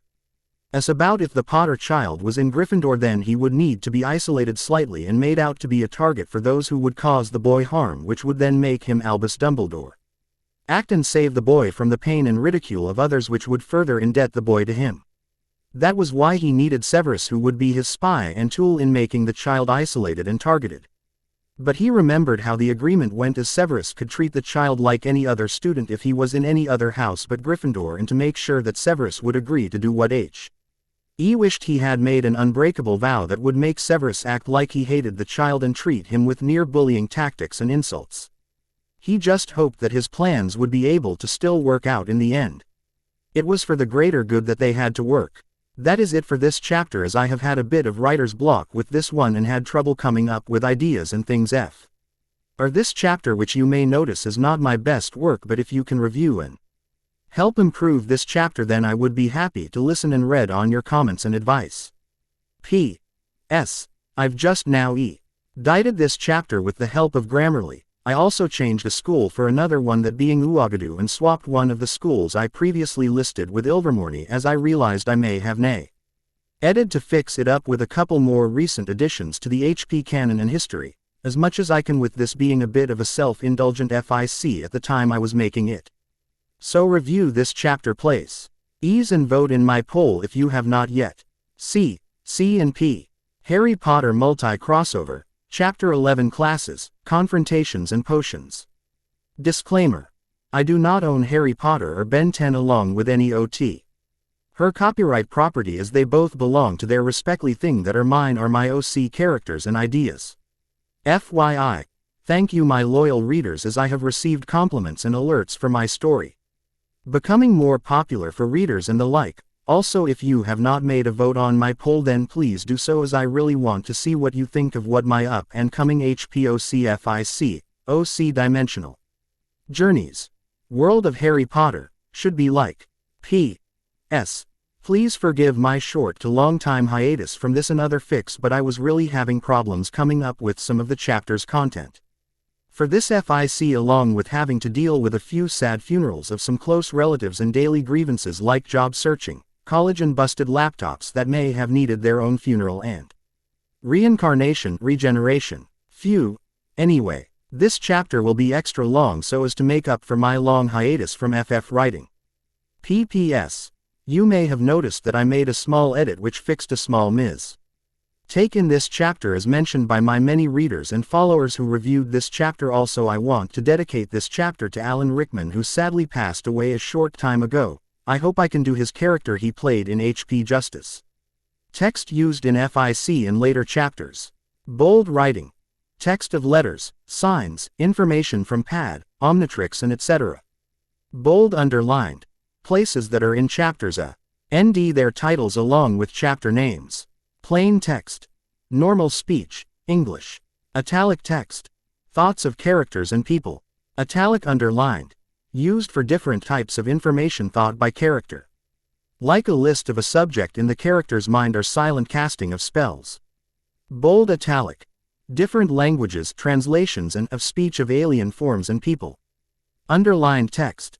Spells and magic cast out loud, separated by use of double punctuation marks, or magic said out loud, again separated by single punctuation marks but not cast.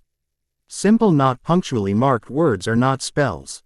Just words that are made to look and sound stressed and very serious by the character thinking or speaking either to themselves, someone else or a group. Hogwarts. The day after, in the early morning, Harry again awoke from a peaceful rest and began to get his things ready for his now daily routine. He absent-mindedly awoke Neville with a wave of his wand, enchanting silently as he said, "Rictusum Craw," which resulted in a small red bolt of energy to shoot out of the wand's tip and hit Neville's left foot, which was poking out of the covers, startling Neville with a surprised laugh. This woke up the startled boy, who looks around in drowsy confusion until he spots the smirking Harry with his wand still in hand, as he seems to twirl it softly in his fingers. Neville huffs and gets ready too, but mumbles about cheeky friends and too early. Harry hears this but shrugs as he knows that Neville is just kidding around and is still half asleep. Harry joins the slightly larger boy in the en-suite bathroom for a wash as he explains to Neville why they are to do this and not have a shower. We'll both be either very sweaty or sore afterwards, and a warm shower will be better for us to have a FTER. The exercises training sessions are done. Neville can see what he means by nodding his head in agreement as they exit from the bathroom, slightly cleaner but still sleepy. Harry takes out two TS of his exercise outfits and waves his wand, casting a number of spells to make one of them fit his roommate and friend, who he hands to after he is finished with his spell castings. They each undress from their pajamas and change into the exercise outfits that had been modified and set out. Neville also notes to his amusement, when looking in a nearby mirror, that his and probably Harry's new clothing has Ravenclaw colors added along with the house symbol on the left side of the plain white exercise tops. They both stepped out of their dorm room, but checked to make sure that they did not walk their dorm mates, which they appear to have not done so from the sounds of snores and sleepy mutterings throughout the surroundings of the room, shutting the door on the way out, which cancelled any more noises from their previously vacated dorm room. They now both head down, then out of the Ravenclaw common room and tower, journey towards the massive grounds of Hogwarts, where they set themselves up to begin their now soon-to-be daily workout. Harry gives Neville a set of exercise instructions to start him out as he explains why this must be done first. I want to see if you can at least complete this small set of exercises so that I can gauge your fitness level and adapt it to better suit your body's natural build, as I am more of an athletic build, which is much slimmer and more of a person suited to speed and quick movements. I can guess that you may grow out to be a more heavy-set build that relies on firm stances and is suited to strength with more power than swift movements. Neville nods at this as he can at least understand what Harry is telling him as he asks, "What will we start with then?" Harry shows a contemplative look as he suggests, "I think that we'd best start with some stretches and muscle relaxing, then some tension exercises so that we do not pull or harm ourselves during our workout." And that is what they did, which took about 10 to 15 minutes. Once that was done, they each began their own individual workout schedule, with Neville doing 10 push-ups, one lap around the grounds from the greenhouses to the Quidditch pitch gates, and finishing at Hagrid's hut, which Harry had pointed out during their warm-up exercises and drew out the route that he should take and come back from once he reached the hut. After that, it was a matter of cooling down and repeating the exercises until it was nearly breakfast, where they would then head back to the dorms, shower and cleanse themselves of their sweat and morning smells, then get ready to head down to the Great Hall for breakfast, hopefully joined by Hermione and Lisa. Harry quickly showed a few cool-down exercises, as Neville may be done faster than Harry as his exercises were longer and slightly more intense. Neville was very glad for the help as he started up on his set exercises by moving to a different area and beginning. Harry watched Neville start up to make sure that he had what he needed to do down properly. Harry then began his own set of exercises, which were 2 laps around the Great Black Lake, 30 push-ups, 15 pull-ups by using a nearby large boulder-sized rock for leverage and support, followed by a starter set of his own martial arts and kung fu, which he devised from the movements of Tai Chi and adapted as a way to not have to go through all of the styles he knew and could do, yet have a combined sort of way to go through them so that he did not get too rusty.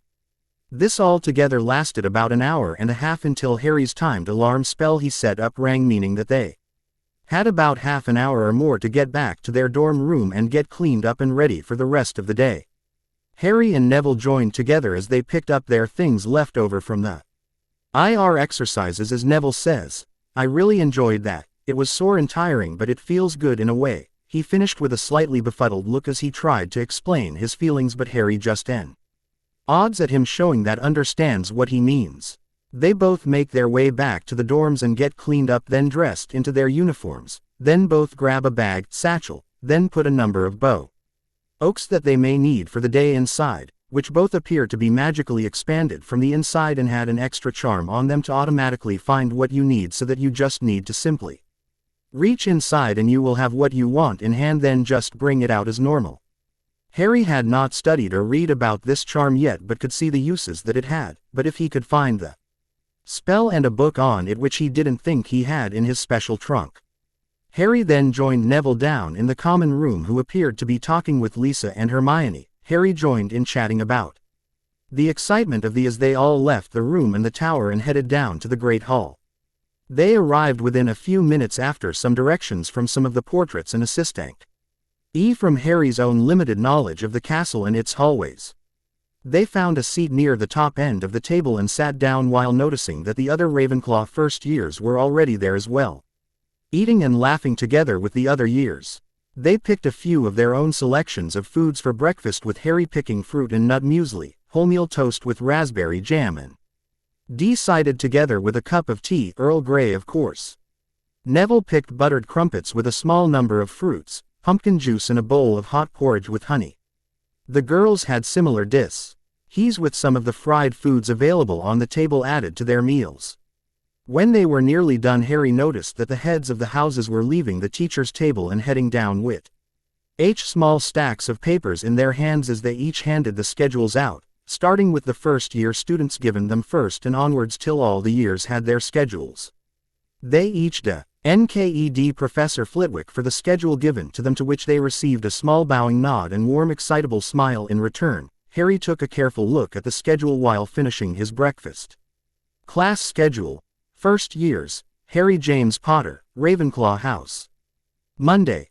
Breakfast Charms Introduction Class 8 a.m. 9:15 a.m. History of Magic 9:25 a.m. to 11 a.m. Transfiguration Introduction Class 11:10 a.m. to 12:15 p.m. Lunch break. Astronomy Introduction Class 1:10 p.m. to 2:30 p.m. Defense Against the Dark Arts Introduction Class 2.45350 p.m. Potions Introduction Class 4.006 p.m. Dinner Free Time, End of Classes for Students, Bedtime 9 p.m. Tuesday. Breakfast History of Magic 8 a.m. to 9 a.m. Charms 9:05 a.m. to 10:10 a.m. Potions 10:20 a.m. to 11:45 a.m.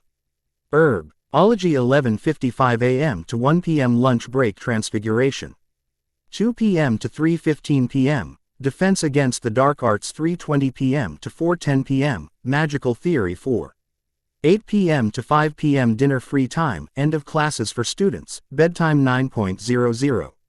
Wednesday.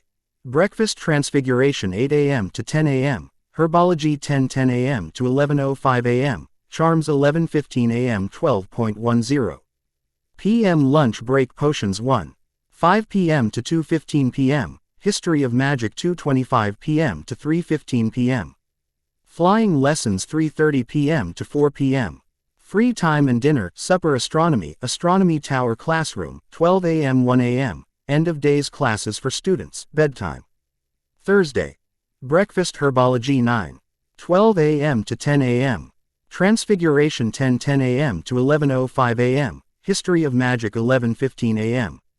12:20 p.m. Lunch break. Charms 1:25 p.m. to 2:45 p.m. Potions 2:55 p.m. to 4:20 p.m. Magical Theory 4:30 p.m. to 5:10 p.m. Astronomy 5:20 p.m. to 6:15 p.m. Dinner and Free Time. End of Days Classes for Students, Bedtime 9 p.m. Friday. Breakfast Potions 9 a.m. to 10:15 a.m. Transfiguration 10:25 a.m. to 11:10 a.m. Charms 11:20 a.m. to 12:15 p.m. Lunch break. History of Magic 1:30 p.m. to 2:15 p.m. Herbology 2:25 p.m. to 3:20 p.m. Magical Theory, Study Period 3:30 p.m. to 5:30 p.m. Astronomy 5:40 p.m. to 6:20 p.m. Dinner, Supper. Free Time, End of Day 8 p.m. to 9 p.m. Bedtime. Weekends are for extra study time and days that students may work on their assignments or wish to rest themselves from the tiring weekdays of school. Saturdays are specific for weekend clubs, e.g. Wizards Chess Club, that are available or can be created by a group of students with approval of a teacher or head of house. Sundays are mostly used for days off or the completion of homework assignments, projects, essays. Harry could see that they would all have a very packed week ahead of them, but assured himself that they all would adapt to it quickly and find proper time during the week to do and have all of their homework essays completed. He finished his breakfast and joined the others as they headed to their first classes with time to sp. are smiling slightly at his first chance to see what Hogwarts had to show and offer him in its education and wonder. Hogwarts, Charms Classroom. Harry felt excitement at the chance to meet and learn from one of his mother's favorite teachers, Professor Flitwick, who was now his head of house. Harry was waiting in the classroom with the other students of his house along with Hufflepuff House, of whom he recognized mostly from the sorting and his good memory recollection. He saw Susan Bones, Hannah Abbott, Megan Jones and Leanne McGregor, with other less-known faces of the Hufflepuff first years of whom Harry could not put to names for the moment. He looked to his side and saw Hermione and Lisa were even more excited at the chance to study under their head of house too, to his eyes at least. EPT Neville seemed very nervous but was hiding it mostly well, except for a few twitches of the eyebrows and clenching of his bare hands into fists. They all did not have long to wait as a side door opened, which he guessed was Flitwick's classroom office or main office connected to this classroom by the adjoining door. Flitwick smiled a cheery smile at his new students, and after seemingly taking his wand out from his sleeve and waving it a few times in a complicated pattern until all the nearby books were then stacked into a makeshift forward stairwell that he climbed until he was at the top step and able to look around properly at his new students. Then he began to speak. "Welcome, my new first-year students, to Charms Introduction. I am Professor Flitwick and will be your teacher in the magical arts of charms, and may I say I am most delighted to see you all here so ready to learn the wonders of this splendid type of magic." He gave another cheery smile and continued, "Now is class for today will cover what a charm is, what it does along with how to use it wisely and effectively. But first, I would like to hear and listen to your thoughts on these questions, so who would like to begin?" The professor looked around the classroom, searching for a student that may answer his questions and request from his students. He spotted Miss Granger's raised hand signaling her request to answer one of his questions and aims for today. "Yes, Miss Granger, what is your answer?" She appeared to build herself up to answer the question and soon replied with confidence, "A charm, Professor, is a spell that adds certain properties to an object or creature."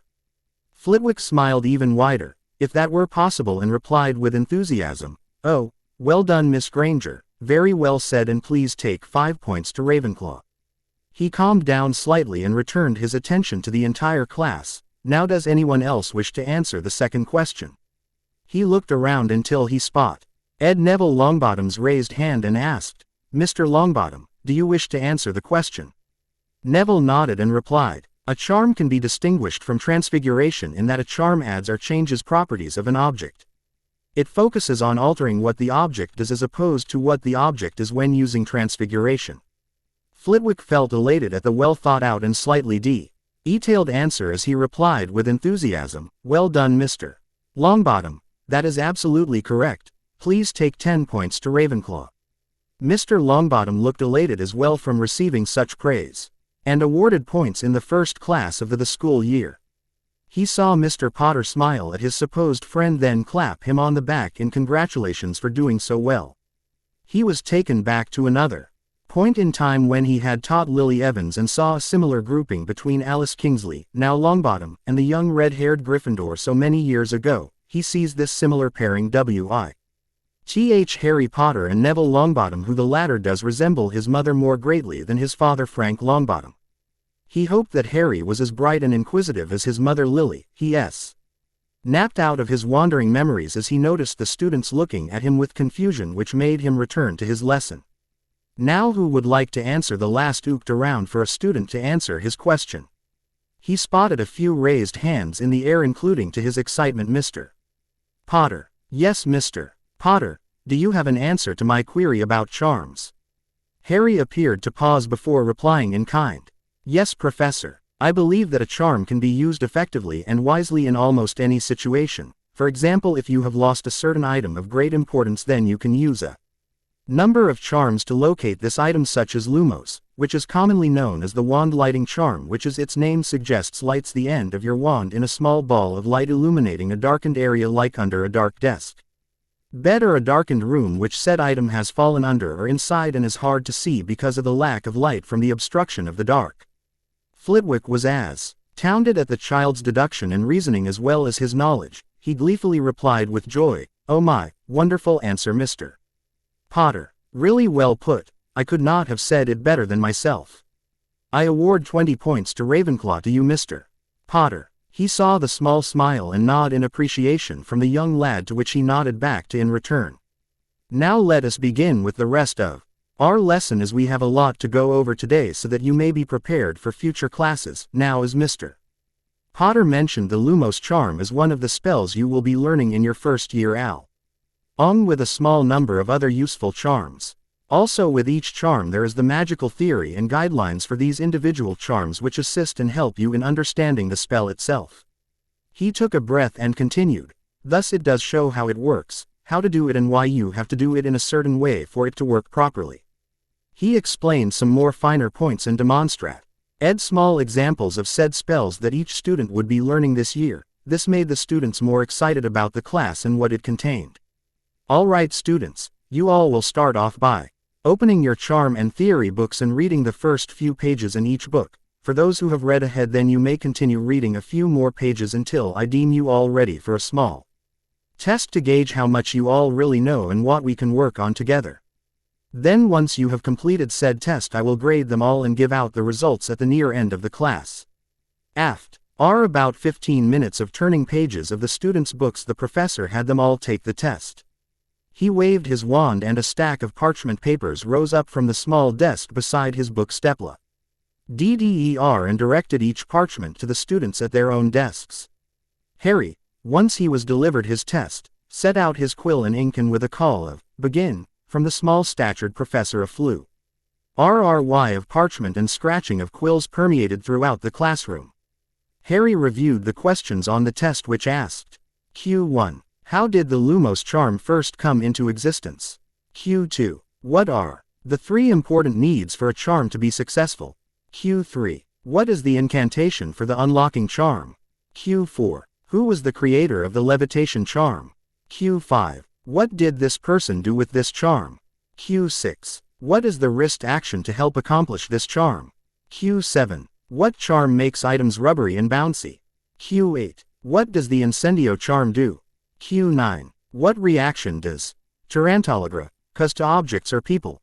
Q10. What is the best aquatic charm to put out a blazing fire? Harry considered each question and carefully thought out each answer he could give. Then he began writing the answers for the questions from the quiz. After he finished answering them, he reread each of his answers along with the related question and considered the options of changing his answers to improve them. He then used a magical eraser from his writing kit he brought with him to class and rubbed out some of his answers out and replaced them with different answers. He was glad that this type of eraser rubbed out ink and wondered if it worked on ballpoint pens in the non-magical world. After this, he set his finished quiz down beside him on his desk. He checked the time and saw that they had about 5 to 10 minutes left of the lesson. It was just in time as the professor called out to his students saying, "All right students, quills down and please hand the test papers down to myself and I will collect them." The students then started passing the quiz parchments down to the first row of desks, where once they were all piled together, the professor flicked his wand and the parchment stacks all floated over to his desk, where he took his own set of 2 quills, one with a dark red feather and another with a dark green feather, out and began marking them out. The only sounds that could be heard in the RO were the sounds of whispered conversations and the scratchings of quill on parchment. It was about 2 minutes till the end of class that the professor seemed to have finished marking the tests. He called out to the now silent but attentive students, "I am glad to say that most of you have done very well. Others may need more time to study and learn the needed and required material for our lessons together. But I am especially very proud of 6 students who have achieved the highest marks, and I will now read out who they are, with the 6th student being read out first and onwards to the top scored student. Charms test results. 6th, Megan Jones. 5th, Susan Bones. 4th, Lisa Turpin. 3rd, Neville Longbottom. 2nd, Hermione Granger. 1st, Harry Potter. The professor had an ecstatic expression upon his face. He was very proud of his students' shown intelligence and knowledge. He was especially happy with Mr. Potter's achievement, as it reminded himself of when the young boy's mother had gotten the very same scoring when she took a similar test in his class. He called out to his students to bring their attention to himself and spoke out saying, "We have only 2 or so minutes until the end of our lesson. So if you would all please pack up your belongings and wait at the front door to the classroom until the bell rings." He pointed to a set of bells near the door on the wall which were Erong. Ed from the smallest to the largest bell and had small numbers below each bell, with the smallest bell having a 1 on it and the largest bell having a 7 on it. He spoke again, saying to some of the confused students to clear any befuddlement they had, "These bells are located in nearly every room in the castle, but nearly all of them have been made to not ring anymore due to the lesser classes and D subjects that used to be a part of the Hogwarts curriculum being cut off." He spoke again after a breath. This was mostly due to budget cuts, lack of available teachers and expensive materials for the now abandoned subjects, of which has left many classrooms empty and collecting dust. He saw some of the curious, disappointed and somewhat indignant expressions of his students, of which he explained.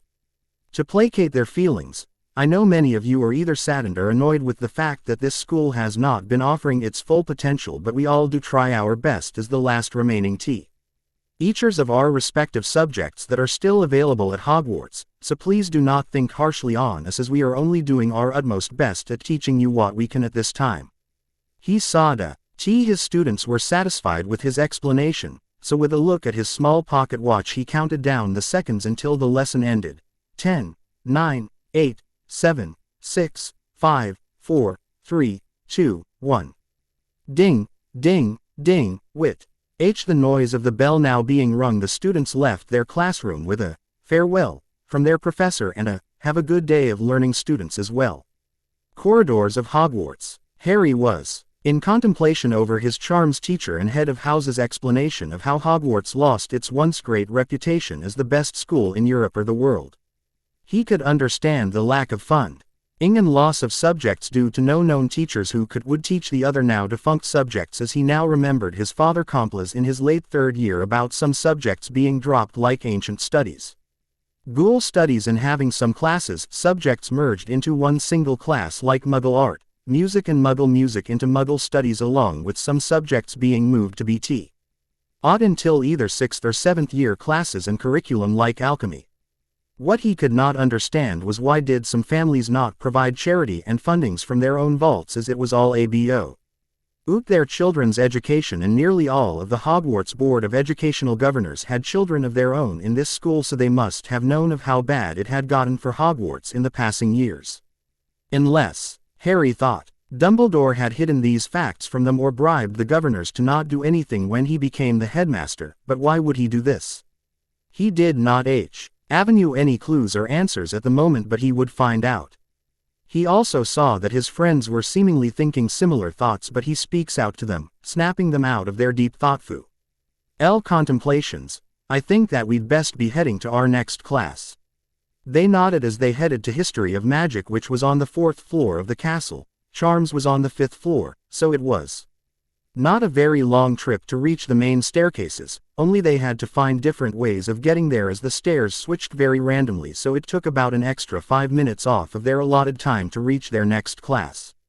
They did make, though, after going through some doors and other winding passageways and long corridors, as they had just arrived to see other students from another house, which were surprisingly from Slytherin House, and he recognized some faces from the sorting. Daphne Greengrass, Blaise Zabini, and to his displeasure Draco Malfoy, of whom seemed to have spotted him and was making his way over to Harry along with two dim-witted, large gorilla-like boys, of whom made Harry remind himself of Dudley and how similar they both were to each other. The blonde boy had finally made his way to Harry's group and seemed to sneer slightly at his friends before he spoke with a pompous tone of voice. "I see that the great Harry Potter has decided to share his company with squibs, half-bloods and mudbloods. It is a pity how far those who with fame have fallen from grace, but I suppose that is no surprise with you yourself being a half-blood yourself." Harry was using his utmost best to keep his rage and indignation under control with his occlumency. As he looked to his side, he also saw that his friends were restraining themselves from cursing or outright punching the blonde ponce. Harry replied as calmly and coolly as possibly, yet could not restrain the fury that was being driven through his voice as he spoke. "I apologize if I seem to not be up to your oh-so-high and mighty standards, but at least I do not ridicule those who have no understanding of whom they are speaking to and judge them because of their origins and rumors rather than their merits and own self-accomplishments.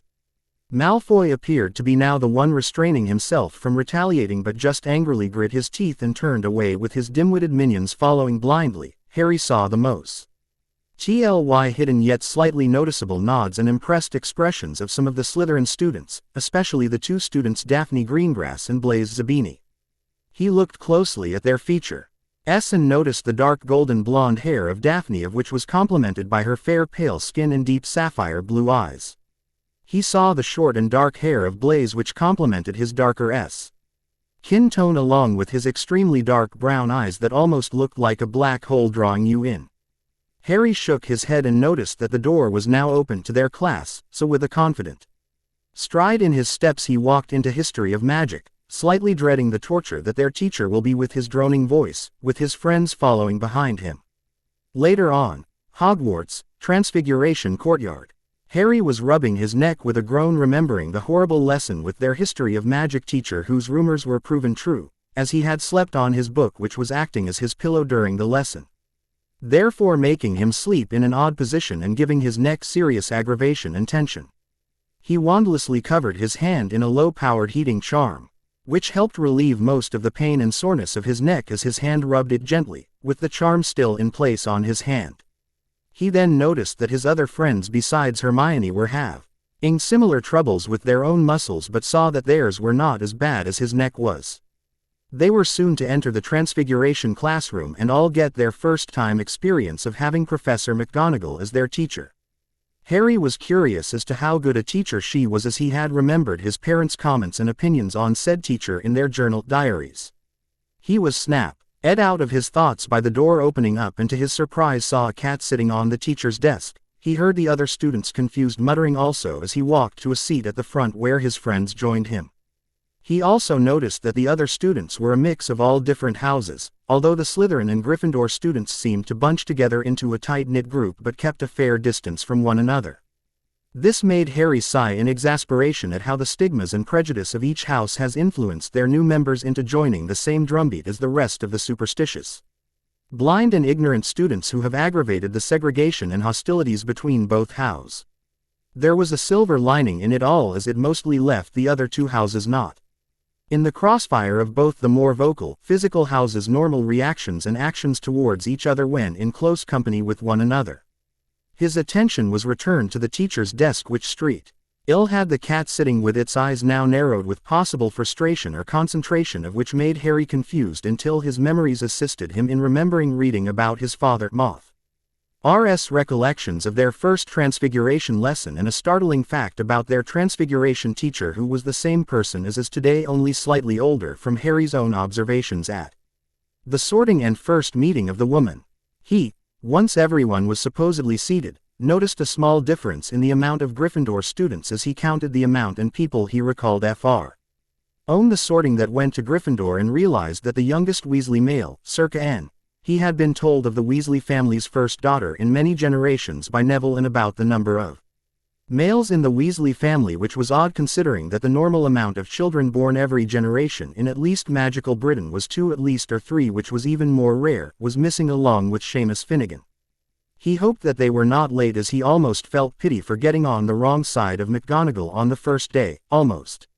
He then heard the slamming of the previously closed classroom door, of which alerted everyone, including him, to the sight of both the now not missing Gryffindors, both huffing and puffing, seemingly out of breath with red faces filled with exhaustion, which probably meant that they hoofed it all the way from Gryffindor Tower on the 7th floor to the 1st floor Transfiguration Courtyard.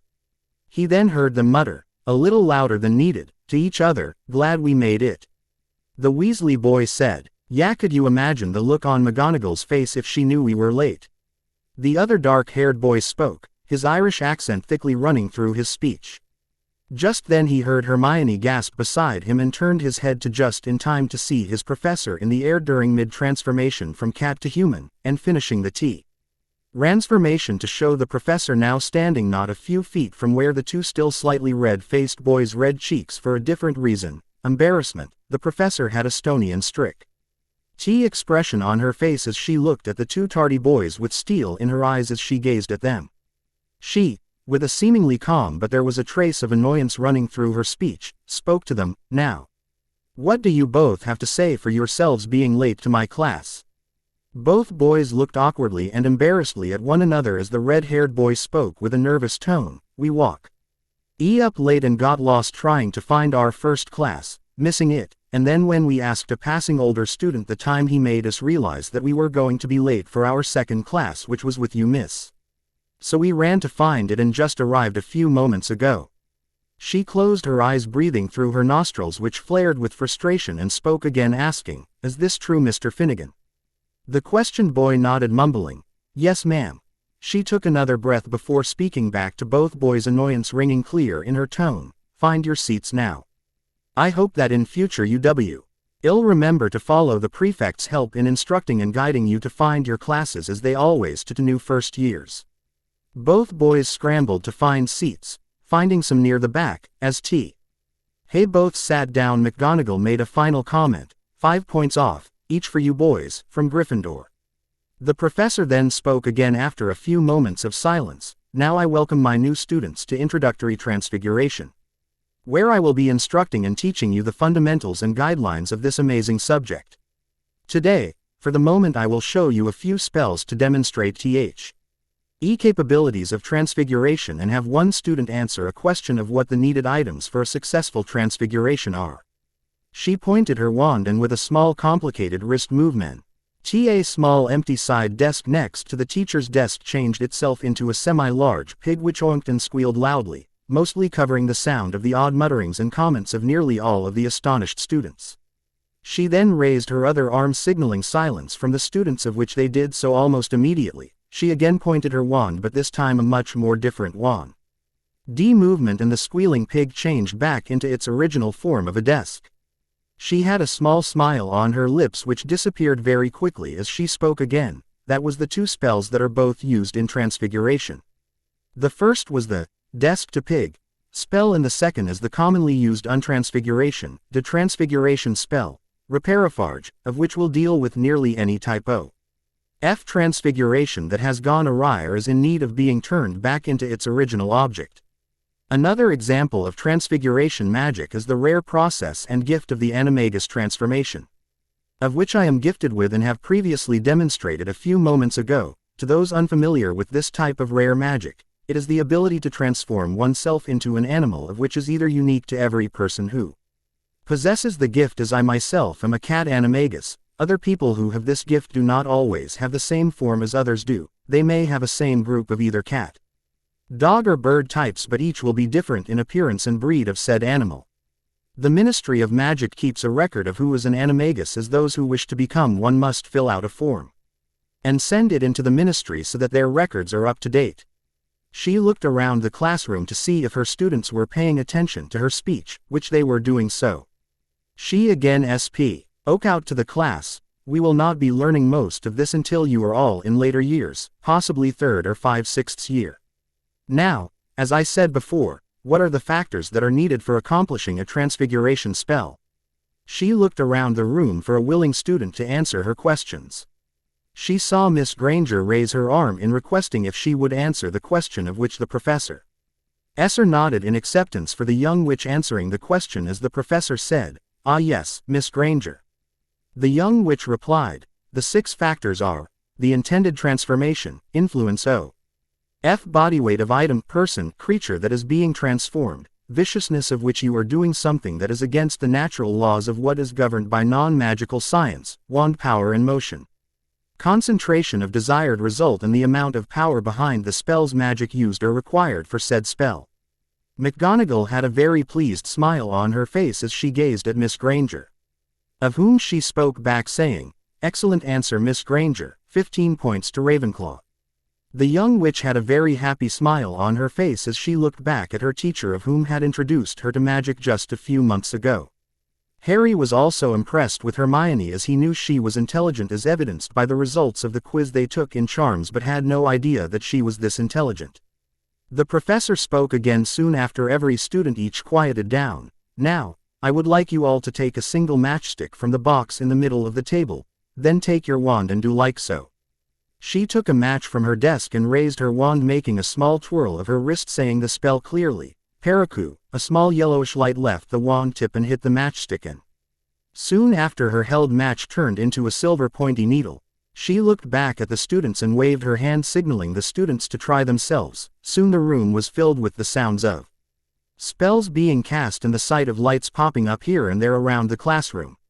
Harry focused on the match, and after doing the necessary movements of the wand and saying of the spell, he accomplished his desired result.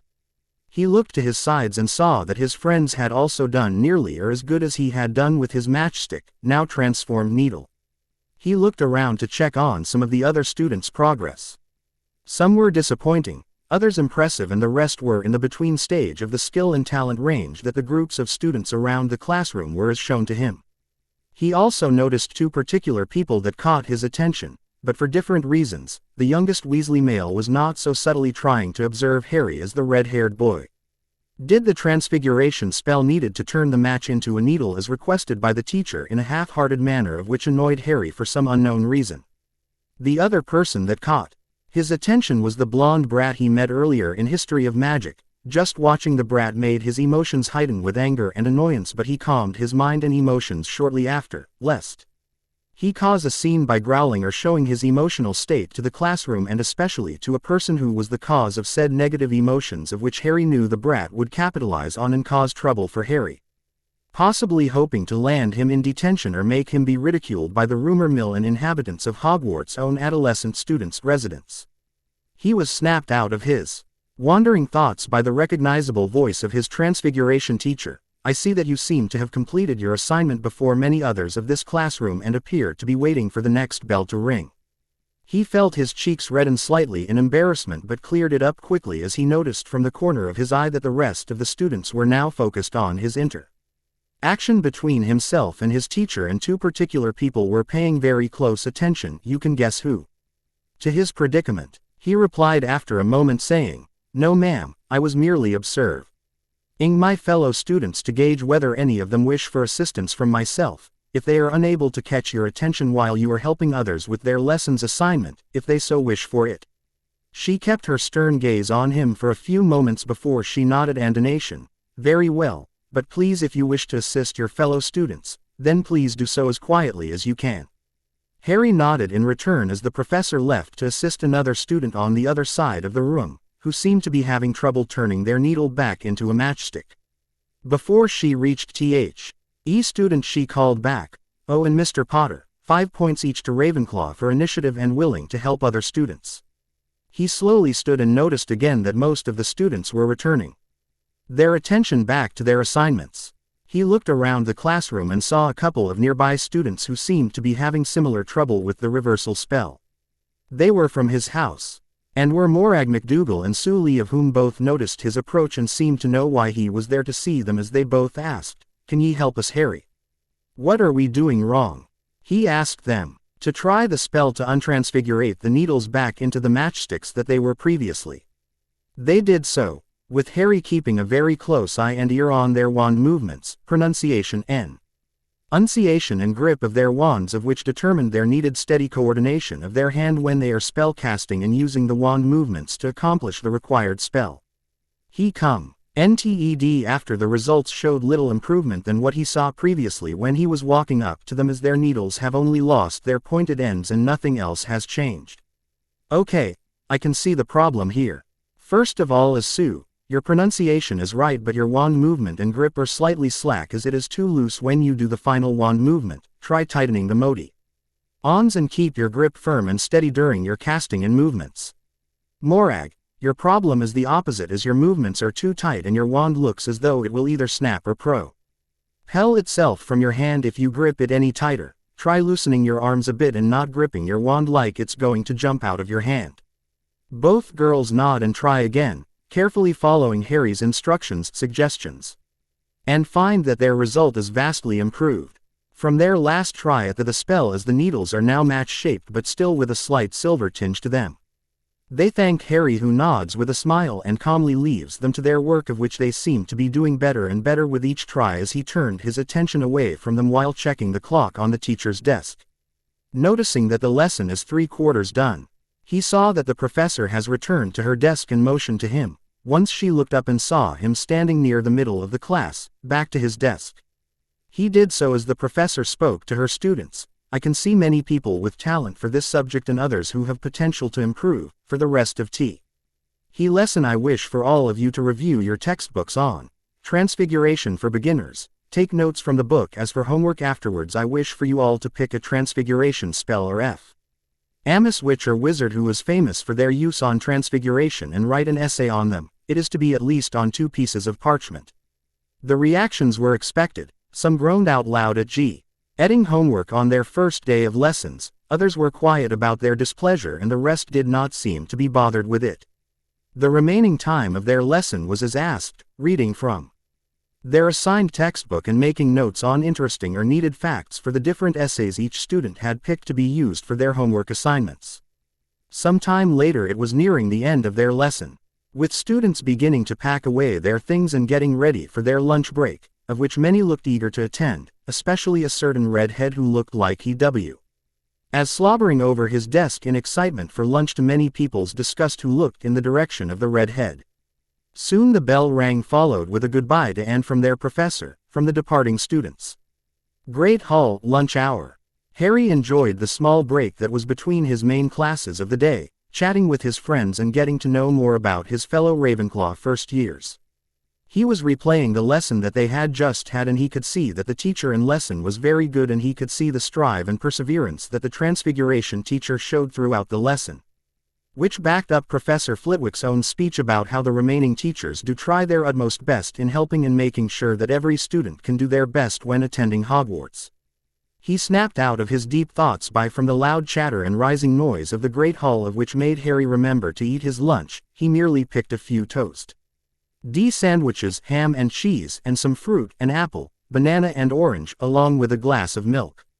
Harry turned his wandering eyes to the different tables of each house, minus his own of course, and saw many a student either laughing, joking and just fooling around. Yet he saw little of this at the Slytherin table, as most of the Slytherins had silent brooding looks upon their faces, with a few exceptions of a couple of first years giggling or talking quietly with small smiles on their faces. He was halted from his wandering eyes by Hermione, who seemed to have noticed his perusing of the other students. She was wearing an expression of curiosity, probably from his former actions. She asked, "Why are you doing that?" Harry turned his attention fully onto her and replied in a mock confused tone, "What do you mean?" She must have noticed his fake tone of voice as she huffed in exasperation, causing him to snort in amusement, of which made her look even more exasperated and a little annoyed with him as she replied in turn with a hint of frustration, "I mean, why are you looking around like you were just then at the other students?" Harry raised an eyebrow, noticing also that Neville and Lisa were both now taking notice of the conversation between himself and Hermione. He replied saying, "I was just checking out some of the other first-year students of our year to see if I can either persuade or ask them if any of them would care to become friends with us and possibly spend time together as a small or large study group."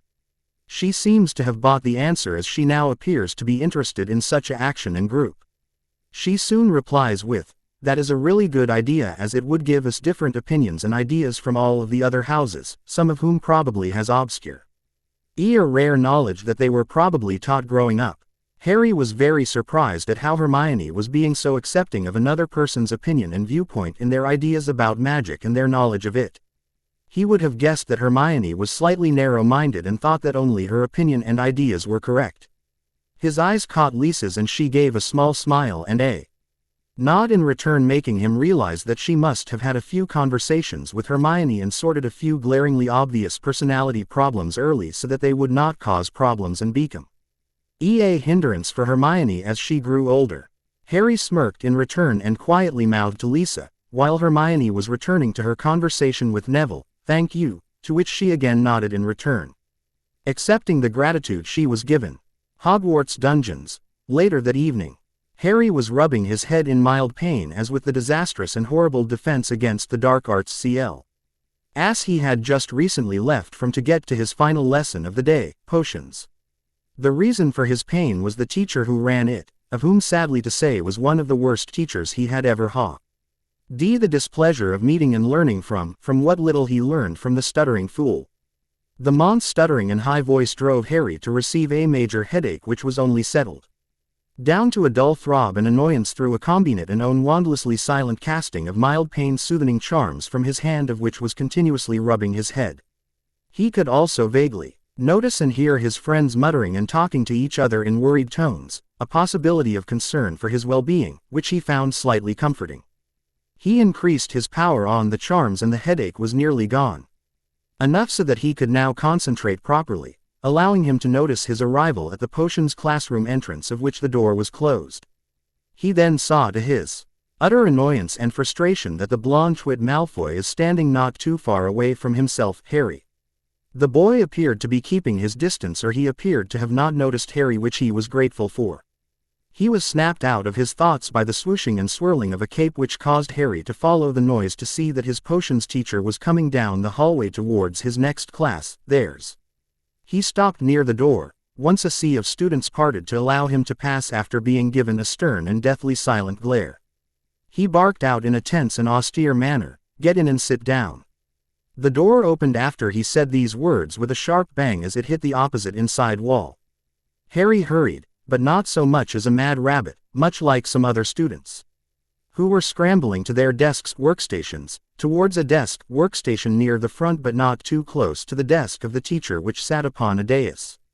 Harry sat with Neville and he saw Hermione sit with Lisa not too far away. Harry kept his attention to the front as he set up and placed his cauldron in front of him next to Neville's along with his other needed equipment from his specialized potions bag, which he ordered the other day from Diagon Alley and had delivered the day before he went to Hogwarts. It was larger on the inside and had an extra charm that gave you what you were looking for and separated certain ingredients from interacting with one another, thereby causing contamination and explosions from the different ingredients reacting to one another.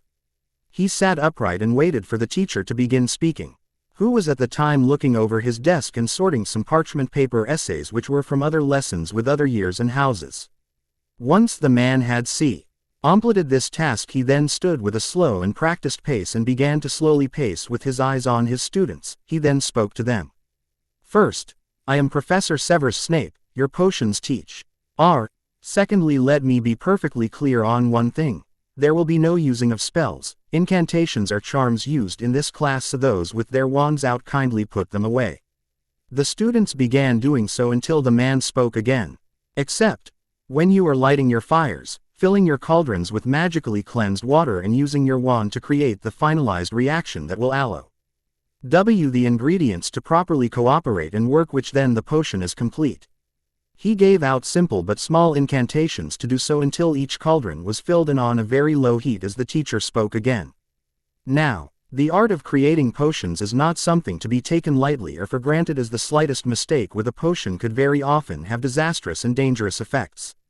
His voice then became dark and terrifying. "So if I ever catch any of you messing with your potions during my lessons and in my classroom, I will see you expelled from this school." His voice returned to its usual soft, whispering but entrancing tone.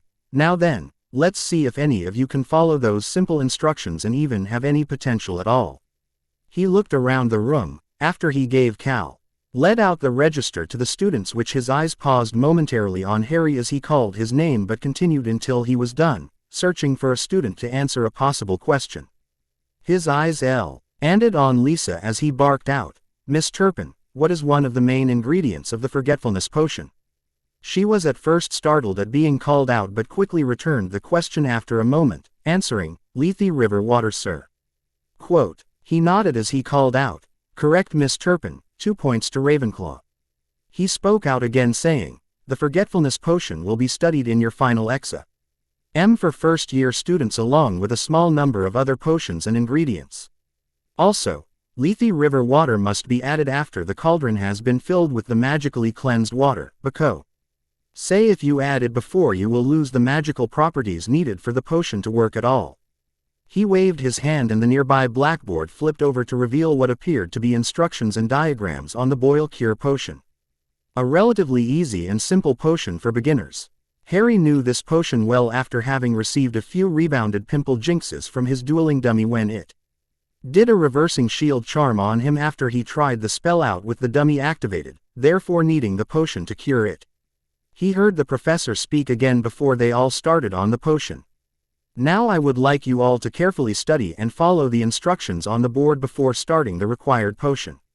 After a time of silence from the students as they each read from the board, some taking notes in spare parchment paper that they had with them, others muttering quietly to themselves as they memorized the instructions and diagrams, while others simply looked it over in Hen took out the needed equipment and filling their cauldrons from the labeled tap that gave out the specially needed water to brew the potions. Harry did all of this in order, wrote down the instructions, gave the contents of the blackboard an intense study while mouthing quietly the instructions to himself, and then filling his cauldron with the required water for brewing of the potion. Once he did that, he had Neville deal with the preparations and ingredients needed to brew the potion while he dealt with the actual brewing. Harry set up the nearby thermometer that was linked to the cauldron and flame that told you if your cauldron was too hot or not warm enough to begin brewing.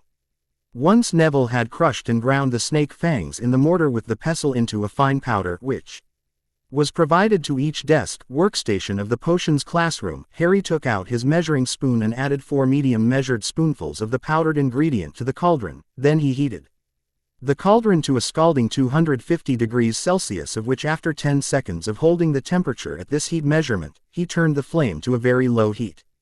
He then, once he was handed the chopped horned slugs from Neville, added the next ingredient, and after it had seemingly dissolved in the warm potion water, he turned the flame off, as the trickiest part of this potion was next. The porcupine quills, as they were needed to be added once the cauldron and potion was cooled, as the composition of the quills reacted badly to intense heat, causing the cauldron to either melt or give out a very noxious odor. Or that would be very bad to those nearby. He broke up the 2 quills required for the potion by snapping the quills into smaller bits until they resemble multiple broken twigs. Then, finally, he added the snapped quills to the cauldron and stirred the potion 5 times clockwise, until which he then took his wand out and waved it over the potion, letting a small amount of magic escape the tip of the wand and sink into the potion, of which, after a glow of light, a wisp of blue-tinted smoke coming from the potion and the color of the potion turning a cooling sky blue, then potion was complete. He heard a gasp next to him, making him turn to see Neville looking behind him, Harry, which made Harry turn to see Professor Snape inspecting his work. He could not tell what the teacher thought of his potion, as his expression was blank and his eyes were hard to get a read on, with them being so dark and black. The professor spoke after a few moments. "Interesting, it would seem that you do have some skill in potions C in the future." He turned away and began walking around and inspecting other students' work. Harry turned to look at Neville, as they seemed to share the same look of confusion and befuddlement at their teacher's words and actions. There was more than met the eye of their dark-clothed potions professor. Only time would tell of what would be revealed.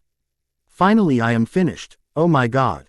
That was really tricky getting past my writer's block. Also, for those reading this, let this chapter be a late Christmas present and early New Year's present to those dedicated fans who have missed my work so much. I will be, after New Year's of course, continuing my work very soon, but I may stick with one of 2 fanfictions that need my attention the most. I will return to this fanfiction in the few months after I have worked on my other fanfics that have been neglected for quite some time. Anyway, for now I bid you adieu and a cheerio. No. Brooms, Trolls and Halloween. Harry Potter Multi-Crossover, Chapter 12 Brooms, Trolls and All Hallows Eve. Disclaimer. I do not own Harry Potter or Ben 10 along with any other copyright property, as they both belong to their respective creators. The only thing that are mine are my OC characters and ideas. FYI. Thank you, my loyal readers, as I have received compliments and alerts for my story becoming more popular for readers and the like. Also, if you have not made a vote on my poll, then please do so, as I really want to see my more recent FIC, Dimensional Journeys, World of Pokemon, have chapters soon. P.S. I want to apologize for long wait, but I had so many ideas and things keeping me busy that I did not have time to work on this FIC for quite some time, as you can see from my most recent work that would not leave me alone until I wrote them up.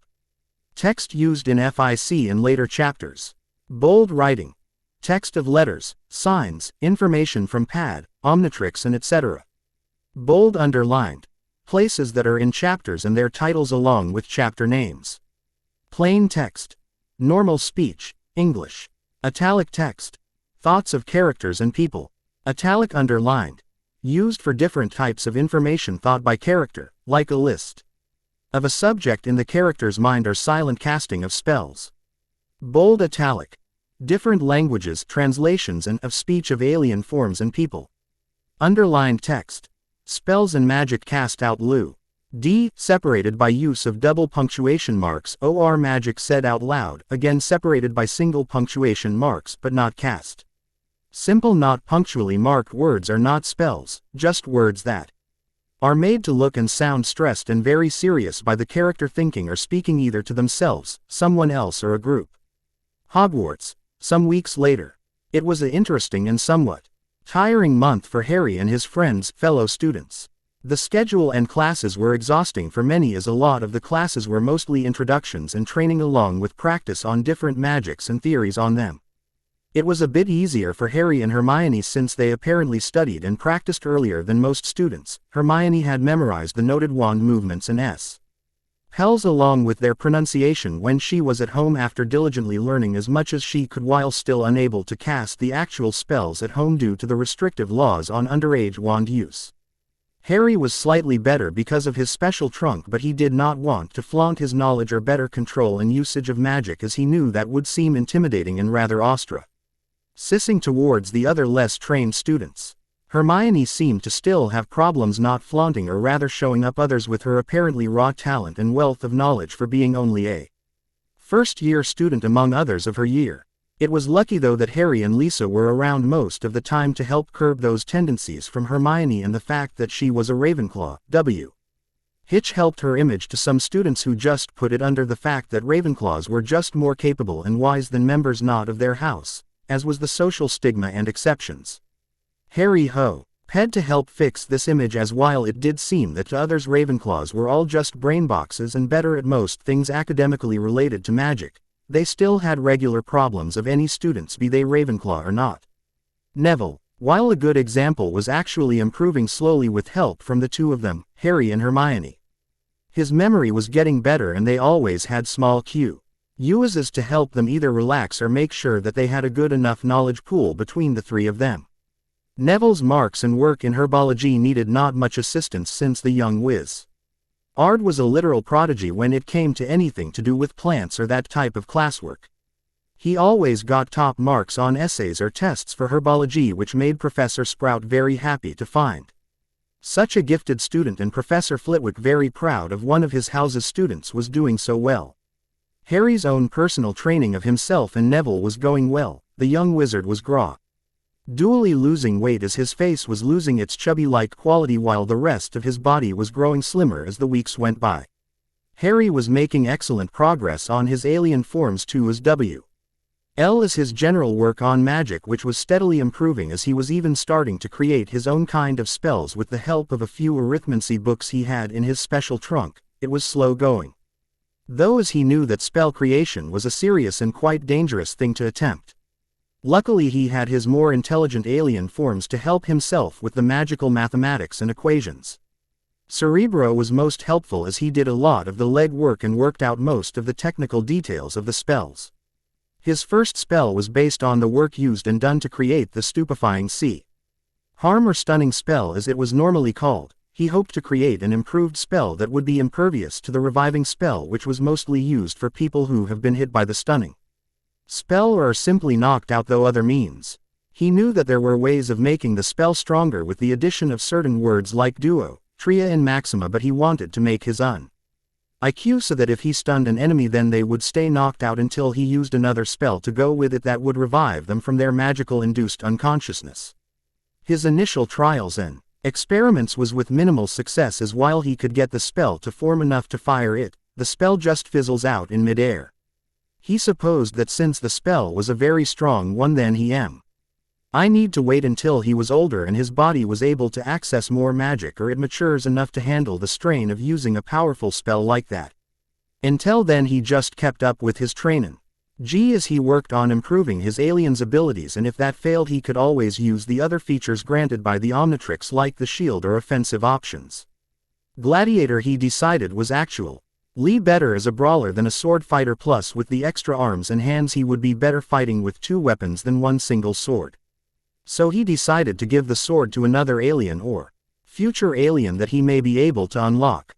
Harry had tried as much as he could to unlock another alien species, but there was not much progress made in that, as while he was quite proficient in his current team of alien forms, he knew that he had only scratched the surface of what he could be capable of. Next day, Hogwarts grounds. Harry yawned as he stood with a bunch of other students who were all getting ready to have their broom flying lesson by Madam Hooch, Quidditch referee and flight instructor. Harry had already overheard some of the things to do with flying on a broom from the other students, and what he heard went on in the previous lesson with the Gryffindor and Slytherin first-year class. Apparently Malfoy had caused problems for one of the Gryffindors who he heard was tand-ended U.P. making the student go flying off with a crazy and seemingly jinxed broom, which ultimately led to the red-haired young wizard to break his arm. Madam Hooch had given the blonde Slytherin detention and D80 points from Slytherin, as she had scanned the broom soon after the incident and found a jinx attached to the broom, of which she found to be caused by Malfoy after scanning his and other students' wands for spells, of which the young wizard could not refuse, as it was a direct order from a teacher. As for the Weasley boy, he was sent straight off to the hospital wing and fixed up by the nurse. Malfoy's punishment was not finished though, as when the twin brothers of the young Weasley boy heard of that happened, they pranked the little blonde wizard like crazy. It certainly brought a paraphrased and new meaning to the saying, "Hell hath no fury like a woman scorned," as instead it should be, "Hell hath no fury like a Weasley doing a revenge prank." Harry snapped out of his wandering thoughts by the teacher beginning her lesson. "Welcome to your last flying lesson until next year, as with the colder temperatures and the coming snow it will be difficult to conduct lessons in harsh snowfall." Ari knew that they had already had much practice with broom flying, as since it happened almost every Wednesday, except for when a Quidditch match was going on, since they needed Madam Hooch to referee. It was good when that happened, since it gave many students a time to wind down and enjoy themselves by either going to see said Quidditch match or do plenty of their homework, so they had more free time during the weekends. Harry wondered whether he could try and join the Ravenclaw Quidditch team as a chaser or seeker next year. It did sound like a good game to try out, at least since he had his father's broom. Harry did hope to see that the schedule lightened up a bit later on for their first year and second, as from what he could glean from the second year's conversations it was that the Second year curriculum was pretty similar to how first years are taught, as it was mostly revision and further practice of spells and theory, which he guessed led to the possibly more difficult year, which would be third, since there were classes to pick from and add or replace another subject on certain days, like instead of having history of magic after lunch on a Friday, it could be ancient runes, care of magical creatures, or arithmancy classes. Harry refocused his attention on the lesson before him as Madam Hooch went through her checks of students and brooms that they were carrying. The more thorough checking of the brooms was easy to understand, since what happened in the lesson with the Gryffindor and Slytherin students. She merely used her wand to give it a quick scan for jinxes or hidden hexes, and a minor repair job on some of the more banged up and worn out brooms to possibly help some of the more nervous students feel safer using them, like Hermione, who suffered from a small amount of aerophobia and acrophobia. She had explained to himself and the others in private that when she was much younger, like 6 or 7, she and her parents had taken a flight to a place abroad, of which the plane he was on had went through an area of heavy turbulence, of which sent the plane free-falling down very fast and hard for a short time, therefore scaring the life out of the very young Hermione, who to T's day refused to go on a plane and instead went by car or boat to go on a holiday abroad.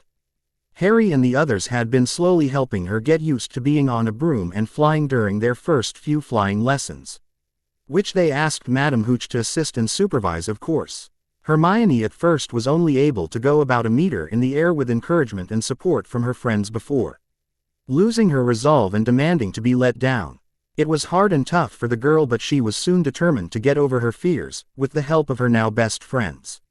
Eventually she could now manage to fly for a little while and not lose her head over the fact that she was in the air.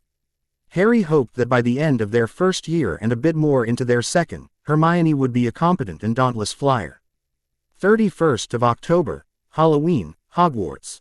Harry grinned at the general cheer in the air and fun he saw of many students on this day of fun and fright. He was walking with Hermione and Neville towards their charms lesson, as it was going to be a half-day today since it was All Hallows Eve and the teachers decided to give them all a nice break from lessons. He also was glad as it also gave him time to prepare a small ceremony in honor of his parents, of which Neville said he might attend in honor of his godmother and Uncle James. He had found out he called him that when He was little after a request and reason from his grandmother some time ago as to why she never revealed the details of the fact that James and Lily Potter were like a family to him since Lily was his godmother. Augusta had sent a rather pointed and stiff-sounding letter in reply to his question, saying that she did not wish to discuss a topic that was uncomfortable and not pleasant to her grandson. Harry guessed that the old woman was just making excuses rather than giving a real answer, but it was enough to satisfy Neville, for now. Harry entered the classroom with a smile as he saw the excited Professor Flitwick, who stood atop his pile of stacked books. He was soon joined by his other housemates and fellow Hogwarts students as they all grouped together in front of their teacher. The professor soon spoke as he directed his class. Now I am going to split you all up into groups of 2 with some students of different houses being paired up together. He continued speaking after a quick breath. So I will list the people who are pairing up, and as I say your names and your class partner, you will then move to a desk and take a seat, as will then I direct you all in this lesson. Lee 10 as our teacher gives out the class pairs for today's lesson. After he has done so, I go and join my class partner, Dean Thomas. I also see that Hermione is unfortunately going with Ron Weasley, IK. Now this may not end well for either of them. Neville appears to have paired up with Seamus Finnegan. Lisa seems to have been paired up with Lavender Brown. So it seems that for every member of Ravenclaws there are a member of Gryffindor is made a partner to each individual student of Ravenclaw House. We soon get started on the lesson as the professor soon has us all studying notes and theories of levitation magic, of which after the lesson is halfway finished the professor soon speaks as he instructs us with his wand and voice. Now, since many of you have now caught up on the rules and facts about the use of levitation magic that are used in this class, then I think we can try out a small practical test for each of the pairs of students together. There is a flurry of excited voices and rustling of parchment being put away as many students take their wands out to begin our practical lesson. The professor speaks after everyone is ready. One of a wizard or witch's most common and useful talents is to make an object fly. In this practical lesson we will practice the power of levitation through the use of the levitation charm. He continues after a pause as he checks that his students are still listening, which they are. Now, have you all remembered the wrist movements we have been practicing in our previous lesson? The students all give a nod or word of confirmation about their wrist movement practice. Good. Now the incantation and wrist movement are as such: a swish and flick of the wrist, and the words are Wingardium Leviosa. There was a loud muttering of words as own students practiced the words and movement of their wands as they all tried to use the charm. Remember now that you must only use them on the feathers placed in front of yourselves on your desks which I had placed there before the lesson began. No using them on a person or someone's chair while they are sitting on it. Professor Flitwick said these woes he himself remembered his first charms lesson with both the Weasley twins and James Potter, to his exasperation, as they both tried such a thing only for the recipient to those pranks ending up being needed to be taken to the hospital wing. He shook his head to clear the memories away as he refocused on the lesson he was supposed to be teaching. He did so as he now watched many of the students have somewhat limited success in casting and enunciating the charm properly. He could tell that some students were either not holding their wands properly, with some of them being too stiff in their wrist movements as well. In the meanwhile, as the professor was purveying his lesson, Harry was having better success with his wand and spell work than most students. Harry was also keeping an eye on Hermione as she tried, unsuccessfully, to help the Weasley boy with his spell work and pronunciation of the spell's words. But he could see that it was only making the red-haired Gryffindor more upset and moody as he was being told what to do. I think on this as I try and keep my attention on both the lesson and the developing mood between Hermione and Ronald. I do hope she is not reverting to her bossy and all-knowing attitude, as that will really not help her with that boy's reactions. He was then distracted by a sudden increase in nearby temperature, causing him to look away from Hermione and the red-haired boy's growing dilemma to now view a more immediate dilemma. Neville for some reason was waving his arm around in a panic as his lesson partner, Seamus Finnegan, tried and failed to put Neville's arm out as it was now ablaze with fire. Harry's eyes widened as he reacted without thinking as he cast the right spell for the job, Extinguer Flamer. A white almost foam-like substance came out of his wand as he aimed it at Neville's flailing flaming arm, which stuck true as it hit the side of Neville, which was starting to become out of control with fire that had nearly spread to his whole arm. Neville was soon in a stunned motion of movement as he froze in his mid-panicked frenzy. A silence was soon in the air of the classroom as most students were looking between Harry and the still stunned Neville, who was now beginning to calm down. This silence was broken by the professor as he spoke aloud towards Harry. "Now that is an excellent use and casting of the extinguishing spell. Very well done, 15 points to Ravenclaw." Professor was stopped from his further praise by the low-pained moan of Neville Longbottom, who seems to now be registering the pain he is now in from the burns left from the accidental fire seemingly started by Mr. Finnegan. Harry spoke up as he said to the professor, "Do you wish me to take Neville to the hospital wing, Professor?" Flitwick spoke soon after as he nodded, saying to Harry, yes, please do so, Mr. Potter." Harry soon was taking Neville out of the classroom as he gave a lasting glance to Hermione and a still moody but angry Ronald Weasley, which filled him with an unknown dread for some reason. Great Hall. Later that night, Harry was worried as he had not seen Hermione since Charms, as he could not spot her in the Great Hall. He had taken Neville to the hospital wing to see Madame Pomfrey, who treated Neville for what appeared to be only very minor burns from the accident. Neville had explained to him how Seamus had tried to cast the correct spell but somehow ended up casting a blazing explosion-type spell. Harry could guess that when the Irish boy had tried to do the wand movement, he ended up casting a very weak blasting curse, of which he knew that can cause anything it comes into contact with to burst into flames and explode. Harry was just relieved that Neville was fine and recovered enough to possibly continue with their ritual later tonight, that is if they could find Hermione first. Lisa had checked the girls' dorms and some of the nearby bathrooms.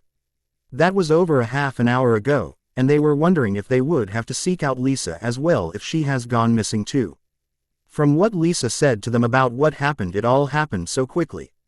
Lisa was apparently walking with Hermione to the hospital wing to see if Neville was okay, when the Y overheard a nearby conversation between Ron Weasley and some of the other Gryffindor first-year boys. It was basically Ron Weasley harping on about Hermione and how he saw her as a know-it-all, friendless, buck-toothed witch. This of course sent Hermione into a terrible fit of tears as she ran off crying who knows where into the castle. Lisa had of course wanted to catch up and comfort Hermione, but she first dealt with the loud-mouthed red-haired wizard. She had first rushed up and gave him a right good punch in the face, followed by a loud dressing down on what she thought of his words and actions. The other boys who were with the Weasley boy were stuck in a shocked stupor, probably because they have never seen a girl hit another boy like that. But it was unlucky for her as she was given a detention by a passing prefect, who it turns out was in fact the red-haired boy's older brother. Lisa had only got out some time ago from her detention, which was overseen by the astronomy professor, who was usually free except for lessons.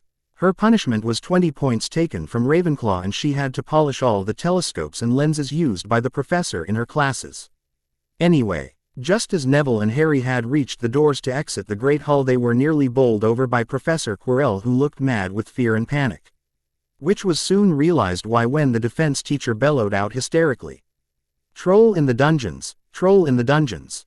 The air was thick with tension and rising fear, which soon exploded out of proportion as the man said a few lasting words before he fainted forward. "Thought you'd want to know." As soon as the man's eyes rolled back and he fell with a thud onto the floor fainted, the whole student body was in an uproar of screams and shouts of terror. Neville and Harry had a striking thought go through their minds like a bolt of lightning as they stood ramrod straight and looked at each other, ignoring the panic and loud noises of the rest of the Great Hall. Hermione and Lisa. First floor, girls' bathroom, same time. Lisa was exasperated and annoyed at Hermione right now. She had found the poor girl after a near-endless search from their dorms to here.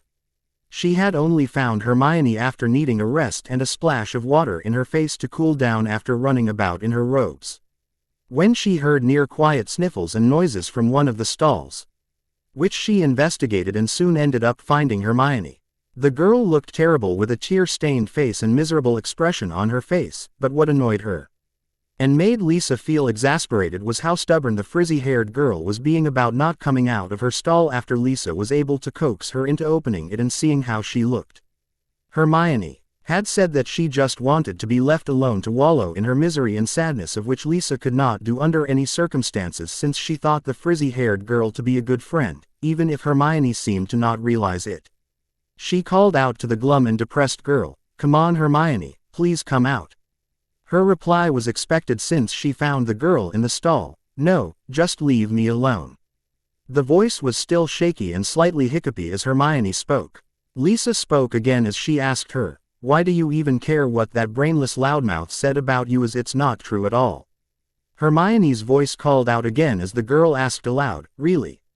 Lisa said to her as she spoke again to the brown-haired girl, "I mean it. Why do you think Harry, Neville and I hang out with you so much?"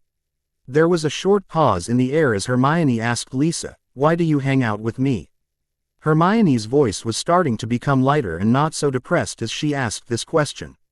Lisa voiced in reply, "It's because we like you and we think you're our friend no matter what people may think of you or say about it, or, plus I don't think your looks are horrible or teeth as large as that idiot made them out to be, and we like that you're smart and know a lot of stuff about classes and magic even if you are only a first year at the moment, as that is just impressive and a wonderful thing about you." There was a sound of movement which Lisa guessed was Hermione hopefully leaving the stall as she turned to await the girl leaving said stall. Which seemed to have been proven right as Hermione soon came out and faced Lisa with a smile and slowly growing look of happiness in her expression as she said to the darker-haired girl, "Thanks Lisa, I really needed to hear that." Lisa just nodded and said, "Anytime Hermione. Now let's see if we can go and join up with Harry and Neville in the Great Hall for the Halloween feast." Hermione nodded as both girls soon made their way to the door of the girls' bathroom entrance exit as Lisa opened the door, only to freeze in shock and growing fear at what was on the other side of it. Standing right in front of the two young witches was a large leathery-skinned being carrying a club with a clueless but ugly face, dressed in rags for what passed for clothing for this creature. It was a troll. There was a tense and growing terrifying silence as the two girls looked at the troll, and the troll looked back with a confused and stupid expression which was soon interrupted by a grunt uttered by the troll. This broke the tension and snapped the two terrified girls out of their frozen states as the soon reacted by slamming and locking the door in the troll's face. They breathed in and out in rapid motions as they felt desperation and panic start to overwhelm them at what could possibly happen. This was soon answered by the door buckling forward and the door straining and groaning in protest at being forced inward towards the room the girls were now trapped in, as they soon huddled together at the far wall away from the door as much as possible and scrunching down to possibly hide themselves if the troll came in somehow. Which so on happened in an explosive fashion as the door burst open with a large boom of a noise. Splinters and wooden shrapnel came flying about in the girls' bathroom.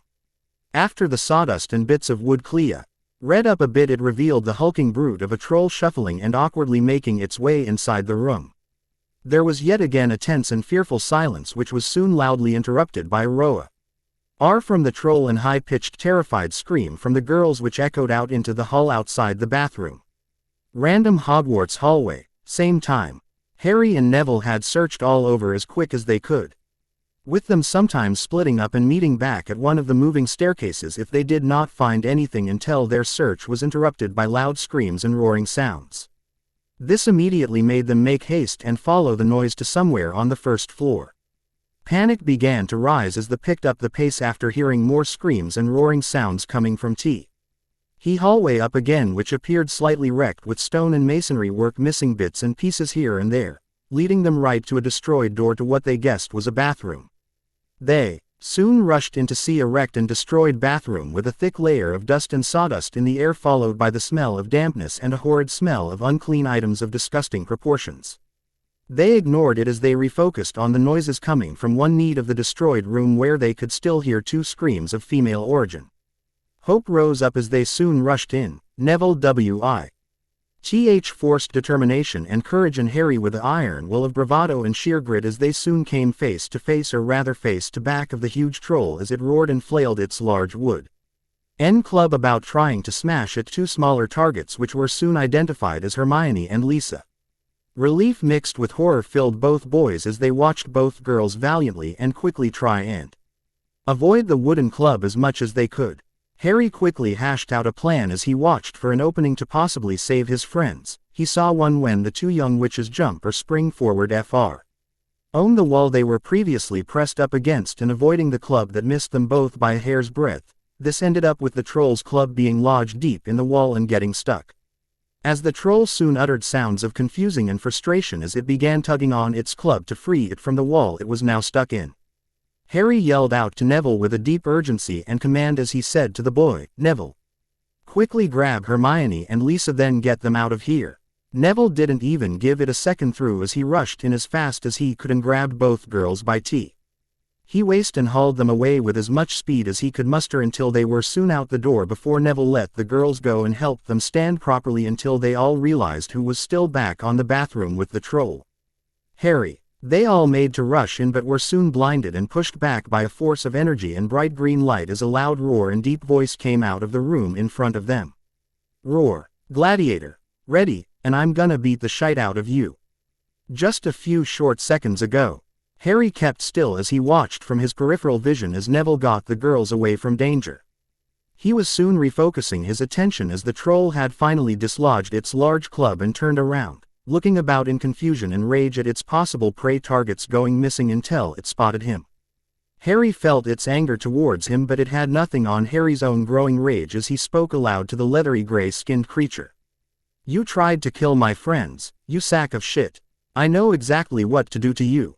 Harry reacted with a flourish of his hand and deft movements of his fingers as he activated his watch as its faceplate popped up, ready to be used. Of which soon happened as he slammed his hand down and was soon overcome with the power of the Omnitrix. Green light soon bathed the room and temporarily blinded the troll as it was soon faced with a hulking great red giant of a man-like thing with 4 arms and a furious expression on its face and reflected in its 4 green eyes and 4 clenched knuckles. The red-skinned being yelled out in rage towards the no longer visually impaired troll. "Gladiator. Ready, and I'm gonna beat the living shite out of you."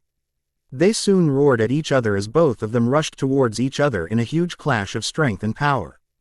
The troll seemed to think it had the upper hand as it used its club as a battering ram with its arms in a tackle-like maneuver. However, it did not account for the extra 2 arms used by the red-skinned being. Harry, or for now at the moment Gladiator, used its upper arms to grab the arms and club of the troll, which caused the beast to lose its momentum and power for a moment, which made it easier for Gladiator to use its lower set of muscular arms to grab the sides of the troll, and with a mighty heave it threw the troll across the room.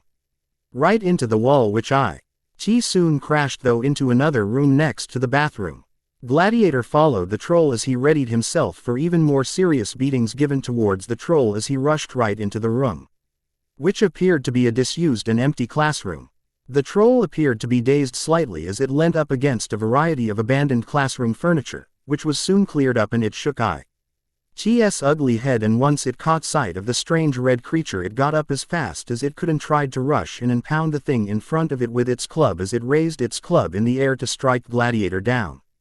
This was met with little success, as when the troll swung its arms down to possibly bash Gladiator's head in, the Tetraman had caught the club with ease as it simply grabbed the club with its upper arms. As he braced his body for the impact of the club, which made cracks spread tremors shake the room. Then Gladiator deftly plucked the club right out of the troll's hand and with his mighty strength broke the club in half like it was a measly twig. This shocked the troll into deep confusion as it dumbly looked in its hands where the club used to be to the pile of broke wood now at its feet as Gladiator dropped the pieces on the damaged floor. There was a silence for a moment before the troll bellowed in further rage for having its weapon destroyed, the red-skinned Tetraman. This was silenced by a haymaker of a punch by Gladiator as he slugged the troll hard in the jaw and side of its face with one of its arms and fists. The troll stumbled backwards quite a bit as it appeared to have been knocked through a loop, pun intended, appearing dazed and in agony as it moaned loudly in pain at its possibly broken or dislocated jaw. It brought one of its arms up to its jaw as it tried to feel its lower jaw, but groaned and bellowed in further agonizing pain at its severely damaged jaw. It soon stopped as it focused its attention on the 4-armed, red-skinned being as it spoke to the troll.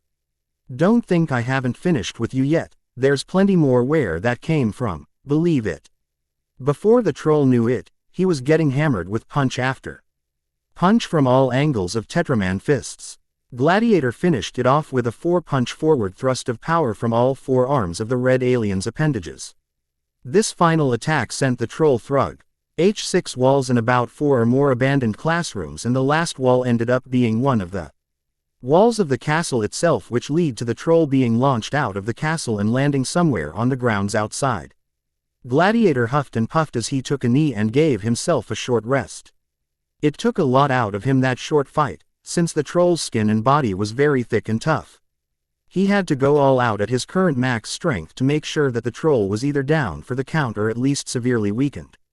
After a few more breaths and a couple of respites, he slowly walked along to the wall that now showed the outside, with the moon and stars of the night providing ample illumination for him to see the troll itself. He tried to look closer as he squinted his 4 green eyes at the troll. Or what passed for a troll now with the beating he gave it. Its whole body was covered in dark violet bruises. It may as well have been a purple-colored troll rather than normal dull gray that trolls were known to have. Its arms were at odd angles, meaning that they were both possibly broken or just severely dislocated, and its legs were also at odd angles. I felt smile grow on my red-skinned face as feelings of accomplishment and joy filled him at having defended himself against a monstrous creature and helping his friends be unscathed, mostly, from their encounter with the troll. I soon felt like ice water was poured into my mind as I realized that I left my friends worried sick about where I could be and what must have happened. I strained my hearing as I listened to the noises of people rushing and gathering towards my location, making me nearly panic until I realized I could escape another way and not be discovered. I slapped my Omnitrix dial on my arm. It causes a green glowing light to engulf me until I felt a change come over me yet again.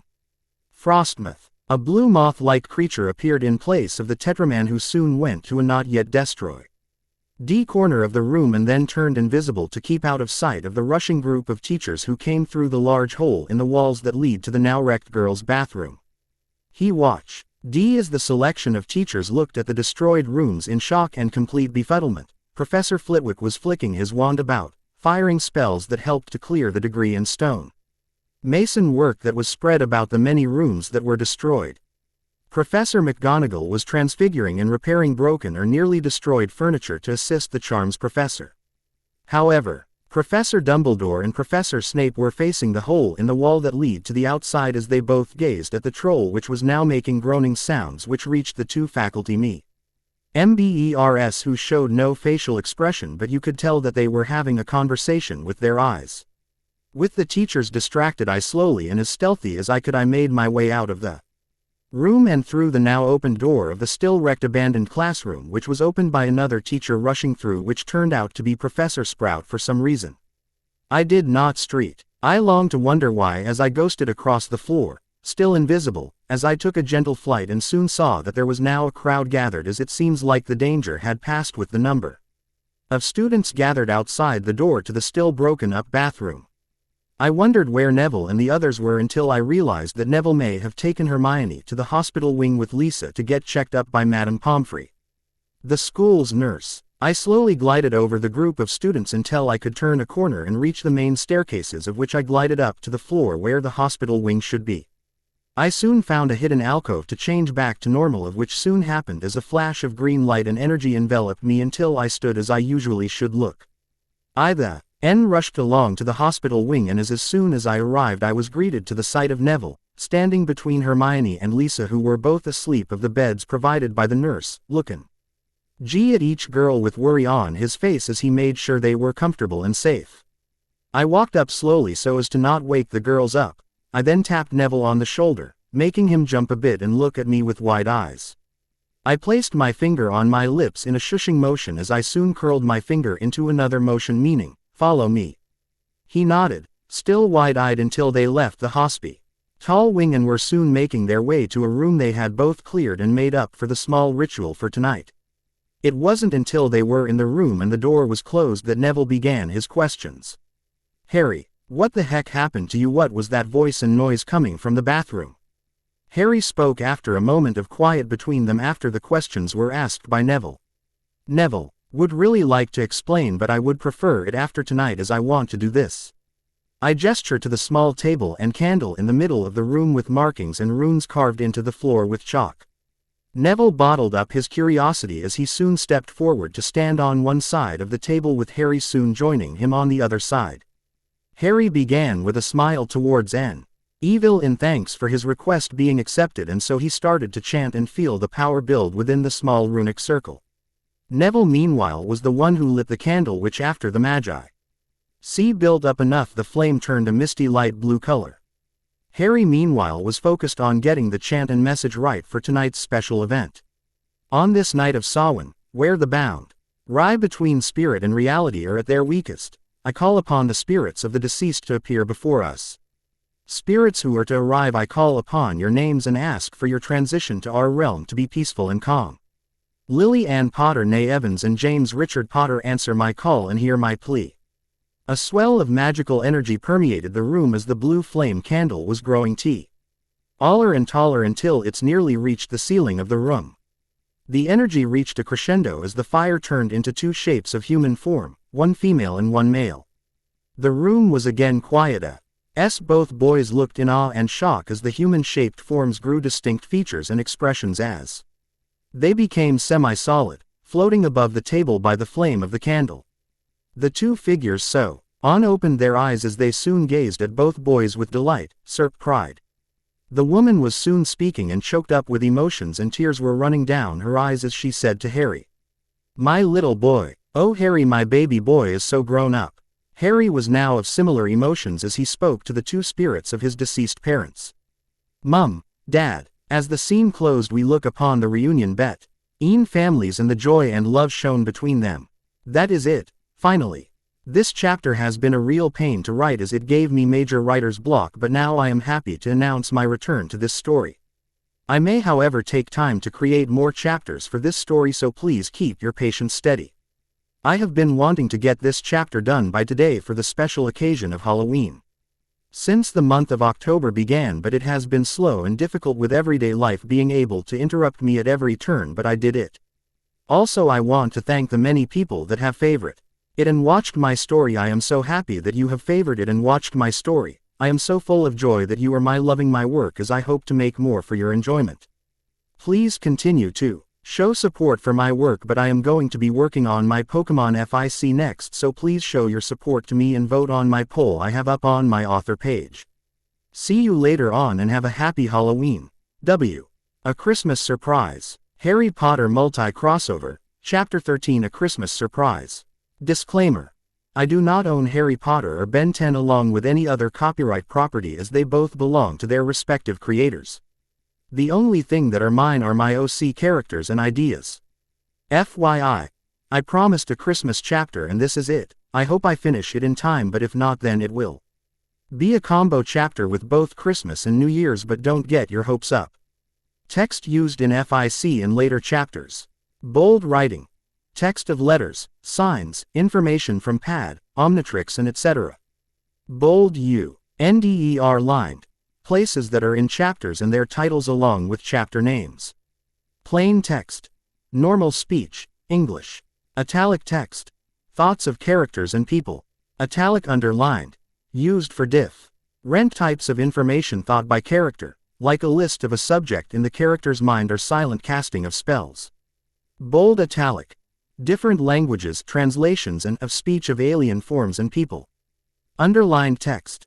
Spells and magic cast out loud, separated by use of double punctuation marks, or magic said out loud, again separated by single punctuation marks but not cast.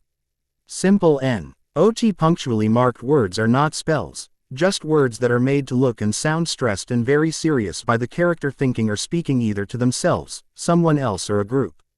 Hogwarts, a couple of months later. Harry smiled as he gently awoke to the noise of his dorm roommates moving about and sounds that sounded like paper being ripped apart.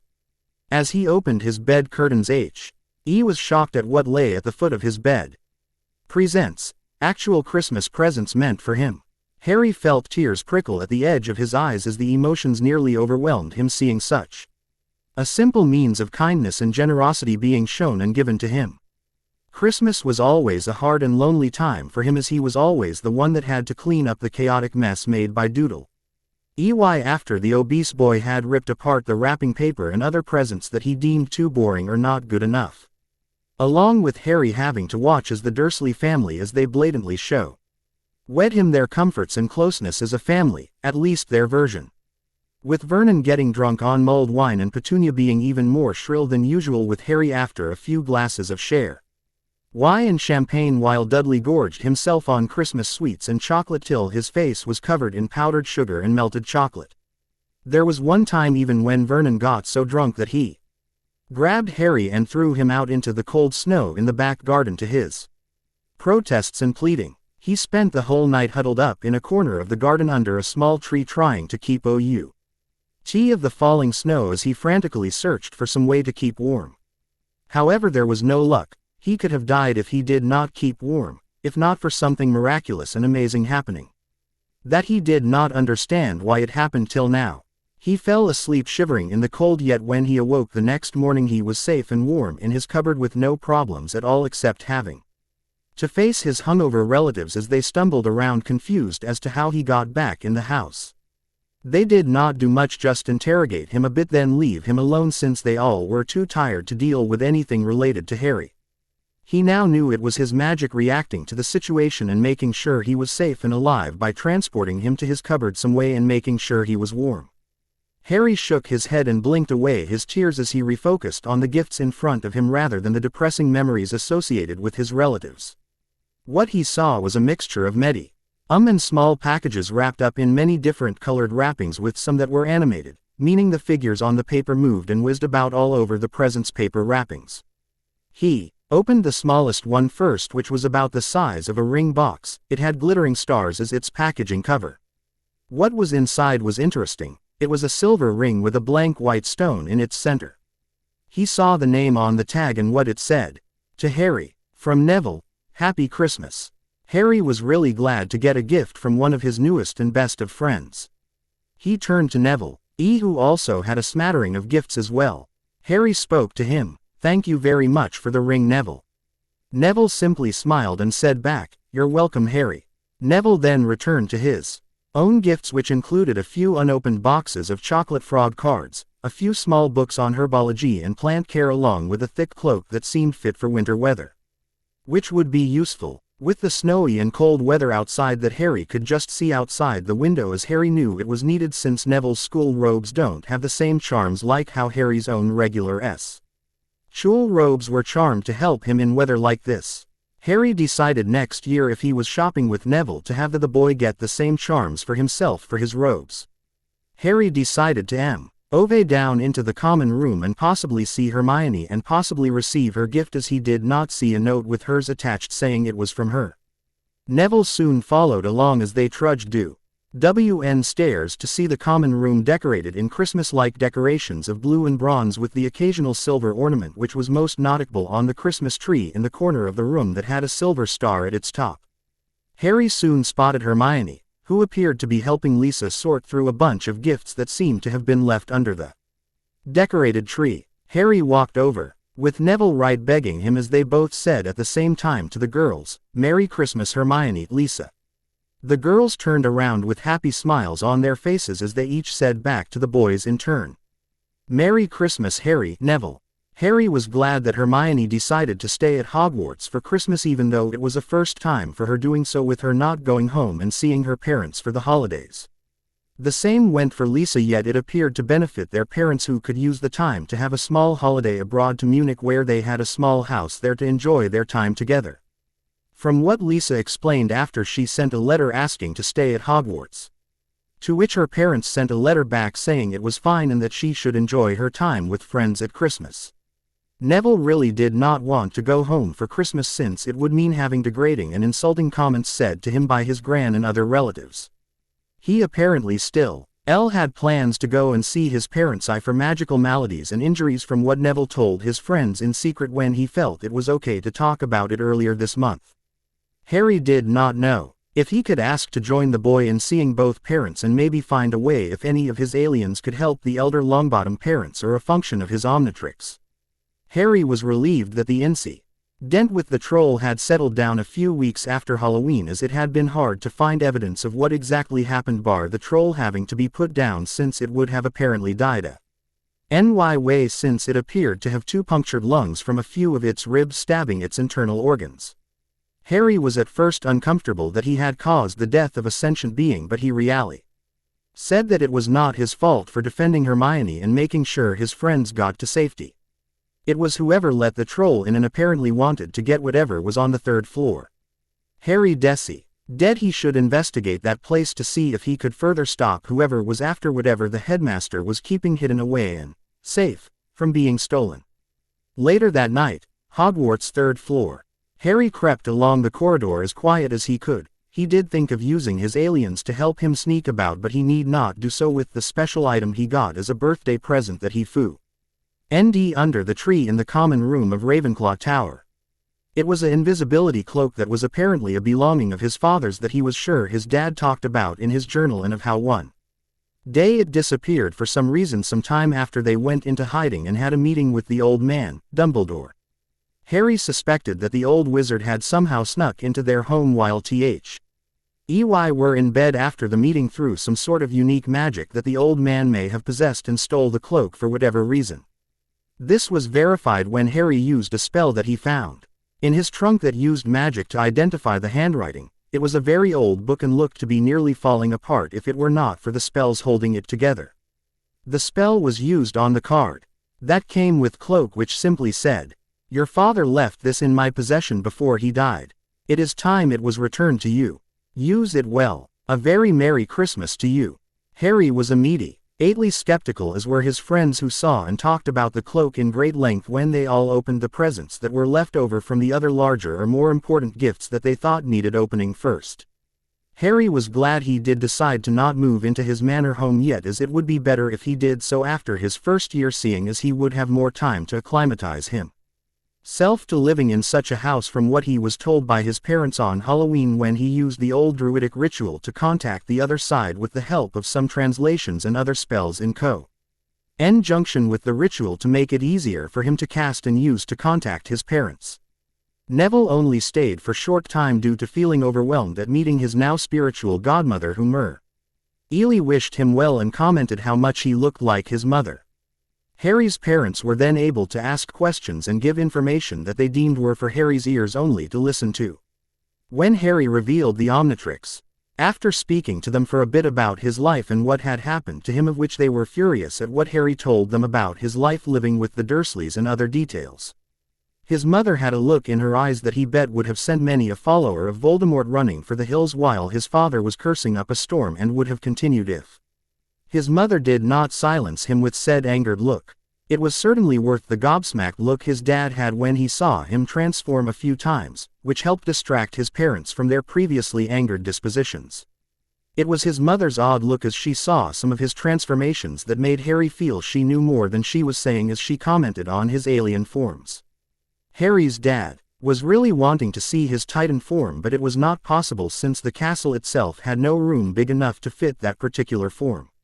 Unfortunately, there was not much time left since the ritual was nearly over, with the hourglass Harry had set up nearby to time the ritual's length of use.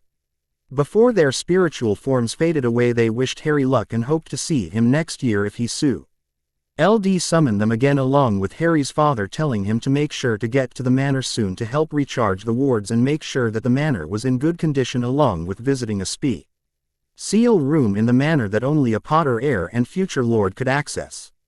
Harry was unsure of what awaited him when he went to this manor, but he decided to keep an open mind and make sure to do his best. Harry shook his head and refocused his attention on his current path towards the forbidden corridor and supposed room that hid whatever was deemed so dangerous. He found the right door soon after. It was easy to with the general look of the door, as it was much darker and more secure looking of a door, with the very dark wood used for the door and the heavy handle and simple lock on the door. There was a general breeze of bad smells and air coming from the door as it creeped through the cracks in the wooden spaces between gaps in the wall surrounding the door. Harry, once he put his lock away in a small bag on his hip that he charmed to be bigger on the inside, gave the door a few experiential tugs to see the strength of the locks but made sure to not make them too loud so as to alert anyone to his presence. This made Harry aware that there could be wards or spells that let the old man know who was at the door, so he backed up a bit and take his, now one and only wand out. He decided to let Neville keep the other wand since it appeared to work much better than it did in Harry's possession, and when Harry went back to Ollivander's he would see if he could try another wand from the man's special collection of wands. He waved the wand through the air as he muttered incantations and checked for spells along with any trap, protection or monitoring wards. What he found was generally surprising. Just a few spells to make sure that the door stayed locked when closed, and a small detection charm that was fused into the door's hinges to let someone know that the door had been opened. It would probably take a second or even a first year to even open the door, and that was being honest with how much the education of magic was being taught nowadays at Hogwarts. Harry deduced this from how the spells and small wards on the door made sure that it stayed locked when someone goes in and closes it, but there was no spell to stop someone from opening it from outside the door.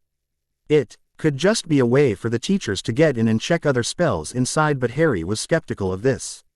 Harry shrugged this off for the moment as he focused on how to open the door without setting the alarms off. He came up with one that was a bit odd but could work. He waved his wand around again as he cast his spell, Evanesco, and pointed towards the door as he finished his incantation. The whole door, locks and hinges too, was soon gone entirely. All that was visible was a darkened room that was viewable through the gap where the door once was. Harry's idea was that if the door was no longer there, then the spells that were added to it originally would be gone as well. Harry cautiously stepped through the former doorway, now a small archway instead, as he entered the room. What he saw inside made him freeze mid-step as he saw an astonishing yet slightly terrifying sight. It was a big, and he meant really big, black dog that appeared to be waking up slowly as Harry saw the dog's nose sniff a few times as if picking up a new scent. What made him even more freaked out and scared was the fact that it had 3 freaking heads. The mind of Harry immediately sorted out what he was seeing. Beheaded dog was now awake and looking down at Harry with slightly narrowed eyes, or rather 6 narrowed eyes, as they all centered on a frozen stiff Harry. It was a Cerberus, known in legend and mythology as the hound of the underworld that guarded its gates fiercely. One part of Harry's mind was wondering where in the heck did Dumbledore find a place to get a bloody Cerberus from. The part of Harry's mind had just one thought going through his head. Oh shit, I know I said I would possibly make a Christmas chapter and a New Year's one, but I have to wrap this one up as I have other stories to work on, and I want to at least write up something short for people to enjoy until I can return to this fanfic with better enthusiasm and more drive to work on it. So for now I will just say, hope you all had a lovely Christmas and New Year's, and I will try and work on another chapter later on in the year, so how about a short Easter one or something for the summer? As I may need that time to work on my other stories. See you soon, my readers.